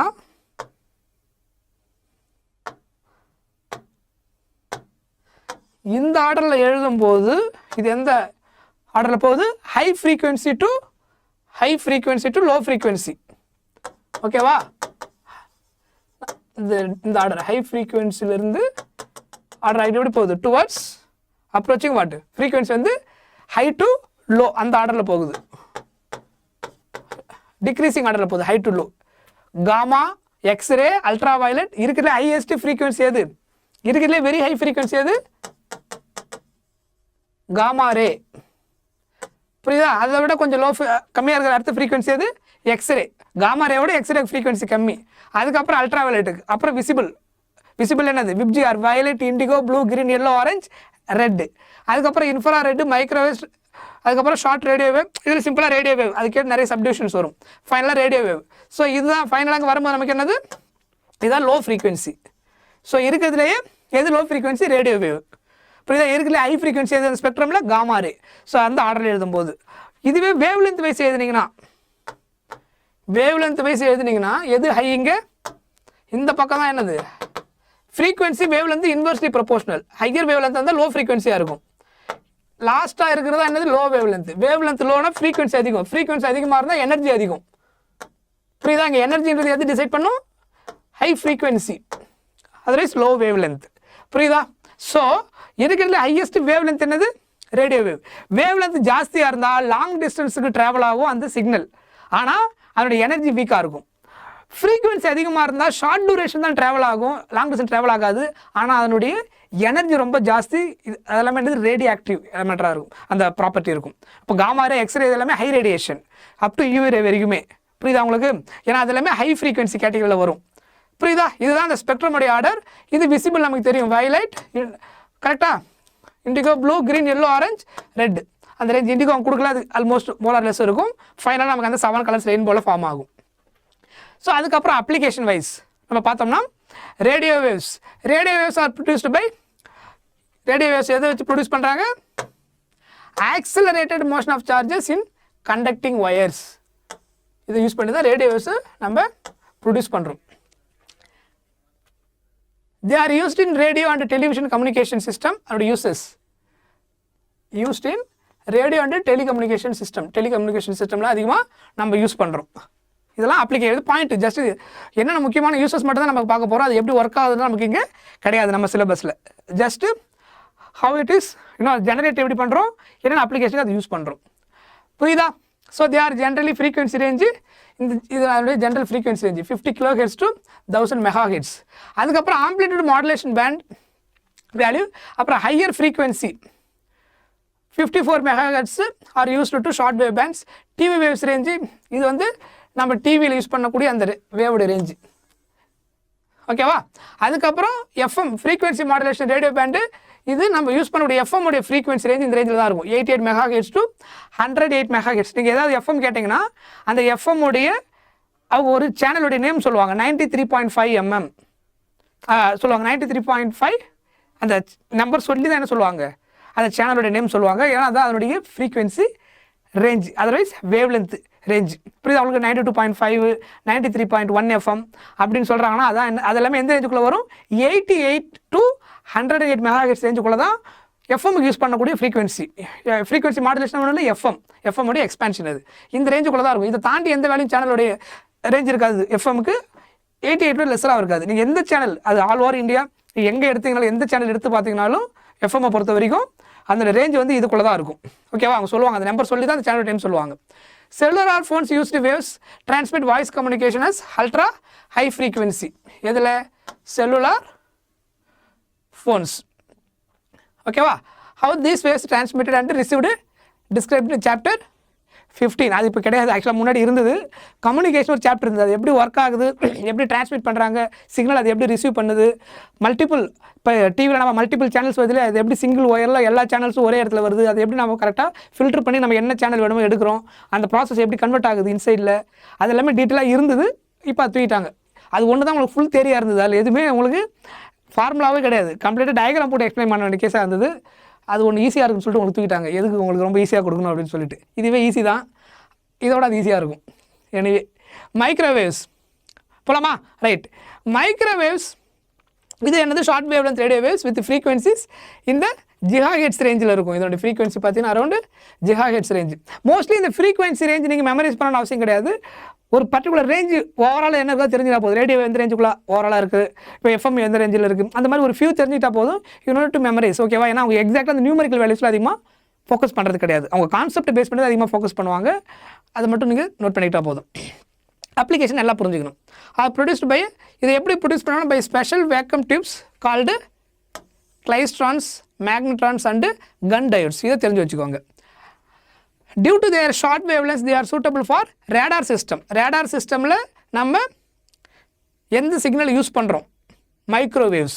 புரியுதா? எந்த வேவ் யூஸ் பண்ணுறோம் அப்படின்னா ரேடார் சிஸ்டம்க்கு நம்ம ஏர்கிராஃப்ட் நேவிகேஷன் யூஸ் பண்ணுறது microwave, not radio wave. So அதனால் இதெல்லாம் தெளிவாக இருக்கணும். இதெல்லாம் அப்ளிகேஷனுக்கு யூஸ் பண்ணுறது. ஓகேவா? Radar also provides basis of speed of guns used to time fast balls, tennis service. ஓகேவா? இது எல்லாமே நம்ம என்னென்ன யூசஸ்னால், ஒரு பால் எவ்வளோ ஸ்பீடில் போகுது. இப்போ கிரிக்கெட் மேட்ச் பார்க்குறோம் இல்லையா? பால் நம்ம அடித்த உடனே அந்த பால் எவ்வளோ ஸ்பீடில் போய் 6 விழுந்திருக்கு, எவ்வளோ ஸ்பீடில் கிரவுண்டில் 4 போயிருக்கு, அதனுடைய பேட்டில் பட்ட உடனே அது என்ன ஸ்பீடில் இருந்திருக்கு. இந்த மாதிரி ஸ்பீடெல்லாம் கால்குலேட். டென்னிஸ் பால் விடும்போது டென்னிஸ் பாலில் அவங்க அடிக்கும்போது என்ன ஸ்பீடில் அந்த பால் அவங்க வந்து அடிச்சிருக்கிறாங்க, அதனுடைய ஸ்பீடு ரொம்ப ஹை ஸ்பீடில் ட்ராவல் ஆகுது இல்லையா? அதை கால்குலேட் பண்ணுறதுக்கு, ஃபாஸ்ட்டாக கால்குலேட் பண்ணும்போது அதை கால்குலேட் பண்ணுறதுக்கு இந்த வேவை யூஸ் பண்ணுவாங்க. கீழே ஆக்சுவலாக அந்த நம்பர்ஸ் ஓடும். நம்ம அந்த ஸ்போர்ட்ஸ் சேனல் பார்க்கும்போது நமக்கு தெரியும் என்ன ஸ்பீடில் போயிருந்த அவங்க மென்ஷன் பண்ணியிருப்பாங்க. ஸோ அதனால் time fast balls, tennis serves, அப்புறம் ஆட்டோமொபைல்ஸ் இதெல்லாம் அதிகமாக யூஸ் பண்ணுவாங்க. மைக்ரோ அவன்ஸ் இதான் மெயின் அப்ளிகேஷன். இதில் நம்ம டே டு டே லைஃப்பில் யூஸ் பண்ணக்கூடிய one of the important application வந்து micro ovens are interesting domestic application of these waves. In such ovens, the frequency of microwaves is selected to match resonance frequency. இந்த point தான் அதனுடைய application. அதாவது என்னென்னா microwaves நம்ம select பண்ணும்போது எப்படி select பண்ணுவோம்னா அந்த மாலிக்யூல்ஸ் இருக்குல்ல வாட்டர் மாலிக்யூல்ஸோடைய ரெசனன்ஸ் ஃப்ரீக்வன்சிக்கு ஈக்குவலாக இருக்க மாதிரி செலக்ட் பண்ணுவாங்க. அப்போ தான் அந்த மாலிக்யூல் வந்து வைப்ரேட் ஆகும் மைக்ரோவேவ்ஸ்னால. So the frequency of microwave is selected match the resonance frequency of water molecules so that what energy from the waves transfer efficiently to kinetic energy of the molecules. அப்போ தான் அது vibrate ஆக ஆரம்பிக்கும் அந்த water molecules. So அதில் பர்டிகுலராக எந்த word நீங்கள் ஞாபகம் வச்சுக்கணும், resonant frequency of the water molecules. ஓகேவா? அந்த ஃப்ரீக்வன்சிக்கு ஈக்குவலாக இருக்கக்கூடிய மைக்ரோவேவை தான் செலக்ட் பண்ணுவோம். நம்ம அந்த மைக்ரோவேவ் என்ன பண்ணும், அந்த ரெசனன்ஸ் ஃப்ரீக்வன்சிக்கு நம்ம கொடுக்குற மைக்ரோவேவ் ஈக்குவலாக இருக்கும் வாட்டர் மாலிக்யூல் ரெசனன்ஸ் ஃப்ரீக்வன்சிக்கு. ஸோ அப்போ என்ன ஆகும், அதில் போய் வைப்ரேட் ஆகும்போது அந்த பார்ட்டிகல் வைப்ரேட் ஆகிட்டு நமக்கு இந்த ஹீட்டு ப்ரொடியூஸ் ஆகும், டெம்பரேச்சர் ப்ரொடியூஸ் ஆகிட்டு ஃபுட்டு என்ன ஆகும், நமக்கு என்ன மாதிரி டெம்பரேச்சர் நம்ம அதை சூடு பண்ண நினைக்கிறோமோ அந்த அப்ளிகேஷன் இந்த rises temperature any food containing in water. புரிஞ்சுதா? ஸோ அதுதான் ரொம்ப முக்கியம். ஏன்னா அதை பேஸ் பண்ணி கொஸ்டின் வந்திருக்கு, அது நம்ம பார்ப்போம். இன்ஃப்ராரெட் வேவ்ஸ், இன்ஃப்ராரெட்டு ரொம்ப முக்கியமான அப்ளிகேஷன், நிறைய நம்ம யூஸ் பண்ணிருக்கோம். ரிமெம்பர் இதில் இருக்கிற எல்லா அப்ளிகேஷன் நல்லா நோட் பண்ணி வச்சுக்கோங்க. Infrared waves are produced by hot bodies and molecules. அது எல்லா வேவும் எப்படி ப்ரொடியூஸ் பண்ணுறது இன்ட்ரடக்ஷனில் கொடுத்துருப்பாங்க. You have to remember that point. அதுக்கப்புறம் this band lies adjacent low frequency long wave length end of the visible spectrum. Visible spectrum அதாவது நம்ம இது பார்த்தீங்க ரெட்டுக்கு அப்புறம் வரது என்னது, இன்ஃப்ராரெட். ரெட்டு தான் என்னது ஃபைனலாக நமக்கு விசிபிள் ரேஞ்சு. அதுக்கப்புறம் வரக்கூடிய இன்ஃப்ராரெட் இன்விசிபிள். அதே மாதிரி லோ ஹை ஃப்ரீக்வன்சி இருக்கு இல்லையா, என்னது காமா, எக்ஸ்ரே, அதுக்கப்புறம் அல்ட்ரா வயலட். இந்த த்ரீமே என்னது நம்மளால் விசிபிள் பண்ண முடியாது. அந்த violet, indigo, blue, green, yellow, orange, red அந்த 7 கலர்ஸ் மட்டும் தான் visible region. So high frequency நமக்கு அந்த விசிபிள் கிடையாது. அதுக்கப்புறம் இன்ஃப்ராரெட்டுக்கு அப்புறம் வரக்கூடிய ரெட்டுக்கு அப்புறம் வரக்கூடிய அந்த இன்ஃப்ராரெட்டு, அதுக்கப்புறம் மைக்ரோவேவ், ரேடியோ, இதெல்லாமே என்ன கிடையாது, விசிபிள் கிடையாது. இதெல்லாமே இன்விசிபிள் waves, electromagnetic waves. புரியுதா? infrared waves are sometimes referred to as heat waves. இதை கேட்பாங்க. which wave also called as heat waves அப்படின்னு கேட்பாங்க. சரியா? அதனால இதை நோட் பண்ணிக்கோங்க. this is because water molecules present in materials readily absorb infrareds. okay, CO2, NH3 also absorb infrared waves. After absorption their thermal motion increases. This is the reason heat up and their surroundings. புரியுதா? heat up and hit their surroundings. எதனால? absorption of their thermal motion increases. புரியுதா? most of the materials என்ன பண்ணும், infrared wave observe பண்ணும்போது உங்களுக்கு அந்த thermal motion increase ஆகிறதுனால heat வந்து இன்னும் ஜாஸ்தி ஆகுது சரௌண்டிங்ஸில். அதுக்கு reason infrared lamps are used in physical therapy. அடுத்தது ஃபிசிக்கல் தெராபிக்கு யூஸ் பண்ணக்கூடிய அந்த லேம்ப். ஆக்சுவலாக இது நிறைய நீங்கள் ஏஜ்டு பீப்புளெலாம் நீங்கள் ஹாஸ்பிட்டலுக்கு கூப்பிட்டு போனீங்கன்னா அவங்களுக்கு அந்த நீ பெயின் இருக்கும், அந்த முட்டியில் வலி இருக்கும் அவங்களுக்கு, இல்லை பேக் பெயின் ஜாஸ்தியாக இருக்கும். ஸோ அப்போ அவங்க என்ன பண்ணுவாங்கன்னா ஒரு ஹீட் ஒன்று ஆக்சுவலாக அது மேலே வைப்பாங்க. நீங்கள் யாராவது ஏஜ்டு பீப்புள் ஹாஸ்பிட்டல் கூட்டு போய் தான் அந்த எக்ஸ்பீரியன்ஸ் கண்டிப்பாக எல்லாருக்குமே இருக்கும், கூட்டு போயிருந்தவங்களுக்கு. சரியா? ஸோ அப்போ பர்டிகுலராக அவங்களுக்கு என்ன பண்ணுவாங்க, ஒரு ஹீட் தெராபி ஒன்று கொடுப்பாங்க. அப்போ என்ன பண்ணுவாங்கன்னா அந்த ஹீட்டை எடுத்து என்ன பண்ணுவாங்க, அந்த முட்டியில் எங்கே பெயின் இருக்கோ அந்த இடத்துல வந்து வச்சு எடுப்பாங்க. இல்லைனா பேக் பெயினாக இருந்ததுன்னா அந்த பேக் பெயின் இருக்கிற இடத்துல வைப்பாங்க. ஸோ அதில் யூஸ் பண்ணக்கூடிய அந்த ஹீட்டை ப்ரொடியூஸ் பண்ணுறதுக்கு யூஸ் பண்ணக்கூடிய அந்த எனர்ஜி இருக்கு இல்லையா, அது எது யூஸ் பண்ணுவாங்கன்னா இன்ஃப்ராரெட் வேவ் தான் யூஸ் பண்ணுவாங்க அந்த ஹீட்டை ப்ரொடியூஸ் பண்ணுறதுக்கான அப்ளிகேஷனுக்கு. ஸோ அதான் physical therapy. infrared lamps are used in physical therapy. Infrared radiation also plays important role in maintaining earth warm. எர்த்தோடைய அட்மாஸ்பியர் அந்த டெம்பரேச்சரை மெயின்டைன் பண்ணுறதுல முக்கியமான கான்ட்ரிபியூஷன் எதனுடையது, இன்ஃப்ராரெட் வேவ். புரியுதா? Earth warms are average temperature through the green house effect. இது one of the main factor. Incoming visible light is absorbed by the earth surface and re-radiated as infrared radiation. This radiation is trapped by greenhouse gases such as carbon dioxide. Greenhouse gases நமக்கு தெரியும் என்னது, carbon dioxide and water vapor. Infrared detectors are used in earth satellites both for military purposes. இது application.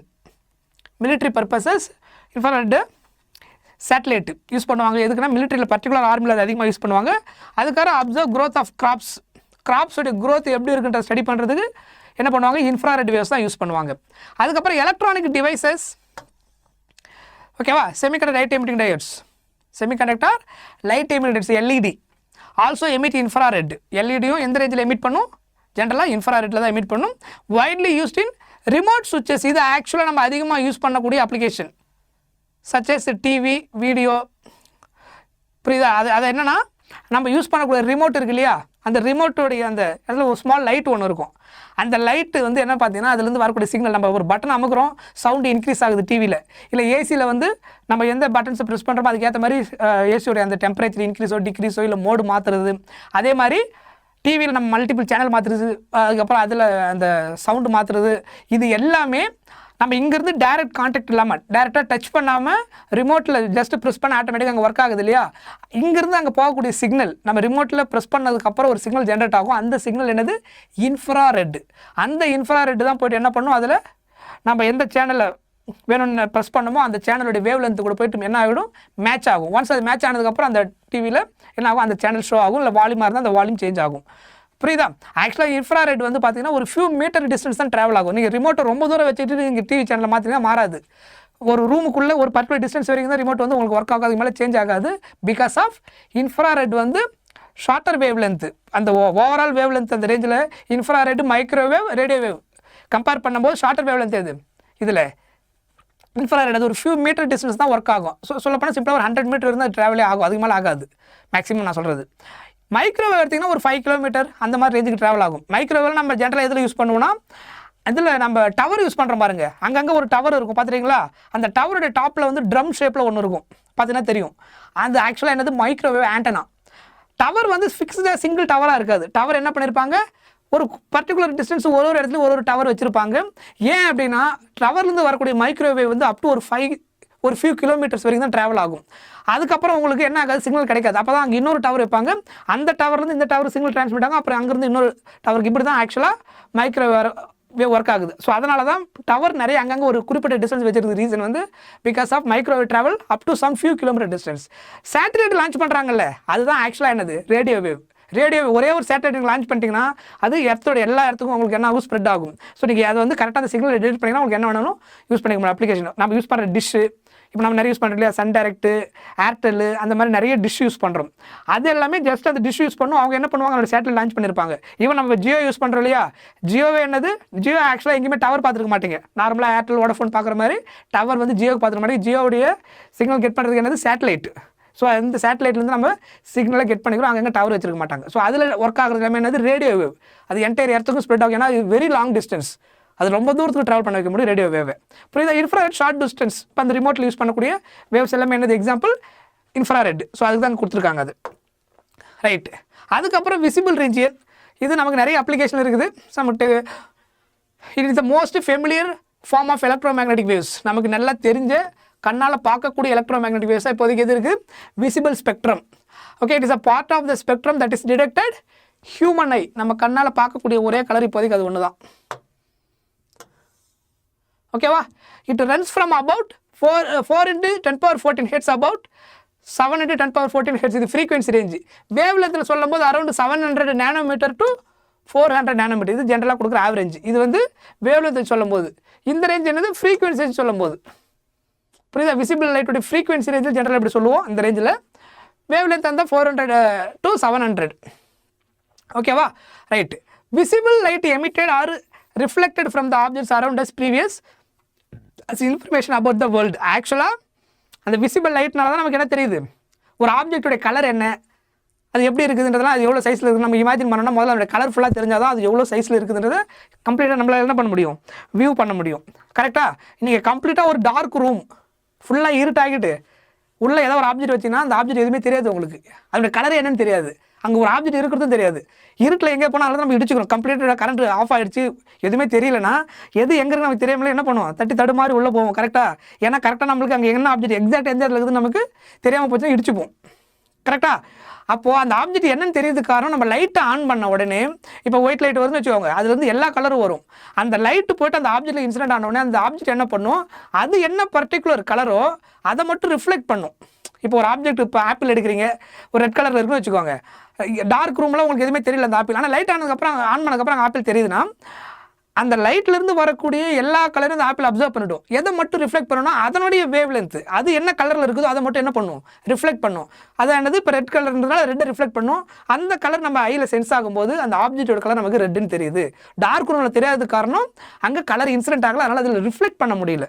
So real வேர்ல்டில் நம்ம பார்க்குற எல்லா object கலரும் light incident ஆகிட்டு ரிஃப்ளெக்ட் ஆனதுக்கப்புறம் நமக்கு என்ன தெரியுதோ அதுதான் அதில் இருக்கிற வேவ் லென்த். அந்த கலர் தான் நமக்கு ரிஃப்ளெக்ட் ஆகுது, அதுதான் நமக்கு விசிபிளாக தெரியுது, அதான் அதனுடைய கலர் நம்ம சொல்கிறோம். No light, we cannot say exactly what is the color of the object. புரியுதா? ஸோ அந்த லைட் தான் நமக்கு டிசைடிங் ஃபேக்டராக இருக்குது. That is the biggest advantage of visible light in our day to day life, பர்டிகுலராக நம்மளுடைய எர்த்தில். ஓகேவா? So visible light emitted over reflected from the objects around us provides was information about the world. இப்போ நான் சொன்ன point அது. Our eyes are sensitive to this range wavelengths. Different animals are sensitive to different range of wavelengths. Animals எல்லாத்துக்குமே இன்னும் சில different ranges, சிலதெல்லாம் இன்ஃப்ராரெட்டே அதால் பார்க்க முடியும். அந்த பர்டிகுலர் ஃப்ரீக்வன்சி இருக்கக்கூடிய வேவ்ஸை கூட அதால் விசிபிள் பண்ண முடியும். பர்டிகுலர் அதுக்கு இருக்கிற அந்த ஸ்பெஷல் நேச்சர், அதெல்லாம் சில பேர்ட்ஸு சில அனிமல்ஸுக்கு அந்த ப்ராப்பர்ட்டி இருக்கும். ஓகேவா? அதான் சொல்லியிருக்காங்க. ஃபார் எக்ஸாம்பிள் ஸ்னேக்ஸ் டிடெக்ட், இதை கொடுத்துருக்காங்க பாருங்கள். Snakes detect infrared waves. Snakes வந்து இன்ஃப்ராரெட் வேவ் அது ஈஸியாக டிடெக்ட் பண்ணிவிடும். நமக்கு தெரியாது, அந்த ஸ்னேக்ஸுக்கு அந்த அதனுடைய கண்ணு அதெல்லாம் டிடெக்ட் பண்ண முடியும். And visible range many insects extends what into ultra violet வரைக்கும் கூட சிலதுக்கெல்லாம் தெரியும். சில இன்செக்ட்டுக்கு அல்ட்ரா வயலட் வரைக்கும் அதில் விசிபிள் பண்ண முடியும், அதனுடைய ஐ சென்ஸ் அந்த மாதிரி. ஓகேவா? அடுத்தது UV ray. So it cover wave length range value கொடுத்துருக்காங்க. Ultraviolet radiation is produced special lamp, produced by special lamps and very hot bodies. இதை யூஸ் பண்ணி தான் என்ன பண்ணுவாங்க, UV rays ப்ரொடியூஸ் பண்ணுவாங்க. The sun is an important source of ultraviolet. நமக்கு ஆக்சுவலாக அதிகமான அல்ட்ராவயலட் ரேடியேஷன் எங்கேருந்து கிடைக்குதுன்னா நேச்சுரலாக சன்ரேஸ்லேருந்து. ஸோ அதனால் சன்லேருந்து வரக்கூடிய யூவி ரே வந்து என்னது ரொம்ப ஹார்ம்ஃபுல். கரெக்டாக? That is not good for our health. Particular ஸ்கின்னை ரொம்ப டேமேஜ் பண்ணிடுவார். ஏன்னா அது high radiation, high frequency. So அதனால் நம்ம ப்ரொடெக்ட் பண்ணுறது ஆக்சுவலாக எது, ஓசோன் லேயர். கரெக்டாக அட்மாஸ்பியர் அந்த மேலே நமக்கு என்ன இருக்குது, மேலே ஒரு லேயர் இருக்குது. அந்த லேயர் தான் என்னது, ஓசோன் லேயர், O3 அப்படின்னு சொல்லுவோம். கரெக்டாக? ஆக்சுவலாக ஓசோன் லேயர் வந்து அந்த O3 வந்து டாக்ஸிக் கேஸு. ஆனால் அதனால் நமக்கு என்ன ப்ளஸ்னா அந்த O3 வந்து அந்த ஓசோன் லேயர் வந்து யூவி ரேடியேஷனை அப்சர்வ் பண்ணிடும். யூவி அதை அப்சர்வ் பண்ணுறதுனால நம்ம எர்த் அட்மாஸ்பியருக்கு வரும்போது யூவி ரேடியேஷன் அதிகமாக வந்து ரீச் ஆகிறது இல்லை. ஸோ அது அதிகமாக ரீச் ஆகாததுனால நம்ம ஸ்கின்னில் பெருசாக ரொம்ப பாதிப்பு எதுவுமே கிடையாது. ஆனால் அந்த ஓசோன் லேயரில் ஆக்சுவலாக ரீசெண்டாக ஒரு ஹோல் வந்தது, பெருசாக அது ஏதோ ப்ராப்ளம் வந்துன்னு சொல்லிட்டு அதுக்கப்புறம் தான் என்ன பண்ணணும், இந்த என்விரான்மெண்ட்டை நம்ம ப்ரொடெக்ட் பண்ணணும். ஸோ நிறைய அந்த மாதிரி கண்டினியூஸாக ஓசோன் லேயரில் ஹோல் அதிகமாகச்சுன்னா ரேடியேஷன் அதிகமாக வரும்போது நிறைய டிசீஸ் வர ஆரம்பிச்சிடும், ஸ்கின் இன்ஃபெக்ஷன் வர ஆரம்பிச்சிடும். ஸோ அதுக்கப்புறம் அந்த ஹெல்த் இஷ்யூ ஜாஸ்தி ஆகிடும். ஸோ அதை நம்ம பாதுகாக்கணும் அப்படின்னா என்ன பண்ணுறோம், அந்த பர்டிகுலர் ப்ராப்ளம் எதனால் கிரியேட் ஆகுதுன்னு பார்க்கும்போது குளோரோஃப்ளோரோ கார்பன். ஆக்சுவலாக அது நம்ம எல்லாரும் தெரிஞ்சிருக்கும். ஜென்ரலாக அந்த நம்ம யூஸ் பண்ணக்கூடிய ஃப்ரிட்ஜு, ஏசி, இது உள்ளேருந்து வரக்கூடிய அந்த கேஸ் இருக்குல்ல, குளோரோஃப்ளோரோ கார்பன், இதுதான் ஆக்சுவலாக one of the main factor எது அந்த ஓசோன் லேயரில் ஹோலை கிரியேட் பண்ணதுக்கு. ஆனால் அந்த ஓசோன் லேயருடைய ப்ளஸ் நமக்கு என்ன அப்படின்னா யூவி அதை அப்சர்வ் பண்ணிவிடும். அதனால் ஹார்ம்ஃபுல் ரேடியேஷனுக்கு வராதனால நமக்கு ஸ்கின் இன்ஃபெக்ஷன் பெருசாக வராது. ஹெல்த்துக்கு அந்தளவுக்கு பெரிய ப்ராப்ளம் அது கிரியேட் பண்ணாது. அது வராத வரைக்கும் வந்தால் அது நிறைய ஹெல்த் இஷ்யூ கிரியேட் பண்ணணும். Because of it is a high radiation. அதுதான் ரீசன். ஹை ரேடியேஷன் இருக்கிறதுல high energy, it is very danger for our health. புரியுதா? But fortunately most of the observed in the ozone layer இந்த atmosphere altitude எவ்வளோ, almost 40 to 50 kilometre. நம்மளுடைய எர்த்தோட அட்மாஸ்பியர்லேருந்து 40 to 50 kilometre அந்த ரேஞ்சில் அது இருக்குது. Ultraviolet UV light in large quantities has harmful effects on humans. சொன்னேன் இல்லையா, exposure to UV radiation induces production of more melanin. இதுதான் அதனுடைய benefits. more melanin causing tanning of the skin. ஆக்சுவலாக ரொம்ப அதிகமாக வரும்போது நமக்கு என்ன ஆகும், ஸ்கின் வந்து டேன் ஆகிடும். That is a very biggest problem. UV radiation is observed by ordinary glass also. ordinary glassல என்ன ஆகும், UV அப்சர்வ் பண்ணிடும். and hence one cannot get tanned or sunburn through the glass windows. புரிஞ்சுதா? Right. Next, welders வேர் special classes. ஆக்சுவலாக இது நீங்கள் பார்த்துருப்பீங்கன்னு நினைக்கிறேன். ஒரு கிளாஸ் ஒன்று யூஸ் பண்ணுவாங்க, ஃபேஸ் மாஸ்க் மாதிரி. அதை டு ப்ரொடெக்ட் தயர்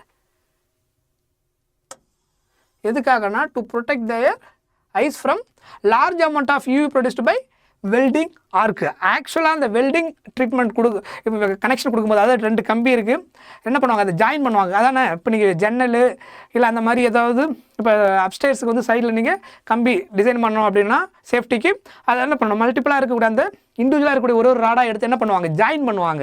அந்த ஜாயின் பண்ணுறதுக்கு வெல்டிங் ப்ராசஸ் யூஸ் பண்ணுவாங்க. வெல்டிங் பண்ணும்போது உங்களுக்கு என்ன ஆகுனா அதுலேருந்து யூவி அதிகமாக வெளியில் வரும். யூவி ரேடியேஷன் ரொம்ப ஹை ரேடியேஷன் ஆல்ரெடி, அது கண்ணில் உங்களுக்கு அதிகமாக பட்டுதுன்னா கண்ணே தெரியாமல் போகிறதுக்கான வாய்ப்புகள் ரொம்ப அதிகம். ஏன்னா அந்தளவுக்கு அது ஹை ரேடியேஷன், ஹை இன்டென்சிட்டி, அந்தளவுக்கு ஹை ரேடியேஷன் இருந்ததுன்னா என்ன பண்ணும், நம்ம ஐயை வந்து டேமேஜ் பண்ணிவிடும். ஸோ அதை ப்ரொடெக்ட் பண்ணுறதுக்காக என்ன பண்ணுவாங்கன்னா ஒரு ஃபேஸ் மாஸ்க் மாதிரி ஒன்று அவங்க வெல்டிங் வைக்கும்போது நீங்கள் பார்த்தீங்கன்னா தெரியும், ஃப்ரண்ட்டில் அந்த ஃபேஸ் மாஸ்க் வச்சு வெல்டிங் வைப்பாங்க, அப்புறம் அதை எடுத்துருவாங்க, மறுபடியும் வைக்கும்போது இப்படி வைப்பாங்க. என்னன்னா அது வந்து யூவி உள்ளே வராமல் என்ன பண்ணணும், பிளாக் பண்ணிடும், ப்ரொடெக்ட் பண்ணுறோம். ஸோ நம்ம ஐ சேஃபாக இருக்கும், நமக்கு என்ன அப்ளிகேஷனுக்கு வேணுமோ அதை யூஸ் பண்ணுறோம். ஏன்னா நமக்கு application primary, at the same time நம்மளுடைய ஹெல்த்தும் ரொம்ப முக்கியம். அப்போ இது ரெண்டுத்தையும் பேரலாக எப்படி ஹேண்டில் பண்ணுறது அப்படின்னு பார்க்கும்போது இந்த கேஸில் ஃபேஸ் மாஸ்க்கு அந்த ப்ரொடெக்ஷனுக்கு என்ன பண்ணுவாங்க, அது ஒரு particular special type of glass made பண்ணி யூஸ் பண்ணியிருப்பாங்க. அப்புறம் வெல்டிங் வைக்கிறது நம்மளுடைய அப்ளிகேஷனாக யூஸ் பண்ணுறது. ஆனால் அதில் வரக்கூடிய அந்த ரேடியேஷன் வந்து யூவி ரேடியேஷன், அதுக்காக தான் அதை பற்றி இங்கே மென்ஷன் பண்ணியிருக்காங்க. Okay, No sir, it's fine. Hi guys. So yes, I think when they're watching this video they'll be like, what? Shock. Yes, I have hijacked Sir's class. Okay, sir, எப்படி class சூப்பராக போயிட்டு இருக்கு ma'am. Almost 12th முடிச்சிருக்கும்னு நினைக்கிறேன் இந்த month எண்டுக்குள்ளே. Yes, okay. 12th physics முடிஞ்சிடும் month எண்டில். அப்புறம் நம்ம 11th ஆல்ரெடி ஒரு 3 சாப்டர் முடிச்சிட்டோம். நம்ம பேலன்ஸை 15th முடிக்க நான் ட்ரை பண்ணுவேன், January 15th. ஸோ போர்ஷன் முடிஞ்சதுக்கப்புறம் will discuss lot of different questions, அப்புறம் ப்ரீவியஸ் இயர் கொஷின்ஸ், நிறைய குவிஸ் கொஷின்ஸ் எல்லாமே நம்ம டிஸ்கஸ் பண்ணுவோம், நம்ம எல்லா சப்ஜெக்ட்டுக்குமே சேர்ந்து. சரியா guys, take the class seriously. ரொம்ப சீரியஸ் ஆன time, because December month is almost getting over. அதுக்கப்புறம் நியூ இயர் வரும், and before you blink January will get over. So அதனால ரொம்ப சீரியஸாக இருக்கிற ஒரு டைம் இந்த time. So make sure that you are attending all the classes, and also responding in the classes. So yes, see you all. Okay, yeah, I got into Sir's class just for entertainment. Okay, thank you ma'am. Okay, continue பண்ணலாமா? Yes. So due to its shorter wavelengths, UV radiation can be focused into very narrow beams for high precision applications such as LASIK. Okay, அப்படின்னா என்ன மீனிங்னா laser assisted இன் situ, okay, ஆட்டோமெலிஷியஸ் அப்படின்னு சொல்லுவாங்க. ஆக்சுவலாக இது எதுக்கு use பண்ணுவாங்கன்னா ஐ சர்ஜரிக்கு. அதோட அப்ளிகேஷன் மீனாக நோட் பண்ணிக்கோங்க. லாசிக் அதோட எக்ஸ்பென்ஷன் நம்ம யூஸ் பண்ணுற அப்ளிகேஷன் வந்து ஐ சர்ஜரி. ஓகேவா, நீங்கள் நீட் ஸ்டூடெண்ட்ஸ்ன்றதுனால மெடிக்கல் அப்ளிகேஷன்ஸ் படிக்கிறப்போ இதெல்லாம் எப்படி ஒர்க் ஆகுதுன்றது நீங்கள் டீட்டெயிலாக படிப்பீங்க. ஸோ அப்போ உங்களுக்கு என்னோட இது என்னன்றதை எனக்கு தெரியும், அது எப்படி ஒர்க் ஆகுதுன்னு டீட்டெயிலாக நீங்கள் அந்த ட்ரீட்மெண்ட்டுக்கு படிக்கும்போது உங்களுக்கு இன்னும் கிளியராக புரியும். சரியா, right. UV lamps are used to kill.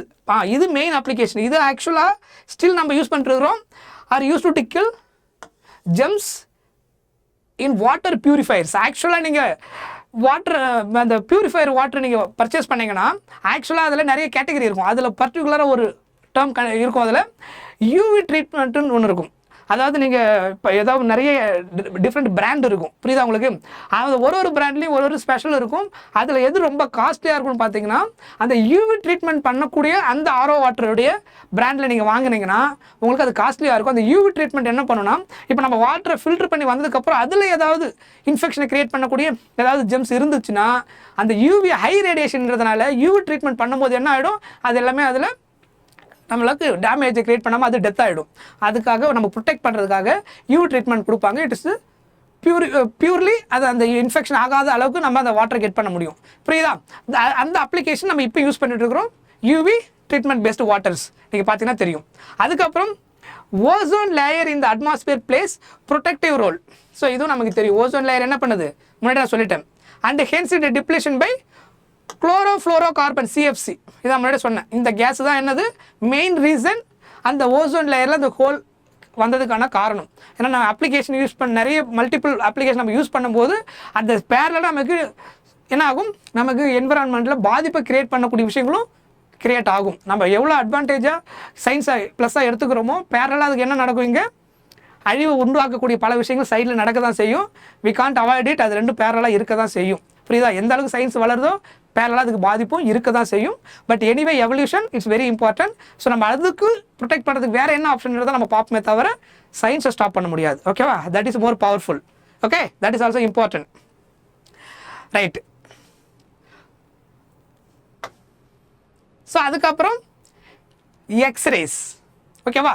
இதுவும் நம்ம அதிகமாக கேள்விப்பட்டிருக்கக்கூடிய வேர்டு. இது எல்லாருக்குமே தெரியும். ஈவன் படிக்காத பீப்புள் கூட தெரிஞ்சிருக்கும். அன்எஜுகேட் பீப்புளுக்கும் ஆல்சோ என்னது நோன் திஸ் டேர்ம் எக்ஸ்ரே. ஏன்னா எக்ஸ்ரே அந்த ட்ரீட்மெண்ட் எக்ஸ்ரே ஸ்கேன் எடுக்க போகும்போது எம்ஆர்ஐ ஸ்கேன், எக்ஸ்ரே ஸ்கேன் இந்த மாதிரி வேர்டெல்லாம் ஃபெமிலியராக எல்லாருக்குமே தெரிஞ்சிருக்கும். ஸோ எக்ஸ்ரே ஸ்கேன் எடுக்கும்போது எந்த ரேவை தான் யூஸ் பண்ண போகிறாங்க? எக்ஸ்ரேவை யூஸ் பண்ணி தான் அந்த ட்ரீட்மெண்ட்டுக்கு எடுப்பாங்க. சரியா? அந்த எக்ஸ்ரே எப்படி ஒர்க் ஆகுது, பேசிக்காக அந்த அப்ளிகேஷன் என்ன தாங்க இருக்கும். இதனுடைய ப்ளஸ் என்னென்னு பார்த்தீங்கன்னா இது வந்து போனில் பெனிட்ரேட் ஆகாது. இந்த எக்ஸ்ரே வந்து போனில் பெனிட்ரேட் ஆகாதனால எக்ஸ்ரே ட்ரீட்மெண்ட் எடுக்கும்போது நம்ம பாடியில் அந்த ஒயிட் அங்கங்கே தெரியும். போனில் எக்ஸ்ரே பெனிட்ரேட் ஆகாதனால அந்த போர்ஷன் மட்டும் அப்படியே தான் இருக்கும். ரிமைனிங் போர்ஷனில் மட்டும் ஏதாவது என்னென்ன ப்ராப்ளம் இருக்கோ அதில் நமக்கு தெரியும். ஸோ போனில் அது பெனிட்ரேட் ஆகாதனால நமக்கு நார்மலாக ஒரு ஹியூமன் பாடியில் அது என்ன ஸ்ட்ரக்சரில் இருக்கணுமோ அந்த போன் அந்த அதர் டிஃபெக்டிவ்ஸில் எப்படி இருக்குன்றதை நீங்கள் ஈஸியாக பார்க்குறதுக்கு இந்த எக்ஸ்ரே உங்களுக்கு யூஸ்ஃபுல்லாக இருக்கும். சொல்கிறது புரியுதா? பியாண்ட் த யூவி ரீஜியன், ஆக்சுவலாக யூவி விட இது என்னது ஹை ஃப்ரீக்வன்சி. புரியுதா? இப்போ நம்ம எப்படி பார்த்துட்டு வரோம், லோ வேவ்லென்த் ஹை வேவ்லென்த்தில் ஆரம்பித்து லோ வேவ்லென்த்துக்கு வரும். Otherwise low frequency to high frequency radio வேவ்லேருந்து இந்த ஆர்டரில் நம்ம வந்துட்டு இருக்கிறோம். ரேடியோ ஹையர் வேவ்லென்த் இப்போ நம்ம என்ன பண்ணிட்டே வரோம், வேவ்லென்த் டிக்ரீஸ் ஆகிட்டே வருது. ஃப்ரீக்வன்சி எடுத்தீங்கன்னா ரேடியோ லோ ஃப்ரீக்வன்சி, அந்த ஆர்டரில் எடுத்திங்கன்னா அதுக்கப்புறம் யூவி வந்து ஹை ஃப்ரீக்வன்சி பார்த்தா அதோட ஹை ஃப்ரீக்வன்சி பேர் எக்ஸ்ரே, இருக்கிறதுல ரொம்ப ஹை ஃப்ரீக்வன்சி காமா ரே. அதாவது அப்ளிகேஷனில் கடைசியாக முடிக்க போகிறோம் நம்ம. Beyond the UV region of the electromagnetic spectrum lies in the X-ray region. We are familiar with the X-rays because of what? Medical applications. It covers wavelengths from about 10 to the power minus 8 meter or what? 10 nanometer down to 10 power minus 3 meter or 10 power minus 4 nanometer அந்த range. One common way to generate X-ray is bombarded to. இது எப்படி ஆக்சுவலாக generate பண்ணுறோம்? One of the method. Okay, multiple method இருக்குது. அதில் நம்ம one of the method எதுன்னு பார்த்தீங்கன்னா x ray is bombard to metal target by high energy electrons. Okay, ஒரு மெட்டல் டார்கெட்டில் ஹை எனர்ஜி எலக்ட்ரானை நீங்கள் கொண்டு போய்ட்டு பம்பார்ட் பண்ணிங்கன்னா, கொண்டு போய் மோதினீங்கன்னா என்ன ஆகும், அதிலிருந்து எக்ஸ்ரே வந்து நமக்கு ரிலீஸ் ஆகும். X ray are used to diagnostic tool in medicine அதிகமாக நம்ம யூஸ் பண்ணுறோம். And as a treatment for certain forms of cancer. சில பர்டிகுலர் டைப் ஆஃப் கேன்சரை வந்து க்யூர் பண்ணுறதுக்கும் என்ன பண்ணுவாங்க, எக்ஸ்ரேவை யூஸ் பண்ணுவாங்க. எக்ஸ்ரே ட்ரீட்மெண்ட் கொடுத்தா அந்த எல்லா டைப் ஆஃப் கேன்சர் இருக்காது, ஒரு சில டைப் ஆஃப் கேன்சரை எக்ஸ்ரே ட்ரீட்மெண்ட்டில் க்யூர் பண்ண முடியும். அதுக்கு இது யூஸ் பண்ணுறோம். Because x rays damage or destroy living tissues and organisms, care must be taken to avoid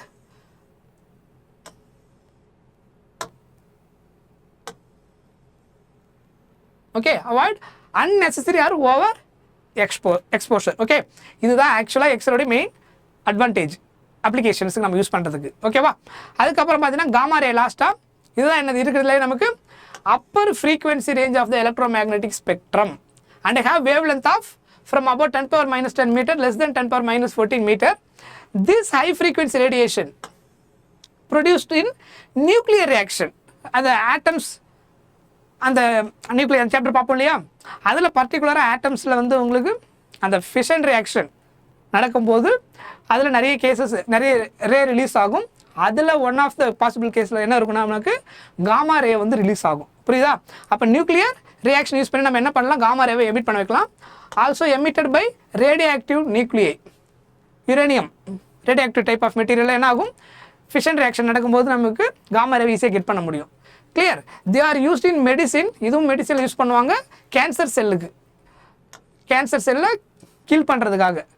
ஓகேவா? அதுவும் ஒரு பர்டிகுலர் டைப் ஆஃப் கேஸுக்கு யூஸ் பண்ணுவாங்க. Okay, right.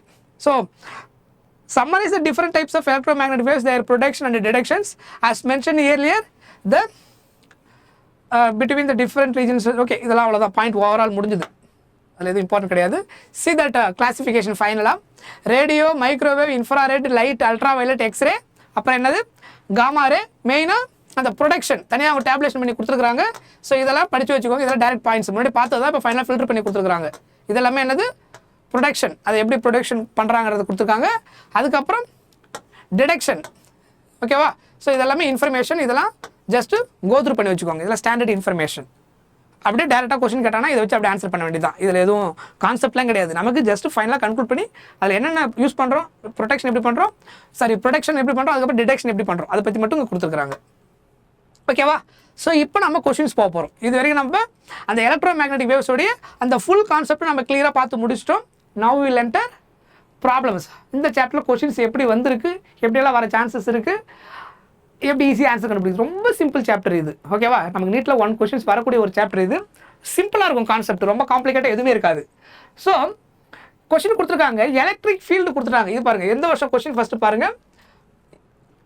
Current question paper கரெக்டாக 2025. அந்த கொஸ்டின் டஃப்பாக இருந்தாங்க இல்லையா, அதிலே இந்த கொஸ்டின் ரொம்ப ஈஸி. பார்த்தீங்கன்னா உங்களுக்கே தெரியும். The electric field in a plane electromagnetic wave is given by electromagnetic wave கொடுத்துட்டாங்க. என்ன கொடுத்துருக்காங்க? EZன்னு சொல்லியிருக்காங்களா? இப்போ நான் அந்த ஃபார்மெட்டை எப்படி போடணும்னு சொல்லிட்டேன். அதிலிருந்து expression for the corresponding magnetic field என்னவா இருந்திருக்கும்னு கேட்குறாங்க. எலக்ட்ரிக் ஃபீல்டு இப்படி இருந்தால் மேக்னெட்டிக் ஃபீல்டு என்னவா இருந்திருக்கும் இந்த கேஸுக்கு. தெளிவாக புரிஞ்சுதா? இவ்வளோதான் அங்கே விஷயமே. ஆல்ரெடி எனக்கு ஒரு விஷயம் நல்லா தெரியும். ஜென்ரல் ஃபார்முலா எப்படி இருக்கும், இங்கே என்ன கொடுத்துட்டாங்க அவங்க கொஸ்டினில், Z ஆக்சிஸில் எலக்ட்ரிக் ஃபீல்டு இருக்குன்னு சொல்லிட்டாங்க. EZ மேக்னிடியூட் என்னது? E0 60. கரெக்டு தானே? கரெக்ட். ஜென்ரல் ஃபார்முலா இப்போ எப்படி எழுதுவோம் ஆக்சுவலாக? E0 சைனுக்கு பதிலாக அங்கே காசு இருக்குது. நான் ஆல்ரெடி சொல்லியிருந்தேன், சைனோசைடல் வேவ்னாலே either sine wave or cos wave. அது சைனும் இருக்கலாம் காசும் இருக்கலாம், நோ இஷ்யூ. புரியுதா? காஸ் ஆஃப் என்ன வரணும்? கே. இங்கே என்ன ப்ராபகேஷன் டைரக்ஷன் சொல்லியிருக்கிறாங்க? சைனு ஆர் காசு, அதுக்குள்ளே வரக்கூடிய KX, KY, KZன்னு எது வருதோ அதான் என்னது? Propagation direction. சைனுக்குள்ளே வரக்கூடிய அந்த ஆக்சிஸ் தான் என்னது? Propagation direction axis. அப்போ இங்கே எது propagation direction axis? X axis. Electric field எந்த டைரக்ஷனில் இருக்குது? Y ஆக்சிஸில் இருக்குது. சொல்கிறது புரியுதா? Electric field Z axis. Electric field Z axis, propagation X axis. KX plus அர்த்தம் என்ன இருக்கும்? 𝐿𝐴𝑡. இதான ஜென்ரல் ஃபார்மு. அப்போது இதோட ஜென்ரல் ஃபார்ம் மேக்னெட்டிக் ஃபீல்டு கண்டிப்பாக எப்படி ஒரு நாள் சொல்ல முடியுமா? ஜென்ரல் ஃபார்ம் வேல்யூ அப்புறம் கால்குலேட் பண்ணுவோம். ஜென்ரல் ஃபார்ம் எப்படி இருக்கும்? BY வருமா? ஏன் Y? ஏன் Y? எலக்ட்ரிக் ஃபீல்டு எந்த ஆக்சிஸ்? Z ஆக்சிஸ் கொஸ்டின்லேயே கொடுத்துட்டாங்க. X ஆக்சிஸில் தான் propagation. Electric field magnetic field சேர்ந்து எந்த ஆக்சிஸில் ட்ராவல் ஆகுது? X ஆக்சிஸில். எலக்ட்ரிக் ஃபீல்டு Z, இது Xனா அப்போ ரிமைனிங் மிஸ்ஸிங் எது? Y. அப்போ மேக்னெட்டிக் ஃபீல்டு எந்த ஆக்சிஸில் இருக்கும்? BYயில் தான் இருக்கும். அப்போ எந்த ஃபார்மெட்டில் வரணும் இது? B0 cos of KX. இது மாறாது சொன்னா, ப்ராபகேஷன் டைரக்ஷன் மாறாது, ப்ளஸ் 𝐿𝐴𝑡 மாறாது. சொல்கிறது புரியுதா? இதில் எது மட்டும்தான் மாறும்? எந்த டைரக்ஷனில் இந்த ஆக்சிஸ் போகுது, இதனுடைய ஆம்ப்ளிடியூடு B0 என்ன, இது மட்டும்தான் மாறுமே தவிர சேம் K வரும், சேம் ப்ராபகேஷன் டைரக்ஷன் இருக்கும், சேம் 𝐿𝐴𝑡 தான் இருக்கும். அது மாறாது. அது காசாக இருந்தாலும் சரி, சைனாக இருந்தாலும் சரி. சொன்னது புரிஞ்சுதா? இவ்வளோதான் விஷயம். இப்போ நான் ஒரு விஷயத்தை என்னால் சொல்ல முடியும், மேக்னெட்டிக் ஃபீல்டு கண்டிப்பாக எந்த டைரக்ஷனில் தான் இருக்குது? கண்டிப்பாக எந்த டைரக்ஷனில் தான் இருக்குது சொல்ல முடியுமா? Y ஆக்சிஸில். ஏன்னா X ஆக்சிஸில் எலக்ட்ரிக் ஃபீல்டு ப்ராபகேஷன் டைரக்ஷன் ரெண்டு சேர்ந்து ட்ராவல் ஆகுது. X ஆக்சிஸ்ன்னு தெரிஞ்சு போச்சு, ரிமைனிங் இது Y ஆக்சிஸ் தானே. கொஸ்டின் அதானே கேட்டிருக்காங்க, மேக்னெட்டிக் ஃபீல்டு தானே கண்டுபிடி சொல்லியிருக்காங்க. அப்போ இது எல்லாமே என்னது? மேக்னெட்டிக் ஃபீல்டு ஆப்ஷன் தானே. அப்போ எது பாசிபிள் கிடையாது? இது BZ கண்டிப்பாக கரெக்ட் கிடையாது. Z ஆக்சிஸில் என்ன கிடையாது? மேக்னெட்டிக் ஃபீல்டு கிடையாது. பிகாஸ் Z ஆக்சிஸில் என்ன இருக்குது? ஆல்ரெடி எலக்ட்ரிக் ஃபீல்டு இருக்குது. எலிமினேஷன் பண்ணுங்கள், டக்குன்னு ஆன்சர் வந்துடும். X ஆக்சிஸில் மேக்னெட்டிக் ஃபீல்டு வராது. இங்கே என்ன கொடுத்துருக்காங்க? BX.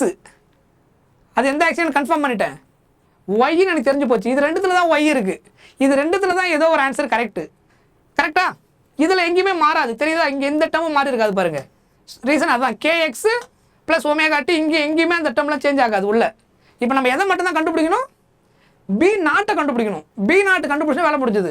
B0 எப்படி கண்டுபிடிக்கணும்? எலக்ட்ரிக் இந்த C equal to E0 by B0 பார்த்தோமா? C equal to E0 by B0. கரெக்டா? அப்போ எனக்கு B0 வேணும்னா B0 ஈக்குவல் டு இதுலேருந்து என்ன வரும்? B0 எங்கே போடும்? ப்ராடக்ட்டில் இருக்கிற C டிவிஷனுக்கு வந்துருமா? E0 by C. கரெக்டா? இதான் ஆல்ரெடி எனக்கு ஃபார்முலா தெரியும். Speed equal to the ratio of E0 by B0. அப்போ கிராஸ் மல்டிப்ளை பண்ணால் B0 equal to E0 by C. Then B0 equal to what is E0? See the compare the equation.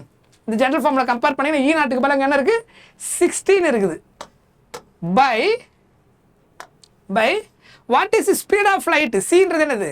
Speed of லைட்டின் வேக்கம். சொல்கிறது புரியுதா? Clear? அப்போது speed of light என்னது 3 × 10⁸ speed of லைட்டின் vacuum என்னது 3 × 10⁸ m/s. இதை சால்வ் பண்ணுங்கள். சால்வ் பண்ண என்ன வரும்? This is 1 time, this is 20 23 sir 60. அப்போ இதை ஃபர்தராக மேலே கொண்டு போனால் என்ன ஆகும்? 20 × 10⁻⁻8. ஒரு ஜீரோவும் இதையும் கேன்சல் பண்ண என்ன ஆகும்? அடுத்தது 2 × 10⁻⁻7. புரிஞ்சுதா? நீங்கள் அவ்வளோ தூரம் போகல. 2 வரும்போதே தெரிஞ்சு போச்சு ஆன்சர் என்னது சி அப்படின்னு. தெரியுதா? 2 × 10⁻⁻7 20 × 10⁻⁻8 வரும்போதே 2 வரும்போது இதான் ஆன்சர். இது கண்டிப்பாக கிடையாது. இன்னொன்று, இதை நீங்கள் ஒர்க் அவுட் பண்ணாமல் கூட இந்த இடத்துல கால்குலேட் பண்ணிருக்க முடியும். அடுத்த ஸ்டெப்பில் இந்த 60 என்னது B0 E0 என்ன கிடையாது, ஈக்குவல் கிடையாது. இதுவும் ஆன்சர் கிடையாது. நான் சொல்கிற பாயிண்ட் புரியுதா? இது நான் இப்போ கால்குலேஷனில் போட்டு சொல்லிட்டேன். எலிமினேஷனில் நீங்கள் இதை பண்ணிருக்க முடியும். இது BY தான் கண்டிப்பாக தெரிஞ்சு போச்சு. அதனால் ஏ ஆப்ஷனும் டி ஆப்ஷனும் வராது. ஏன்னா இது BZ, இது BX ஆல்ரெடி பண்ணிட்டேன். இது ரெண்டுத்தையும் நீங்கள் செக் பண்ணிங்கன்னா ஆல்ரெடி இது 60, அதே 60 இது இருக்காது. ஏன் அதே 60 இது இருக்காது? இதில் சால்வ் பண்ண என்ன ஆகிடும்? அதே 60 இருந்தால் 60/60 போட்டால் C1 ஆகிடும். அது தப்பு தானே? ஸ்பீட் ஆஃப் லைட்டோட வேக்கம் என்ன? ஸ்பீட் ஆஃப் லைட்டின் வேக்கம் என்னது 3 × 10⁸8 m/s. 1 வரவே முடியாது. அப்போ E0 B0 என்னவா இருக்க முடியாது? சேமாக இருக்க முடியாது. நான் சொல்கிற பாயிண்ட் புரியுதா? அதனால் இது 6னா இதுவும் 6ன்னு சொல்கிறதுனால எலிமினேஷனில் இதையும் தப்புன்னு சொல்லிட்டு இருக்க முடியும். ஸோ கால்குலேஷனில் போட்டு ஆன்சர் பண்ணாலும் இப்படி வரும். If you are think smart வே, எங்கே என்ன நடந்திருக்கும் அப்படின்னு நீங்கள் ஸ்மார்ட்டாக திங்க் பண்ணிங்கன்னா இந்த ப்ராப்ளமை ஜஸ்ட்டு 30 செகண்டுக்குள்ளே போட்டு முடியும். அதுவே அதிகம் தான். 30 செகண்டு. டக்குன்னு இது ரெண்டும் வராது. இது ரெண்டு தான் ஆப்ஷன். இது ரெண்டு ஈக்குவலாக இருக்க முடியும். டக்குன்னு ஆன்சர் முடிஞ்சு போச்சு. அவ்வளோதான் விஷயம். இது ஆக்சுவல் மெத்தட். உங்களால் இதெல்லாம் யோசிக்க முடியலன்னா then you have to do actual method. புரியுதா? இது எந்த வருஷம்? 2025. இந்த வருஷம் கஷ்டம்னு சொன்னாங்க இல்லையா கொஸ்டின் பேப்பர், அதில் கேட்ட கொஸ்டின் தான். இது கஷ்டமாக இருக்குது. ஸோ நம்ம எப்படி ப்ரிப்பேர் பண்ணியிருக்கோன்ற பொறுத்து தான் அது கஷ்டமாக ஈஸியான்றது. சரியா? ஸோ பிளைண்டாக உங்கள் சீனியர்ஸ் சொல்கிறத வச்சுக்கிட்டு அது கஷ்டம் நீங்கள் ஒரு முடிவுக்கு வந்துடாதீங்க. அவங்களுக்கு கஷ்டமாக இருந்ததுனால அது உங்களுக்கும் கஷ்டமாயிடாது. புரியுதா? அவங்களுடைய பேட்ச்சு, அவங்களுடைய ப்ரிப்பரேஷன், அந்த டூரேஷன் எல்லாமே மாறும். உங்களுக்கு அதுக்கேற்ற மாதிரி நிறைய சேஞ்சஸ் இருக்கும். நீங்கள் இப்போ ஆல்ரெடி கொஞ்சம் அலர்ட்டாக வேறு இருப்பீங்க. அதனால் உங்களுக்கு நிறைய டிஃப்ரெண்ட் இன்னும் அந்த எக்ஸாம் அந்த பேட்டர்ன் உங்களுக்கு வித்தியாசமாக இருக்கும். ஏன்னா அடுத்தடுத்த ஜென்ரேஷன் வரும்போது, இயர்ஸ் வரும்போது நிறைய சேஞ்சஸ் இருக்கும். நீங்களும் நிறைய அப்டேட் ஆகுவீங்க. நிறைய விஷயங்கள் அடிஷ்னலாக அப்டேட் ஆகிறதுனால உங்களை எல்லாத்தையும் பேலன்ஸ் பண்ணுற மாதிரி தான் இருக்கும். அதனால் அவங்க கூட எதையும் உங்களுக்கு கம்பேர் பண்ணிக்காதீங்க. உங்களை இன்னும் பெஸ்ட்டாக எப்படி பில்டப் பண்ணிக்க முடியுமோ, ஸ்ட்ராங் பண்ணிக்க முடியுமோ அதெல்லாமே இப்போலேருந்தே பண்ண ஆரம்பிச்சிருங்க. சரியா? மார்க் ஸ்கோர் பண்ணுறது ரொம்ப ஈஸி. கொஞ்சம் நிறைய சின்ன விஷயங்களை மைண்டில் வச்சுக்கணும். பர்டிகுலராக என்ட்ரன்ஸுக்கு தேவையான ஒரு ஸ்மால் பாயிண்ட்ஸ் அதை தெளிவாக புரிஞ்சு வச்சுட்டிங்கனால ஈஸியாக ஆன்சர் பண்ண முடியும். புரியுதா? கான்செப்ட் நிறைய படித்ததுக்கு அப்புறம் நான் சொல்கிறது, எல்லாத்தையும் படித்து முடிச்சதுக்கப்புறம். ரைட், அடுத்த கொஸ்டின் வாங்க பார்ப்போம். இப்போ இது டைரக்ட் கொஸ்டின். த எலக்ட்ரோமேக்னெட்டிக் ரேடியேஷன் இந்த கிவனில் எது ஸ்மாலஸ்ட் வேவ் லென்த்னு கேட்குறாங்க. இந்த 4ல் எது smallest wave length? Smallest wave லென்த்தில் ஃப்ரீக்வன்சி அதிகமாக இருக்குன்னு சொல்லனா? கரெக்டாக? ஸோ இருக்கிறதுல இந்த கேஸில் எதுன்னு பார்த்தீங்கன்னா மைக்ரோவேவ் என்னது higher wave length. Wave length அதிகம்னா எனர்ஜி கம்மின்னு அர்த்தம். கரெக்டாக? ஸோ அந்த ஆர்டர் வைஸ் நம்ம எழுதணும்னா smallest wave length order wise எழுதினா என்ன வரும்? ஹை ஃப்ரீக்வன்சி லோ ஃப்ரீக்வன்சி எதுவும் இல்லையா? காமா ரே, அப்புறம் என்ன வரும்? எக்ஸ்ரே, யூவி, விசிபிள், அப்புறம் என்ன வந்தது? இன்ஃப்ராரெட் ஐஆர், மைக்ரோவேவ், அதுக்கப்புறம் ரேடியோ வேவ். கரெக்டா? இதான் என்ன ஆர்டர்? High wave length, high lambda to என்ன வரும்? Low lambda. கரெக்டா? அப்போ இருக்குல்ல எது lowest wave length? Gamma ray. இருக்குல்ல அது ஹை ஃப்ரீக்வன்சி, ஆனால் லோவஸ்ட் வேவ் லென்த் என்னது? இந்த காமா ரே. ஆப்ஷனில் எங்கே இருக்குது பாருங்கள். Gamma ray is the answer. புரியுதா? மற்றதெல்லாம் இதை விட ஹையர் வேவ் லென்த்து. கிளியர்? இந்த மூணுமே ஹை ஃப்ரீக்வன்சி கேஸில் வர இதுக்குள்ள ஹையஸ்ட் எது? Gamma ray. இருக்கிற அது lowest wave length. Wave length wise சொல்லும்போது. ஸோ அதனால் கண்டிப்பாக இது ரெண்டும் கிடையாது இந்த கேஸுக்கு. டைரக்ட் கொஷின் சிம்பிளாக அண்டர்ஸ்டாண்ட் பண்ணாலே போதும். பட் இதுவும் டைரக்ட் கொஷின் தான். எந்த வருஷம் கேட்டிருக்காங்க? 2024 நீட் கொஷின் தான். The property which is not of an electromagnetic wave travelling in free space. ஓகேவா? என்ன கேட்டிருக்காங்க? இந்த கொஷின்லாம் படிக்கும்போது கவனமாக ஒரு சில வார்த்தைகளை ஃபோக்கஸ் பண்ணணும். ஓகேவா? இங்கே நீங்கள் கேர்லெஸ்ஸாக ரீட் பண்ணிட்டீங்கன்னா then you will get wrong answer. The property which is not an electromagnetic வேவ்னு கேட்டிருக்காங்க. இதில் கொடுத்துக்கிற 4 ப்ராப்பர்ட்டியில் எது வந்து எலக்ட்ரோமேக்னெட்டிக் வேவோடைய ப்ராப்பர்ட்டி இல்லைன்னு கேட்டிருக்கிறாங்க. எது எலக்ட்ரோமேக்னெட்டிக் வேவோடைய ப்ராப்பர்ட்டின்னு கேட்கல, நாட்டுன்னு கேட்டிருக்கிறாங்க. ஸோ அதுதான் இங்கே ரொம்ப கவனமாக கேர்ஃபுல்லாக நீங்கள் ஃபோக்கஸ் பண்ண வேண்டிய வேர்டு. இதை கேர்ஃபுல்லாக ஃபோக்கஸ் பண்ணாமல் கேஷுவலாக ரீட் பண்ணிட்டீங்கன்னா நீங்கள் இதை படிக்கிறதுல எல்லாமே கரெக்டுன்ற மாதிரி தோண ஆரம்பிச்சிடும். அப்புறம் கன்ஃபியூஷன் ஆகி தப்பாக ஒரு ஆன்சர் போட்டு வந்துடுவீங்க. சரியா? Light is transverse in nature, that is correct. அதாவது எலக்ட்ரோமேக்னெட்டிக் வேவோடைய ப்ராப்பர்ட்டி என்னது, என்ன type of wave? It is a transverse wave. இதை நம்ம ஆல்ரெடி வேவ் ஆப்டிக்ஸ் படிக்கும் போதே பார்த்தோம். போலரைசேஷன் பிரின்சிபல் யூஸ் பண்ணி தான் லைட்டு டிரான்ஸ்வர்ஸ் நம்ம கன்ஃபார்ம் பண்ணோம் அப்படின்னு சொன்னோம். கரெக்டாக? அதுக்கப்புறம் நெக்ஸ்ட் என்னது, the energy density in electric field and magnetic field ஈக்குவலாக இருக்கும். எனர்ஜி டென்சிட்டி இருக்கு இல்லையா, எலக்ட்ரிக் ஃபீல்டுக்கு எவ்வளோ எனர்ஜி டென்சிட்டி இருக்கோ அதே ஈக்குவலாக தான் மேக்னெட்டிக் ஃபீல்டு டென்சிட்டிக்கும் இருக்கும், ஈக்குவல் டிஸ்ட்ரிபியூஷனில் தான் இருக்கும். That also correct. அதுக்கப்புறம் the light travel in speed, இது சொல்லியிருந்தேன். என்ன சொல்லியிருந்தேன்? c = 1/√, நான் ஆல்ரெடி நடத்திட்டேன். μ0 ε0 ஈக்குவல், அதோட வேல்யூ என்ன, 3 × 10⁸ m/s. So this also correct. இதுவும் லைட்டோட ப்ராப்பர்ட்டி தான், கரெக்ட். அப்போ லாஸ்ட்டாக ஒன்று தான் இருக்குது கரெக்டாக இல்லாமல் இருக்கிறதுக்கு, அது மட்டும் தான் பாசிபிள். ஸோ ஆன்சர் ஃபைனலாக என்னது, இந்த கேஸ் தான் தப்பு.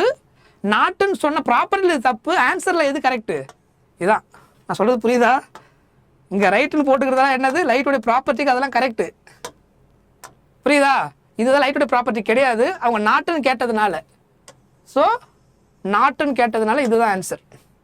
இதெல்லாமே நாட் கிடையாது, இட்ஸ் அ ப்ராப்பர்ட்டி ஆஃப், இது எல்லாமே property of EM waves. So அந்த ஃபோர்த் ஒன்று தான் கண்டிப்பாக கிடையாது, ஏன்னா ஆல்ரெடி ஃபஸ்ட்டு முன்னாடி 3 கரெக்ட்னு தெரிஞ்சு போச்சு. ரிமைனிங் இருந்து ஒரே சாய்ஸ் தான். ஸோ என்ன ஆன்சர்னு பாருங்கள், the originate from charges moving with uniform ஸ்பீடுன்றது ராங். யூனிஃபார்ம் ஸ்பீடுன்றது ராங். ஏன்? எலக்ட்ரோமேக்னெட்டிக் வேவ் வந்து எப்போ தான் ப்ரொடியூஸ் ஆகும்னு சொல்லியிருந்தேன், ஆக்சலரேட்டட் சார்ஜினால தான். யூனிஃபார்ம் சார்ஜினால என்ன ஆகாது, எலக்ட்ரோமேக்னெட்டிக் வேவ் ப்ரொடியூஸ் ஆகாது. ரெஸ்ட்டில் இருக்கிற சார்ஜினால EM வேவ்ஸ் ப்ரொடியூஸ் ஆகாது. சொல்கிறது தெளிவாக புரியுதா? அதனால் ப்ரொடியூஸ் ஆகாது, மைண்டில் நல்லா ரிஜிஸ்டர் பண்ணி வச்சுக்கோங்க. Got it? ஸோ ஆக்சுவலாக இந்த மாதிரி கேஸ் படிக்கும்போது இது ஆக்சுவலாக உங்களுக்கு ஆன்சர் தெரிஞ்சிடும். இப்போ இந்த பாயிண்ட் ராங்குன்னு சொல்லிட்டோம் இல்லையா, அது ஏன் ராங்கு, அதில் எந்த ஸ்டேட்மெண்ட் ராங்குன்றதை நீங்கள் நோட்ஸ் எழுதி வச்சுக்கணும். நீங்கள் நெக்ஸ்ட் டைம் ரிவிஷன் பண்ணும்போது புதுசாக அதுக்கு ராங்குன்றது ரீசன் தெரிஞ்சு போச்சு. அப்போ எது கரெக்டுன்றதுக்கான ஆன்சர் நீங்கள் படிச்சிட்டிங்கன்னா உங்களுக்கு அந்த ஒரு அடிஷ்னலாக இன்னொரு பாயிண்ட் உங்கள் மைண்டில் ரிஜிஸ்டர் ஆகிடும். ஸோ இதெல்லாம் நமக்கு அடிஷ்னலாக கொஞ்சம் கொஞ்சமாக சப்ஜெக்ட் ஸ்ட்ராங் பண்ணுறதுக்கான ஒரு டெக்னிக். ஸோ ராங்குன்னு சொல்லி ஆன்சர் முடிக்கிறத விட ராங்குன்னு சொல்லிட்டு அது கரெக்டாக இருந்திருக்கணும்னா என்னவா இருந்திருக்கணும் அங்கே அப்படின்னு தெரியணும். ஸோ யூனிஃபார்ம் ஸ்பீடுன்றது ராங்கு, அதனால் இது கரெக்ட் கிடையாது. ஆக்சுவலாக அங்கே என்ன இருந்திருக்கணும், எப்படி எழுதணும் ஆன்சரை, என்ன ஆன்சர் எழுதணும், ஆக்சலரேட்டட் சார்ஜஸ். ஆக்சலரேட்டட் சார்ஜஸ் சொல்லியிருந்தாங்கன்னா அது கரெக்ட். ஆக்சலரேட்டட் சார்ஜஸ் தான் EM வேவ்ஸை ப்ரொடியூஸ் பண்ணும் அப்படின்றத நம்ம ஆல்ரெடி பார்த்துட்டோம். கிளியரா? இப்படி தான் இந்த மாதிரி ஒரு கொஸ்டினை நீங்கள் படிக்கும்போது அதுக்கான ஆன்சரை கண்டுபிடிக்கணும், எலிமினேஷன் இப்படி தான் பண்ணணும். அதுக்கப்புறம் ஃபைனலாக என்னென்ன விஷயங்களை நோட் பண்ணி வச்சுக்கணுன்றது தெரிஞ்சு வச்சுக்கணும். ரைட், இந்த கொஸ்டின் பாருங்கள். In a plane electromagnetic wave travelling in a frequency, இது வந்து பாருங்கள் எந்த வருஷம் பாருங்கள், எல்லாம் ரீசன்ட் கொஸ்டின் தான், ரொம்ப simple question. Electromagnetic wave traveling in a free space, the electric field component oscillates sinusoidal at frequency கொடுத்துருக்காங்க. ஆக்சுவலாக நம்ம இந்த இடத்துல V0 B0 E0 V இது தெரிஞ்சால் போதும், அங்கே ஃப்ரீக்வன்சி தெரியணும் அவசியம் கிடையாது. பட் கொஸ்டின் அடிக்கடி ஃப்ரீக்வன்சி கொடுப்பாங்க, அந்த கேஸுக்கு தேவை கிடையாது, தேவைப்பட்ட மட்டும் நம்ம யூஸ் பண்ணுவோம். சரியா? ஆம்ப்ளிடியூட் கொடுத்துருக்காங்க. எதனோட ஆம்ப்ளிடியூட் கொடுத்துட்டாங்க, எலக்ட்ரிக் ஃபீல்டு, அதெல்லாம் ஃபஸ்ட்டு நோட் பண்ணணும். ஒரு எலக்ட்ரோமேக்னெட்டிக் வேவில் அதோட ஃப்ரீக்வன்சி கொடுத்துட்டாங்க, அதோட எலக்ட்ரிக் ஃபீல்டோட ஆம்ப்ளிடியூட் கொடுத்துருக்காங்க. என்னது, E0 48 வோல்ட் மீட்டர் பவர் -1 கொடுத்துட்டாங்க. The amplitude of the magnitude B0 என்னன்னு கொஸ்டின் கேட்டிருக்காங்க. வாட் இஸ் B0, இதான் கொஸ்டின். அதுக்கப்புறம் ஸ்பீட் ஆஃப் லைட்டு அதையும் கொடுத்துட்டாங்க, 3 × 10⁸. எல்லா டேட்டாவும் டேரெக்டாக கொடுத்துட்டாங்க. அவங்க என்ன கேட்டிருக்கிறாங்க, அப்போ B0 நமக்கு ஆல்ரெடி தெரியும், C = E0/B0. Clear? Then what is B0? B0 = E0/C. அதானே, கரெக்டு தானே? அப்போது E0 என்ன கொடுத்துருக்குறாங்க, 48, 3 × 10⁸. கரெக்டா? இப்போ இதை சால்வ் பண்ணுங்க. இதில் ஒரு சின்ன கன்ஃபியூஷன் இருக்குது இந்த ஆன்சரில், கேர்ஃபுல்லாக பண்ண வேண்டிய விஷயம் ஒன்று இருக்குது. இதை சால்வ் பண்ணிங்கன்னா எத்தனை டைம்ஸ் வரும், 16 டைம்ஸு. அப்போ ஆன்சர் என்ன வரும், 16 × 10⁻+8 மேலே போனால் 10⁻−8. ஆனால் இங்கே ஆப்ஷனில் பாருங்கள், இங்கே 10⁻−8 இருக்குது, அதுதான் ஆன்சர். நீங்கள் டிக் பண்ணிங்கன்னா அது தப்பு. ஏன் 16 × 10⁻⁸ தான் கரெக்டு. ஆனால் அங்கே ஆப்ஷனில் என்ன இருக்குது 1.6 × 10⁻⁸ இருக்குது. ஃபஸ்ட்டு இது கிடையாது. நான் சொல்கிறது புரியுதா? டக்குன்னு 10⁻⁸ பார்த்தோன்னா நம்ம ஆர்வக்குள்ளாரில் இதை ரைட்டு நடிச்சிருவோம். இங்கே 10⁻⁷ -6 இங்கே -9 இருக்குது. 10⁻⁸ தானே இங்கே ஆப்ஷனில் வந்துருக்குன்னு சொல்லிட்டு டக்குன்னு டிக் அடிச்சிருவோம். அந்த மாதிரி நீங்கள் டிக் பண்ணுவீங்கன்ற நம்பிக்கையில் தான் அவங்க என்ன பண்ணியிருக்கிறாங்க, புரியுதா, இந்த மாதிரி ஆப்ஷனை கொடுத்துருக்குறாங்க. யாரெல்லாம் தெளிவாக பார்க்கலையோ, யாரெல்லாம் தெளிவாக படிக்கலையோ, இல்லை யாரெல்லாம் அங்கே தெளிவாக ஃபோக்கஸ் பண்ணலையோ, யாரெல்லாம் அலட்சியமாக இருந்தீங்களோ அவங்கெல்லாம் இந்த கொஸ்டினுக்கு ஆன்சர் தப்பாக பண்ணியிருப்பாங்க. யாரெல்லாம் ரொம்ப கான்ஷியஸாக கரெக்டாக என்ன கொடுத்துருக்காங்க, என்ன ஆன்சர் எக்ஸாக்டாக எது கரெக்டுன்றது எல்லா டேட்டாவும் ஃபோக்கஸ் பண்ணியிருக்கிறாங்களோ அவங்க எல்லாம் கரெக்டாக ஆன்சர் பண்ணியிருப்பாங்க. Question easy. ஆனால் உன்னை கன்ஃபியூஸ் பண்ணுறதுக்காக சின்ன சின்ன ட்விஸ்ட் கொஸ்டினில் ஆப்ஷனில் கொடுத்துட்டாங்க. நீ எவ்வளோ தெளிவாக இருக்கிறியோ அதை பொறுத்தா இந்த கொஸ்டினுக்கு எக்ஸாக்டாக தப்பு இல்லாமல் ஆன்சர் கெட் பண்ண முடியும். ஈவன் இதெல்லாம் நீ சால்வ் பண்ணதுக்கப்புறம் சில நேரத்தில் தப்பாக வரதுக்கு ரீசன் இதுதான், கேர்லெஸ் மிஸ்டேக், இதுதான் எரர் அப்படின்னு சொல்கிறது. புரியுதா? அது வரக்கூடாது. அதுக்கு எல்லாமே 1.6 கொடுத்துருக்காங்க. அப்போ நம்ம 1.6க்கு இதை மாற்றிட்டு ஆன்சர் முடிஞ்சுது. சொல்கிறது புரியுதா? அங்கே எதுவுமே 16 கொடுக்கல, எல்லாமே 1.6. அப்போ ஃபஸ்ட்டு இங்கேயே மாற்றிட்டேன்னா 10⁻1.6 என்ன ஆகிடும், 10⁻−1 இங்கே கொண்டு வந்துட்டீங்கன்னா 10⁻−7 ஆகிடும். So the answer is 1.6 × 10⁻−7. ஏன்னா எல்லாம் 1.6 மேக்னிடியூட் வந்ததுனால ஈக்குவலண்ட்டாக இதை மாற்றினா என்ன வரும், 10⁻−7. That is the answer. இது ரெண்டும் கிடையாது. புரியுதா? சிம்பிளாக இருக்கா? கொஞ்சம் கேர்ஃபுல்லாக போடுங்க. சின்ன சின்ன கன்ஃபியூஷனாக இருக்கிற மாதிரி கொஸ்டின்ஸ் கொடுத்துருவாங்க. இங்கே பாருங்க, இது சிம்பிள் கொஸ்டின் 2022. இந்த ரேஞ்ச் எல்லாம் நீங்கள் படிக்கணுன்ற அவசியம் கிடையாது. ஆர்டர் தெரிஞ்சிருந்தால் போதும். High frequency to low frequency order எப்படி இருக்குது, இல்லை ஹை வேவ்லேருந்து டு லோ வேவ்லேருந்து, இதில் கம்பேர் பண்ணும்போது எது ஹை வேவ்லேருந்து எது ஹை ஃப்ரீக்வன்சி, லோ வேவ்லேருந்து லோ ஃப்ரீக்வன்சின்றது அந்த பர்டிகுலர் எலக்ட்ரோமேக்னெட்டிக் வேவ்ஸை கம்பேர் பண்ணும்போது என்னென்னு தெரிஞ்சால் போதும். அதை வச்சு நீங்கள் என்ன பண்ணலாம், எது கரெக்ட்னு சொல்லிட முடியும். இப்போது இந்த கேஸில் ஃபஸ்ட்டு என்னென்ன வேவ் கொடுத்துருக்காங்கன்றதை பாருங்கள். இது வந்து ஏஎம், ஓகேவா? ஏஎம் என்ன அர்த்தம், amplitude modulation radio waves. So கொஷினில் இங்கே என்னது ரேடியோ வேவ்ஸ்னு தெரிஞ்சு போச்சு. இருக்கிறதுலேயே நமக்கு எது ஹை ஃப்ரீக்வன்சின்னு பார்த்தோம், ரேடியோ வேவ்ஸ். இங்கே வேறு எதாவது ரேடியோ வேவ்ஸ் இருக்கா பாருங்கள், இல்லை. இது மைக்ரோவேவ், இது இன்ஃப்ராரெட், இது எக்ஸ்ரே. இருக்கிறதுலே ஹை ஃப்ரீக்வன்சி இப்போ என்னது, சாரி ஹையர் வேவ் லென்த் என்னது, radio wave. Not high frequency, higher wave length. Frequency ரொம்ப கம்மி ரேடியோ வேவ் தான். அப்போது இந்த பக்கம் கொடுத்துக்கிற டேட்டாலாம் என்னது, வேவ் லென்த்தா, கரெக்டாக இந்த டேப்லேஷனில். அப்போது இங்கே இருக்கிற வேல்யூலேயே எதனுடைய வேல்யூ ஜாஸ்தியாக இருக்குதோ அதான் அதனுடைய ஹையர் வேவ் லென்த். அது எதனுடைய ஆன்சராக இருக்க முடியும், ரேடியோ வேவ்ஸுக்கு தான் இருக்க முடியும். 10⁻−10, 10², 10 இது எல்லாமே நெகட்டிவில் இருக்குது, தெரியுதா? இது நெகட்டிவ், கரெக்டாக? இது நெகட்டிவ், இதுவும் நெகட்டிவில் இருக்குது, இதுவும் நெகட்டிவில் இருக்குது. எது மட்டும் தான் பாசிட்டிவ் இருக்குது, இது மட்டும் தான் 10² பாசிட்டிவில் இருக்குது. அப்போ இதோட ஆன்சர் என்னது, ஏவுக்கு ஆன்சர் என்ன வரும், கண்டிப்பாக 3. ஏன்னா 10⁻- எல்லாமே 0 பாயிண்டில் போகும். 10² தான் 100. அதுதான் என்னது, இந்த 4 கம்பாரிசனில் லாங்கஸ்ட் வேவ் லென்த்து. அந்த லாங்கஸ்ட் வேவ் லென்த்து தான் இந்த 4ல் இதுதான் ரேடியோ தான் பாசிபிளாக இருக்க முடியும். அப்போது ஆப்ஷன் ஏவுக்கு என்ன ஆன்சர் வரணும், 2. இங்கே ஆப்ஷன் ஏவுக்கு 2 வந்திருக்கா பாருங்கள், இல்லை. புரியுதா? எப்படி ஃபஸ்ட்டு எலிமினேட் பண்ணுங்கள், எல்லாத்தையும் கண்டுபிடிக்க முடியும், ஈஸியாக எலிமினேட் பண்ணிடலாம். இதுவும் கிடையாது. ஆப்ஷன் 3 கொடுத்துருக்குறாங்க. அதுக்கப்புறம் பார்த்தீங்கன்னா இதுவும் 3 கொடுத்துருக்காங்க, கிடையாது. ஏவுக்கு எது மட்டும்தான் ஆன்சர் வந்திருக்கு, 2. அப்போ இங்கே ஆன்சர் முடிஞ்சு போச்சு. இதுக்கப்புறம் நீங்கள் இதை செக் பண்ணனாலும் ஆன்சர் முடிஞ்சுது, ஃபர்தராக செக் பண்ணனாலும் ஈஸியாக பண்ணிடலாம். அடுத்து இந்த ஆர்டரில் இதை விட கொஞ்சம் கம்மியாக இருக்கக்கூடிய வேவ் லென்த் எதுன்னு பார்த்தீங்கன்னா 10⁻−2. நெகட்டிவில் எவ்வளோ ஸ்மாலாக இருக்குதோ அதெல்லாம் என்னது கிரேட்டர் வேல்யூ, கரெக்டாக பவரில் 10⁻−ல். ஸோ அப்போ ஆட்டோமேட்டிக்காக பிக்கு என்ன கிடச்சிரும், 3ன்னு கிடச்சிரும், கரெக்டாக? அதுக்கப்புறம் என்னது இன்ஃப்ராரெட். இன்ஃப்ராரெட் எங்கே வரும், 10⁻−4, கரெக்டாக?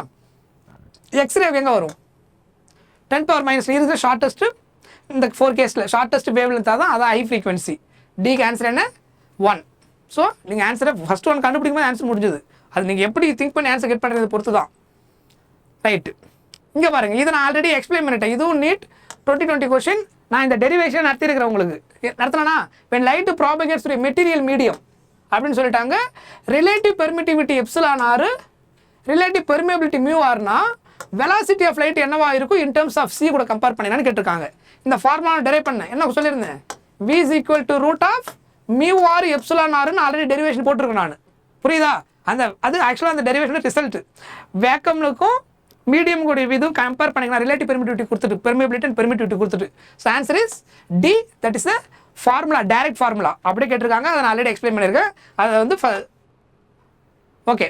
நெக்ஸ்ட் கொஸ்டின் பார்த்தீங்கன்னா the ratio of the magnitude of the magnetic field and electric field intensity of a plane electromagnetic wave in free space, permeability mu naught, permittivity epsilon naught. அப்படின்னா என்ன கேட்டிருக்கிறாங்க, velocity of light compare பண்ண சொல்லிருக்காங்க. Question நல்லா புரிஞ்சுக்கங்க, இதுவுமே simple question தான். ரேஷியோன்னு சொல்லிட்டாங்க, அதை ஃபர்ஸ்ட் நோட் பண்ணுங்க. கொஸ்டினை எப்படி ஒன்றுனா ஸ்டெப் பை ஸ்டெப்பாக போன சொல்கிறேன். The ratio of magnitude of magnetic field அப்படின்னு என்ன அர்த்தம், பி நாட்டுன்னு அர்த்தம் கொஸ்டினில். அதனால் meaning magnitude of magnetic field, அது amplitude. Magnitude is nothing but இங்கே ஆம்ப்ளிடியூட். எலக்ட்ரிக் ஃபீல்டு இன்டென்சிட்டி அது என்னது, E naught of a plane electromagnetic wave in free space அப்படின்னா இதில் எந்த எக்ஸ்பிரஷன் கரெக்ட்னு கேட்குறாங்க. அப்போ ரேஷியோ எடுங்க, நமக்கு ஆல்ரெடி ஃபார்முலா தெரியும். What is the formula, C equal to what, C எதுக்கு ஈக்குவல்,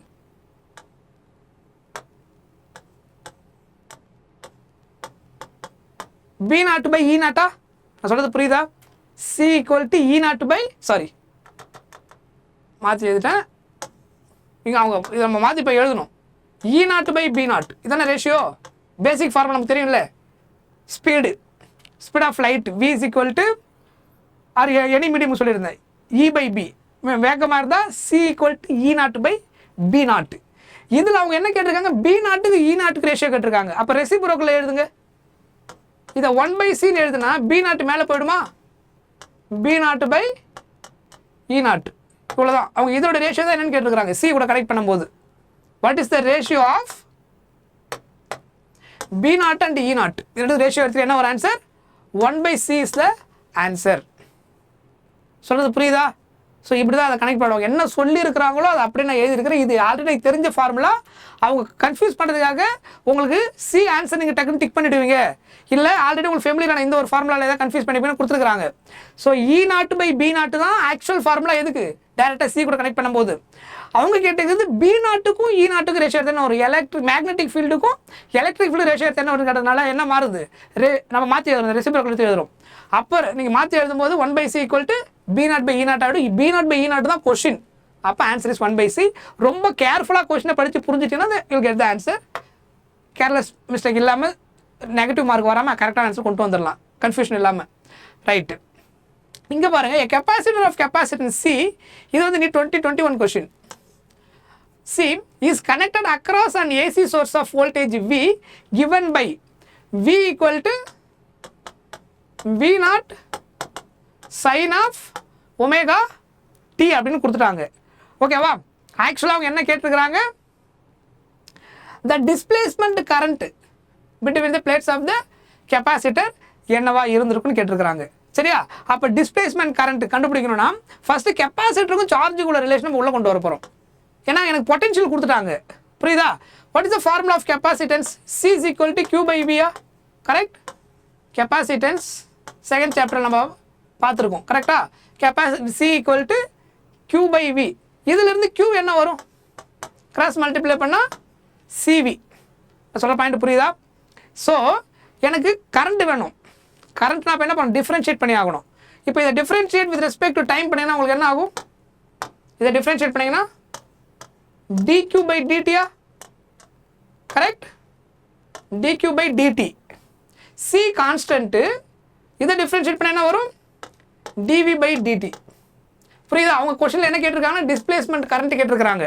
கொஸ்டினில் கிவன் டேட்டா என்னது, பொட்டன்ஷியல் இஸ் கிவன் டேட்டா, அதாவது v வோல்டேஜ், ஏசி வோல்டேஜ். புரியுதா? எனக்கு வேரியபிள் வோல்டேஜ் இல்லையா, அதனால் அது AC voltage. Clear? So dq by dt equal to c into dv by dt. இப்போ what is dq by dt, இதான் displacement current நேரமா. What is current i, i equal to dq by dt. Charge change respect to time தான் என்னன்னு சொல்ல போகிறோம், கரண்ட்னு சொல்ல போகிறோம். So id equal to c into dv by dt. புரியுதா? இதுதான் ஆக்சுவலாக இந்த கேஸுக்கான ஃபார்முலா. இதை மெமரைஸ் பண்ணி வச்சுக்கோங்க. டிஸ்பிளேஸ்மெண்ட் கரண்ட் வந்து அப்ளை பண்ணுற பொட்டன்ஷியல் கொடுத்துட்டாங்கன்னா அந்த வேரியபிள் பொட்டன்ஷியல் இல்லையா, நம்ம ஆல்ரெடி பார்த்தோம் இல்லையா, அங்கே பாஸ் ஆகிற கரண்ட் வேரியபிள் கரண்ட். இதில் கெப்பாசிட்டன்ஸ் கேஸில், எலக்ட்ரோமேக்னெட்டிக் வேவ் கேஸில் நம்ம அப்ளை பண்ணுற கரண்ட் வந்து ஸ்டெடி கரண்ட் கிடையாது, வேரியபிள் கரண்ட். புரியுதா? அப்போ அந்த வேரியபிள் கரண்ட் பாஸ் ஆகும் என்ன நடக்குது அங்கே பார்த்துருந்தோம்.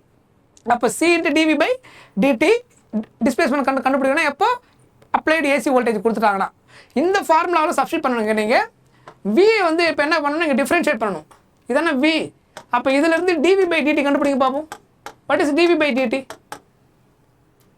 V0 கான்ஸ்டன்ட்டு கரெக்டாக sin தீட்டாவை டிஃப்ரென்ஷியேட் பண்ண என்ன வரும் sin 80 டிஃப்ரென்ஷியேட் பண்ண என்ன வரும் cos 80 இன்ட்டு நான் பாருங்க அந்த ஃபார்முலா கொடுத்துருக்குறேன் differentiation of sin of AX sin AX differentiate பண்ண என்ன வரும்னு சொல்லியிருந்தேன் cos AX into ஏன்னு வரும்னு சொல்லியிருந்தேன் ஏ ஃப்ரண்ட்டில் போடுன்னு சொல்லியிருந்தேன் இது ஆல்ரெடி நான் ஒரு ஃபார்முலா கொடுத்துருந்தேன் சரியா டிஃப்ரென்ஷியேஷன் மேக்ஸ் ஸ்டூடெண்ட் நல்லா தெரியும் அவங்க ஈஸியாக டேரெக்டாக போட்டுடலாம் நான் சொன்னது சயின்ஸ் ஸ்டூடெண்ட்ஸுக்கு சாரி போட்டுருந்தேன்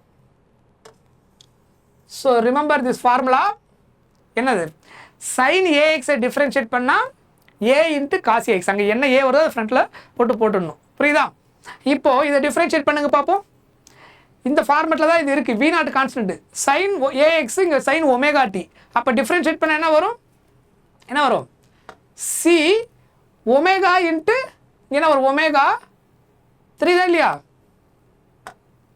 V0 அப்படியே வச்சுப்பீங்க sin AX டிஃப்ரென்ஷியேட் பண்ணால் A cos AX ஏவுக்கு பதிலாக ஒமேகா இருக்கிறதுனால ஒமேகா இன்ட்டு காஸ் ஒமேகா எக்ஸுக்கு பதிலாக டி புரியுதா அந்த கம்பேரிசனை கரெக்டாக பண்ணுங்க so sin omega t differentiate பண்ணால் காஸ் ஒமேகா டின்னு வரும் இன்ட்டு ஒமேகா டி டிஃப்ரென்ஷியேட் பண்ணால் ஒமேகான்னு வரும் அதான் ஃப்ரண்ட்டில் வரும் இதான் ஆக்சுவலாக உங்களுக்கு டேட்டா ஃபார்முலா கொடுத்துருந்தேன் இதை டிஃப்ரென்ஷியேஷன் ரொம்ப போட்டு யோசிக்க தெரியாதவங்களுக்கு இந்த ஃபார்முலா ஞாபகம் வச்சிருந்தீங்கன்னா இதுலேருந்து கனெக்ட் பண்ணிக்க முடியும் புரியுதா மேக்ஸ் நல்லா தெரிஞ்சவங்களுக்கு அது பிரச்சனை இல்லை அப்படியே போட்டுடலாம் அது ரொம்ப சிம்பிள் டிஃப்ரென்ஷியேஷன் தான் ரைட்டு சி ஒமேகா இங்கே சி dV/dt வேல்யூ சப்ஸ்டிட் பண்ணுறேன் என்ன வந்திருக்கு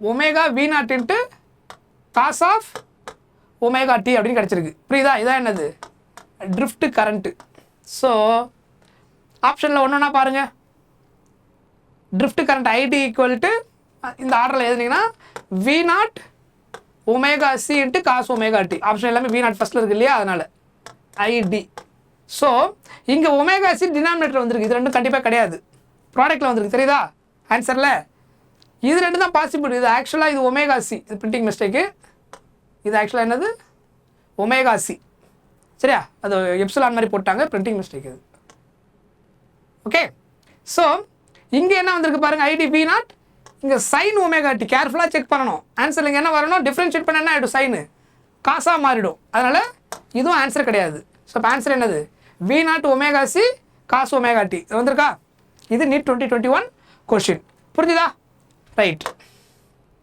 நெக்ஸ்ட் பாருங்க the ratio of contribution made by electric and magnetic field components intensity of electromagnetic waves எடுத்தீங்கன்னா see electromagnetic wave கேஸை பொறுத்த வரைக்கும் அந்த இன்டென்சிட்டி வந்து எப்பயுமே ஈக்குவலாக டிஸ்ட்ரிபியூட் ஆகும் அந்த எனர்ஜி டென்சிட்டி என்ன இருக்கும் ஈக்குவலாக டிஸ்ட்ரிபியூட் ஆகும் எப்பயுமே எலக்ட்ரிக் ஃபீல்டுக்கும் மேக்னெட்டிக் ஃபீல்டுக்கும் புரியுதா ஸோ அப்போ ரேஷியோ எடுத்திங்கன்னா அதில் என்ன வேல்யூ இருக்கோ அப்படியே இதுலேயும் இருக்கும் ஸோ ஆல்வேஸ் ஆன்சர் என்ன கிடைக்கும் 1:1 ரிமெம்பர் புரியுதா அதான் கேட்டிருக்காங்க contribution made by electric and magnetic field component intensity of electromagnetic waves கேட்டாங்கன்னா equally distributed the intensities so answer is 1:1 so அதுக்கப்புறம் for transparent medium relative permeability கொடுத்துட்டாங்க the velocity ஆஃப் லைட் என்ன வரும்னு கேட்டிருக்காங்க இது நம்ம முன்னாடி யூஸ் பண்ண அதே formula permeability magnetic and electric permittivity and permeability கொடுத்துட்டாங்கன்னா வி ஃபார்முலா என்ன கொடுத்துருந்தேன் எனி மீடியமில் C/√of mu r epsilon rன்னு சொல்லிட்டு அந்த ஃபார்முலா கொடுத்துருந்தேன் முன்னாடி இந்த ஃபார்முலாவே ஒரு கொஸ்டினாக வந்திருந்தது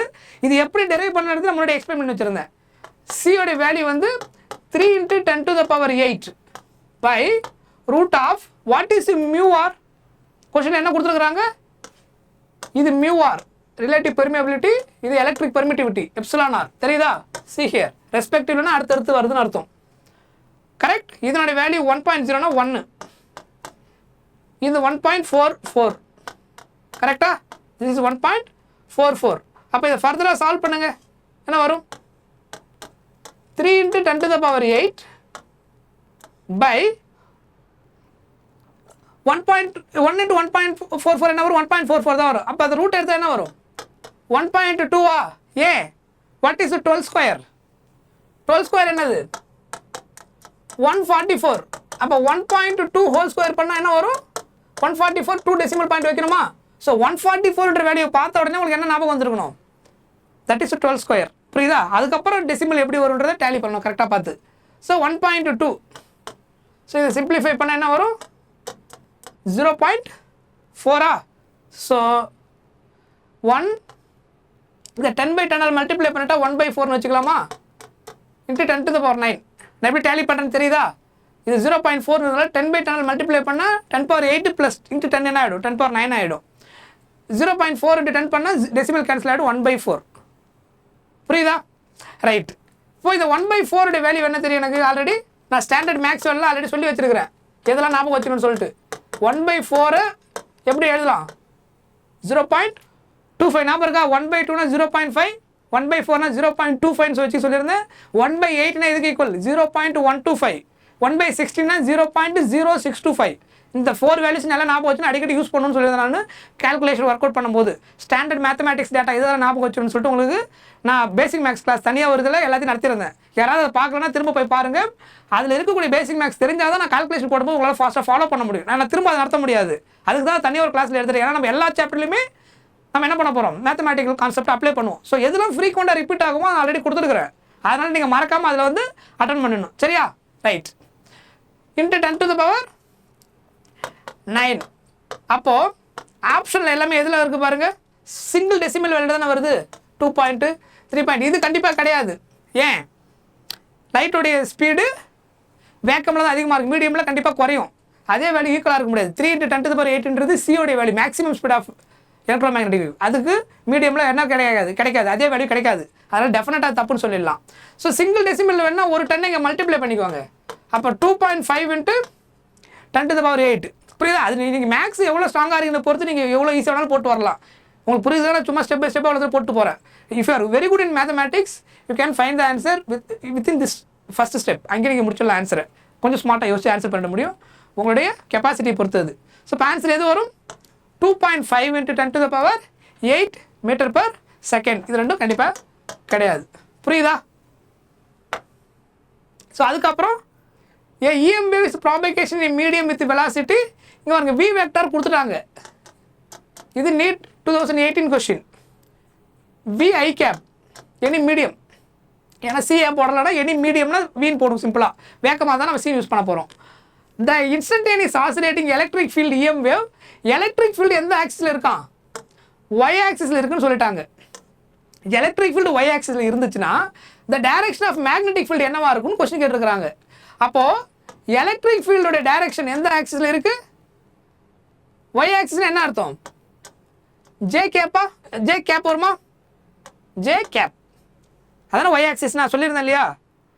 அப்போது B வெக்டார் கண்டிப்பாக எந்த ஆக்சிஸ் தான் இருக்க முடியும்? I கேப்னா எந்த ஆக்சிஸ்? X axis. Y கேப்னா எந்த? ஜே கேப்னா எந்த அர்த்தம்? Y axis. அப்போ இன்னும் ஒரே ஒரு ஆக்சிஸ் Z ஆக்சிஸ் தான். ஸோ இது ரெண்டு கண்டிப்பாக கிடையாது. இப்போ ப்ளஸ் மைனஸை வெரிஃபை பண்ணணும். ப்ளஸ் Z டைரக்ஷனாக மைனஸ் Z டைரக்ஷனாக வெரிஃபை பண்ணணும். ஆனால் கண்டிப்பாக எக்ஸும் ஒய்க்கும் வராது. ஏன்னா இது ரெண்டும் என்ன வந்திருக்கு? IJ எந்த ஆக்சிஸ் தெரிஞ்சு போச்சு. ரெண்டும் வந்துருச்சு ஆல்ரெடி. அதில் ப்ளஸோ மைனஸோ வாட் இட் இஸ், அது ரெண்டும் திரும்ப வராது. புரியுதா? தேர்டு ஆக்சில் தான் இன்னொரு அந்த காம்பனண்ட் போக முடியும். ஸோ அது கண்டிப்பாக Z தான். ப்ளஸ்ஸா மைனஸான்னு பார்க்கணும். இதான் கொஷின்.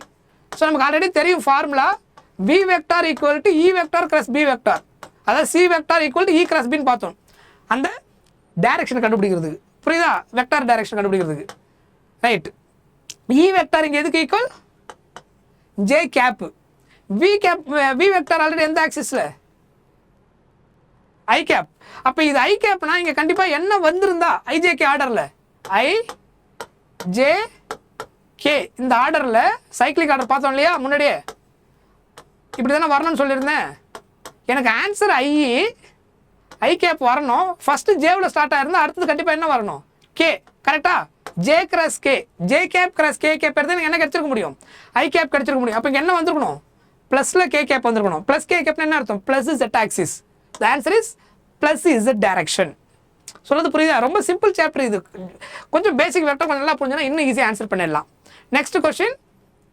இது 2016. Out of the following options, which one can be used to produce what? Electromagnetic wave. இது ஆல்ரெடி நம்ம பார்த்தது தான். எலக்ட்ரோமேக்னெட்டிக் வேவ் எது ப்ரொடியூஸ் பண்ணும்? சார்ஜ்லெஸ் பார்ட்டிகல் ப்ரொடியூஸ் பண்ணாது. ஆக்சிலரேட்டிங் பார்ட்டிகல் கண்டிப்பாக எலக்ட்ரோமேக்னெட்டிக் வேவ் ப்ரொடியூஸ் பண்ணும். அதான் நம்ம ஸ்டார்டிங்லேருந்து படிச்சுட்டு வரோம். அந்த acceleration producing what? EM waves. Constant velocity produce பண்ணாது, ஸ்டேஷனரி சார்ஜும் ப்ரொடியூஸ் பண்ணாது.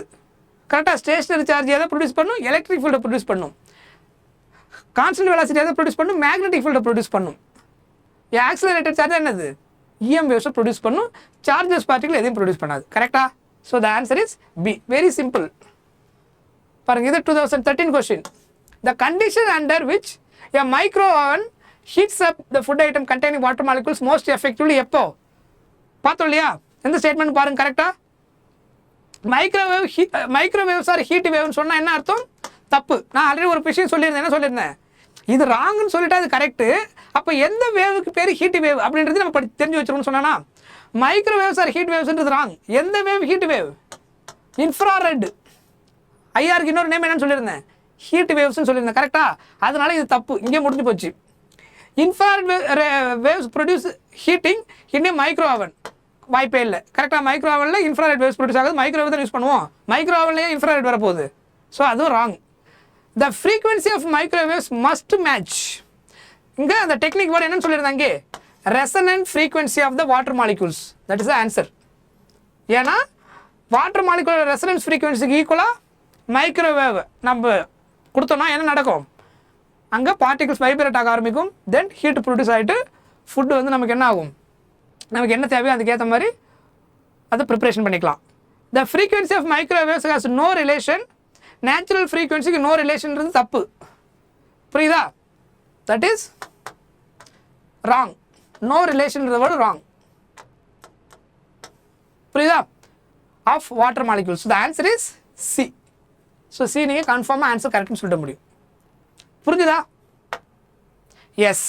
ஸோ இவ்வளோ தான் நம்ம வந்து இந்த சாப்டரில் நம்ம பார்க்குறதுக்கு பாசிபிள் இருந்த கொஷின்ஸு. அந்த இருந்த டைமில் இவ்வளோ தான் நம்மளால் பார்க்க முடியும். ஸோ நம்மளால் எவ்வளோ மேக்ஸிமம் பார்க்க முடியுமோ நான் உங்களுக்கு கொடுத்துருக்குறேன். இந்த சாப்டரை பொறுத்த வரைக்கும் நான் என்ன இப்போ எக்ஸ்பிளைன் பண்ணணும் ஸ்டார்டிங்லேருந்து எண்டிங் வரைக்கும் கம்ப்ளீட்டாக திரும்ப அந்த கான்செப்ட் ஃபுல்லாக கோ த்ரூ பண்ணிவிட்டு அப்புறம் கொஷின்ஸை நான் எப்படி அப்ரோச் பண்ணணுன்றது நான் சொல்லியிருக்கிறேன். என்னென்ன மாதிரி வேர்ட்ஸ் எல்லாம் ஃபோக்கஸ் பண்ணணும், என்னென்ன ரிலேஷனாக ஞாபகம் வச்சுக்கணும். இப்போ நான் சில மாடல் எக்ஸ்பிளைன் பண்ணியிருக்கேன். அதுக்கப்புறம் நீங்கள் அடிஷனலாக நிறைய கொஷின்ஸ் எடுத்து ஒர்க் அவுட் பண்ணிங்கன்னா இந்த சாப்டர் ரொம்ப ஈஸியாக இருக்கும். நீங்கள் திரும்ப சாப்டர் படிக்க தேவையில்லை. ஒன்ஸ் ஒரே தடவை படித்து நல்லா படிக்கும்போதே ஒன் டைம் நீங்கள் டைம் கொஞ்சம் எக்ஸ்ட்ரா எடுத்தாலும் பரவாயில்ல. பட் அந்த சப்ஜெக்ட் இந்த டாப்பிக்கை படித்து ஒன்ஸ் முடிச்சதுக்கப்புறம் திரும்ப ஃப்ரெஷ்ஷாக படிக்கிற மாதிரி இருக்கக்கூடாது. எல்லாமே ஃபிங்கர் டிப்ஸில் வர அளவுக்கு ப்ரிப்பேர் பண்ணிட்டீங்கன்னா இதுலேருந்து வரக்கூடிய ஒரு கொஸ்டின் நீங்கள் கான்ஃபிடன்ட் அட்டன் பண்ணிடலாம். ஜென்ரலாக 1 கொஸ்டின்ஸ் எவ்ரி இயர் ஃபோக்கஸ் பண்ணிடுறாங்க. இதுலேருந்து one of the very easy and simple chapter. Time நமக்கு ரொம்ப கன்சியூம் ஆகாத, ரொம்ப காம்ப்ளிகேட் இல்லாத ஒரு சாப்டர் இந்த EM வேவ்ஸ் சாப்டர். சரியா? ஸோ இந்த சாப்டர் கண்டிப்பாக உங்களுக்கு ஈஸியாகவும் இருக்கும், யூஸ்ஃபுல்லாகவும் இருக்கும். இந்த கிளாஸும் கண்டிப்பாக உங்களுக்கு ரொம்ப யூஸ்ஃபுல்லாக இருந்திருக்கும் நான் நினைக்கிறேன். சரியா? Thank you so much. மறக்காமல் சப்ஸ்கிரைப் பண்ணுங்கள். ஓகே, அதே மாதிரி லைக் பண்ணுங்கள். தயவு செஞ்சு யார் வந்தாலும் வியூஸ் பண்ணும்போது கண்டிப்பாக வந்து லைக் பண்ணுங்கள். அதுக்கப்புறம் உங்களுக்கு what ever the feedbacks comment பண்ணுங்கள். வேறு என்னென்ன டாபிக்ஸ் என்னென்ன டவுட்ஸ் எல்லாம் கமெண்ட் பண்ணிங்கன்னா அப்கமிங் கிளாஸஸில் அதெல்லாம் அங்கங்கே எப்படி டியூன் பண்ணிக்க முடியுமோ நம்ம ஆட் பண்ணிக்கலாம். சரியா? Okay, thank you so much. By.